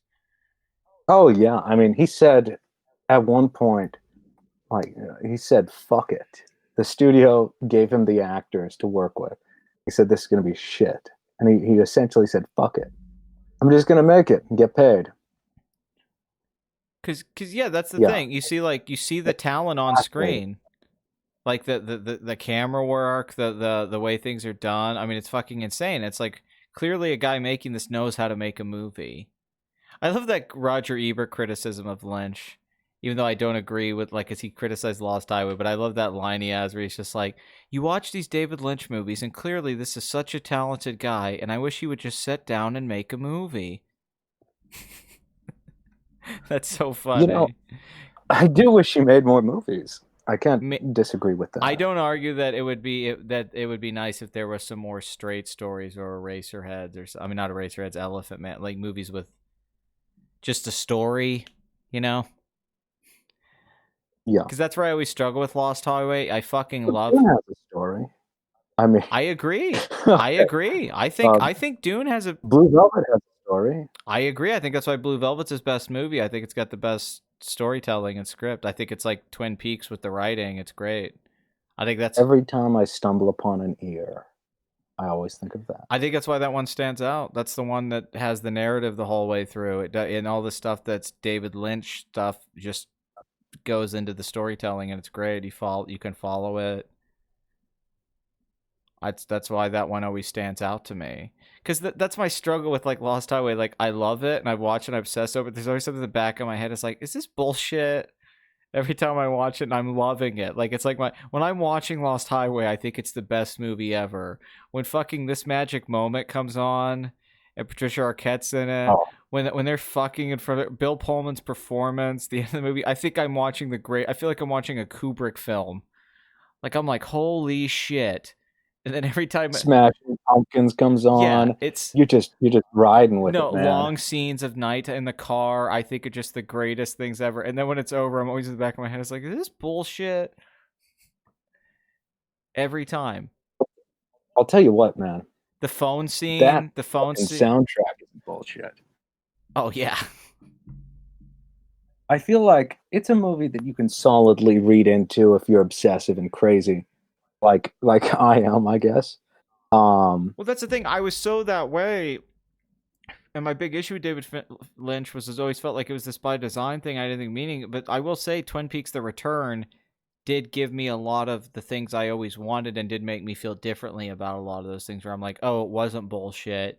You do have some form of answer to these things, and you have been thinking about these things, and these are running themes, and it does connect, and it wasn't all just. You know, The Return really, especially considering it was 18 hours. So it was like... The Return was one of the most...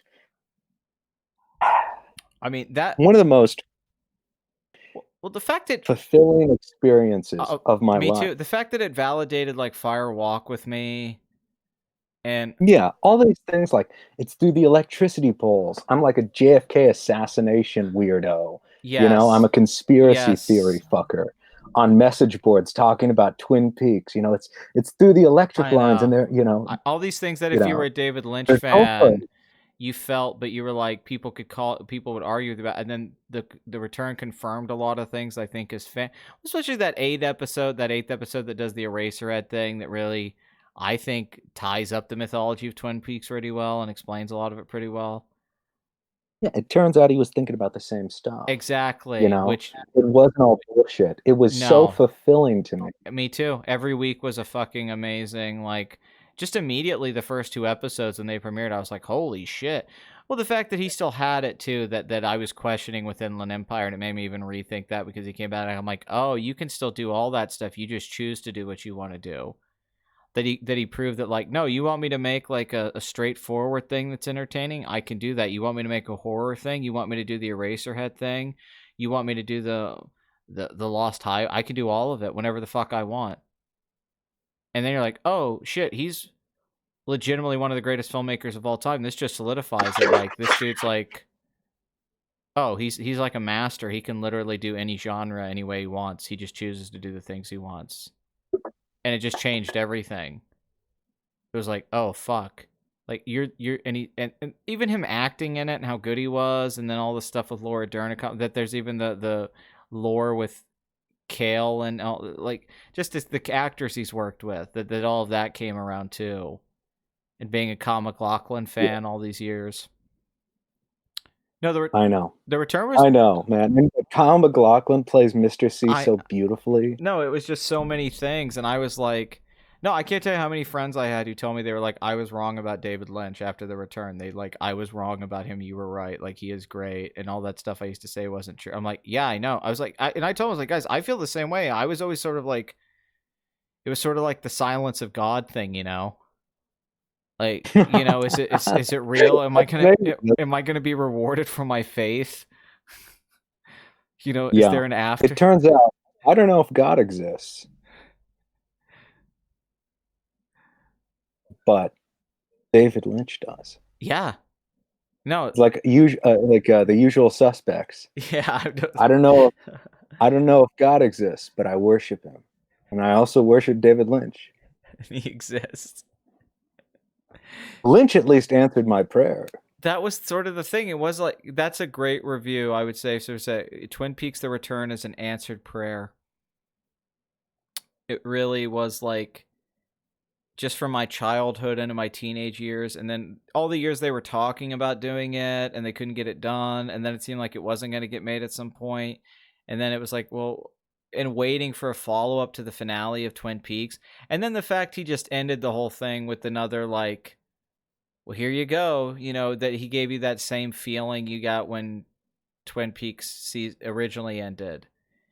And that last scene where Cooper and Laura are walking up the stairs, it literally felt apocalyptic to me. It was like I maybe the way people felt at Avengers Endgame, like the decade, like for me, that was the scene where they're walking to the house. I literally felt the weight of the entire world or the universe in those moments. I've never seen people walking up steps feel so grand. It was walking into the gates of heaven or down to the pits of hell. I'm not sure which one, but it was like, I was so elated. I did not know what the fuck was going to happen. I was like, every single line of dialogue and moment, just, I was holding on to. I was holding on to every second, trying to get more like Roy Batty and Blade Runner. Like, I couldn't, and I didn't know what to do. It was very overwhelming. I mean, besides the scene with him and Laura Dern and Kyle MacLachlan, but the final part, because I wasn't digging the last episode that much. I was like, what is this? And then that last scene, I was like, oh my god, what the fuck? What is going to happen here? This is nuts. What are you doing, David? Because I know he can do anything, so he's choosing what he wants to do here. It's the Superman dilemma. He can do anything, but what is he choosing to do? What is he choosing to do? And then just the what year is this? And then the fucking screen. I was just like, what the fuck? And now the rest of my life, what year is this? What is it? What am I?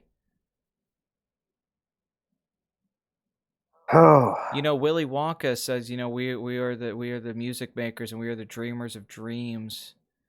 And then David Lynch talks about the dreamer, and I just, you know, I feel like he made me feel like a music maker again. I guess I don't know.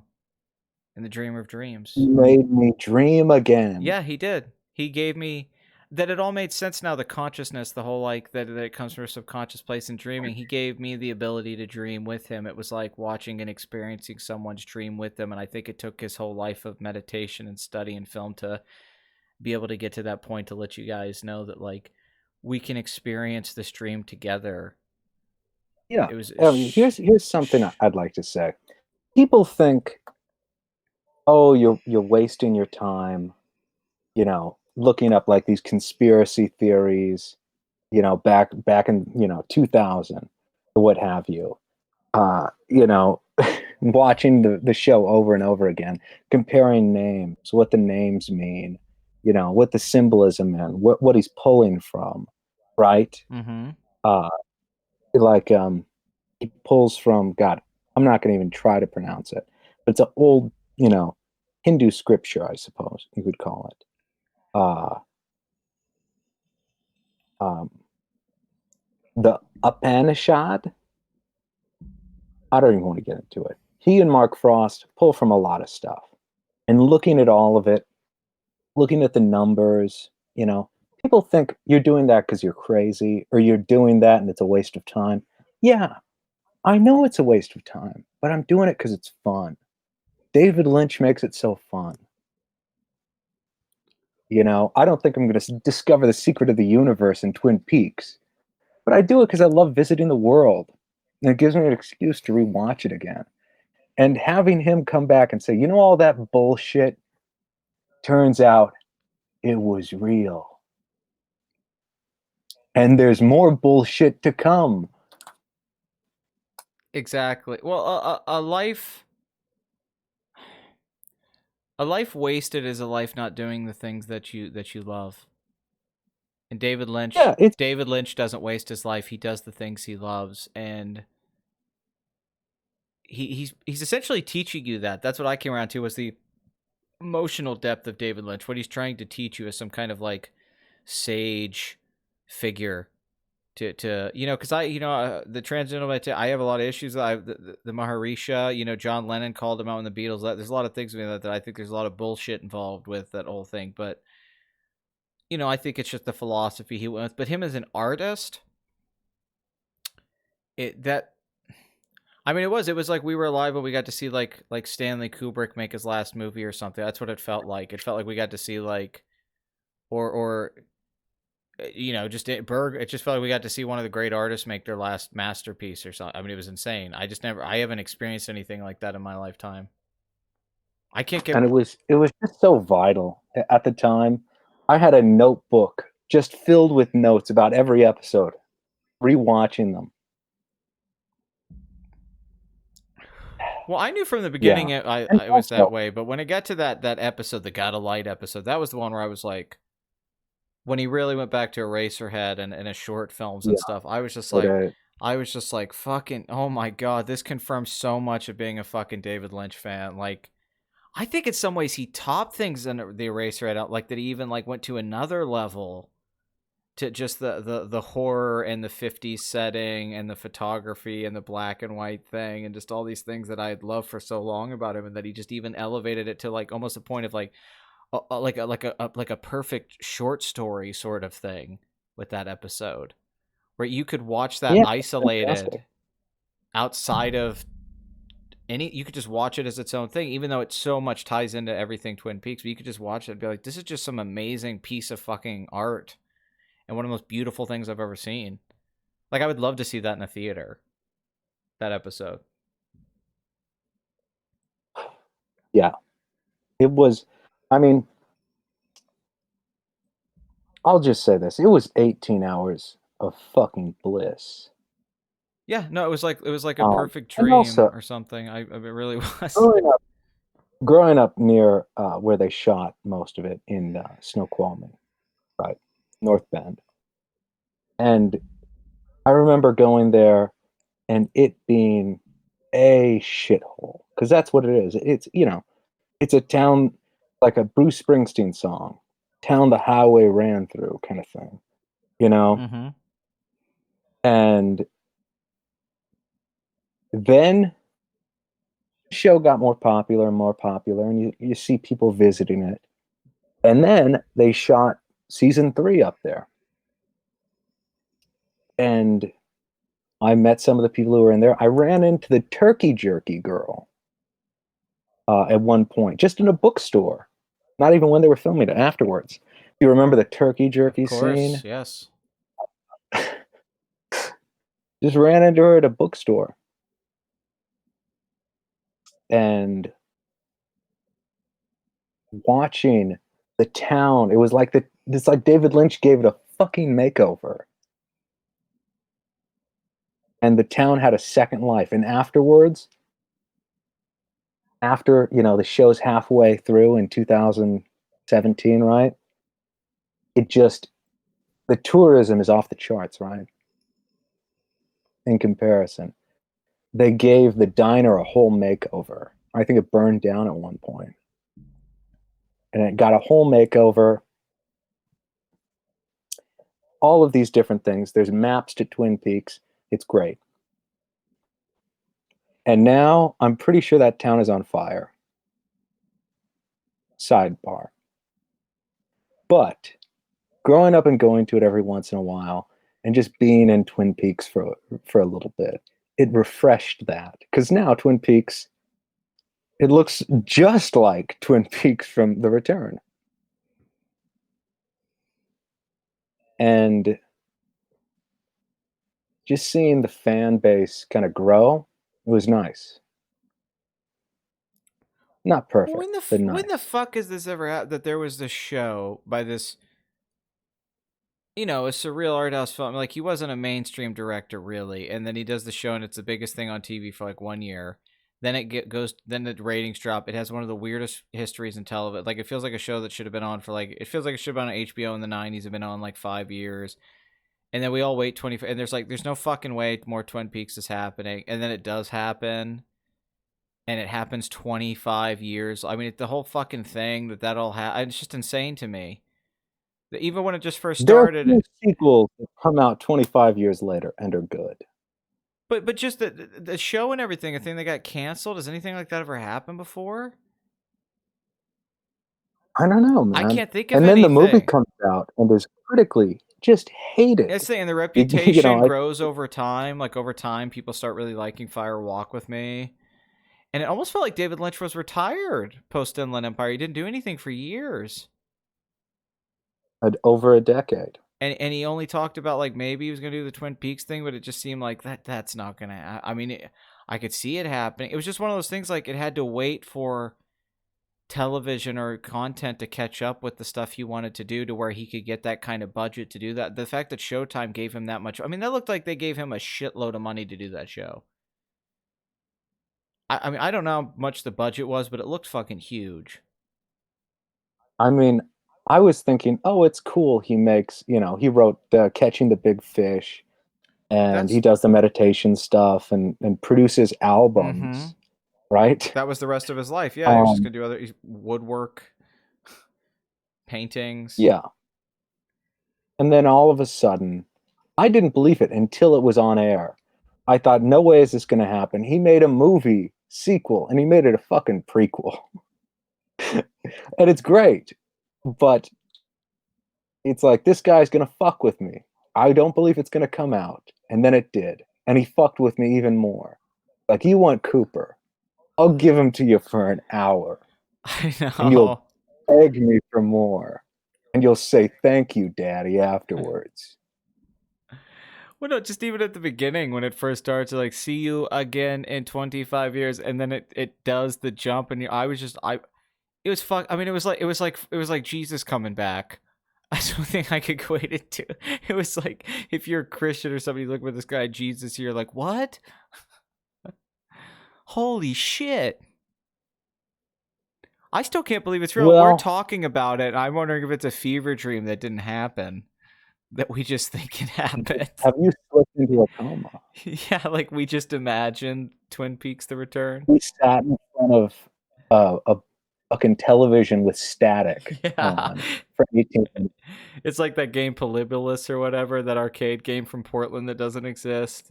Like we were just staring at it. What? There's that fake. Well, it really doesn't exist now. Fuck. But yeah, like we're just staring at a static TV, and we're like, "Hey, we watched The Return," and someone's like, "What? You're staring at static for 18 hours? There's nothing on that screen." No, I feel like I saw something I wasn't supposed to see. Yeah, we're like Yeah. fucking Jake Gyllenhaal in Zodiac, Yeah. right? We're just fucking losing weight, ignoring our family, you know, just going around like what does this mean? They're like, You "What?" know, for 16 weeks. That was us. What could it mean? You know, we're getting phone calls in the middle of the night. It's David Lynch just breathing. Yeah. He's writing us letters. Yeah. He's just writing letters to the newspaper about how he's going to kill Robert Downey Jr. Yeah. That's what it felt. I mean, I can't compare it. It was fucking surreal. It was so weird. Every week on Sunday when I couldn't believe it. I was like, I can't believe this is fucking happening. And there was just so much of it. The fact there was 18 hours, the fact it wasn't like just 8 episodes or something. Which is The fact it wasn't just a movie, you know. I thought at the most we'd get like Sunday. at most I thought we'd get like a mini series, like 6 episodes or something. I thought that would be the most you would ever get. I did not expect him to do like a fucking network TV show length. To do 18-hour, and then it wasn't even a TV show. It did play like some 18-hour movie. The fact that he made No, it was like 3 hours of story. And then a bunch of short films and sidebar. Like there's just love stories and side stories that come in and out of the fucking thing. And it doesn't even tell all the stories. You have to buy the book to see what happened to everyone. No, that's the thing. There's just like, yeah, there's shit that doesn't have a resolution, that like they spend all the time in that fucking bar. And it really feels like it's building towards this big moment. And then James has always been cool. Yeah, and then like 9 Inch Nails shows up and perform, like all these fucking bands performing at the end. You get like a David Lynch concert. Fucking Trent Reznor shows up. You're like, what the fuck? No, it's insane. So yeah, it turns out it meant nothing, by the way. Yeah. I mean, I don't know if it did. All I know is that oh, I know, yeah. No, all the build up with that was just for like episode 3, the Cactus Blossoms, that band, I believe they weren't the I knew someone who knew that band, like the people in it, whatnot. And I saw them anyway. Apparently they weren't the first choice, and the first choice people just couldn't make it somehow. So they were brought in, I believe is what happened. So they just showed up, and I just pictured David Lynch yelling. Yeah, it was the Cactus Blossoms, I'm pretty sure. Who are you? Who are you? Where's Trent Reznor? Why are you here? Where's Lou Reed? Russell. What do you mean he's dead? Yeah. Russell, why are they here? Oh. Okay, we're gonna have to stop because it's like that's gonna be too much to edit up. It's like I think we talked like 4.5, 5 hours. We have to stop at some point. I can't do like I mean I want to talk to you for like 8 hours, but the podcast we were already talking like 3 or 4 hours before we start recording. Yeah, we've been rambling. No, this has turned into like the joke. No, this is my favorite episode of the podcast so far. I'll say that. This is what I want it to be. Like it's just been. Doesn't James go up there and sing? Yeah. No, it's crazy. I guess on an end note, I'd just like to remind everyone that Spielberg participated and is directly indirectly responsible, I suppose, for the death of 2 children. So thank you for watching the listening to the Beef Stew podcast. Hopefully we can... I'd like to add that those deaths are the only thing that can get him hard at this point. And John Landis got away with manslaughter. But I hope we can start doing this frequently. I want this to be instead of another... Although we're kind of like the Twin Peaks of podcasts. You have to wait for the next step. Hey, at least when we do it, though, we do the 18 hours. You know what I mean? Like, oh god, they haven't done one in 6 months. It's like, yeah, but it's 5 hours long, so that's like 5 podcasts. I mean, fuck. There's an hour on the Dune trailer. There's an hour on Hans Zimmer. Oh yeah, we were talking about both of those things, weren't we? Yeah. No, the conversation went so. But hey, that's podcasting for you. That's exactly what I want it to be. So we'll see for episode 5, whenever that is. Hopefully this can turn into a weekly or bi-weekly thing. At least every couple weeks we can try and do this. Yeah, next time we'll discuss... I want to do the Schindler's List one. I would like to do the Schindler's... Next time we'll be discussing the Holocaust. Yeah, make sure to edit all the racial epithets out. Oh, I'll definitely do that. All right. That won't be placed at the beginning or anything.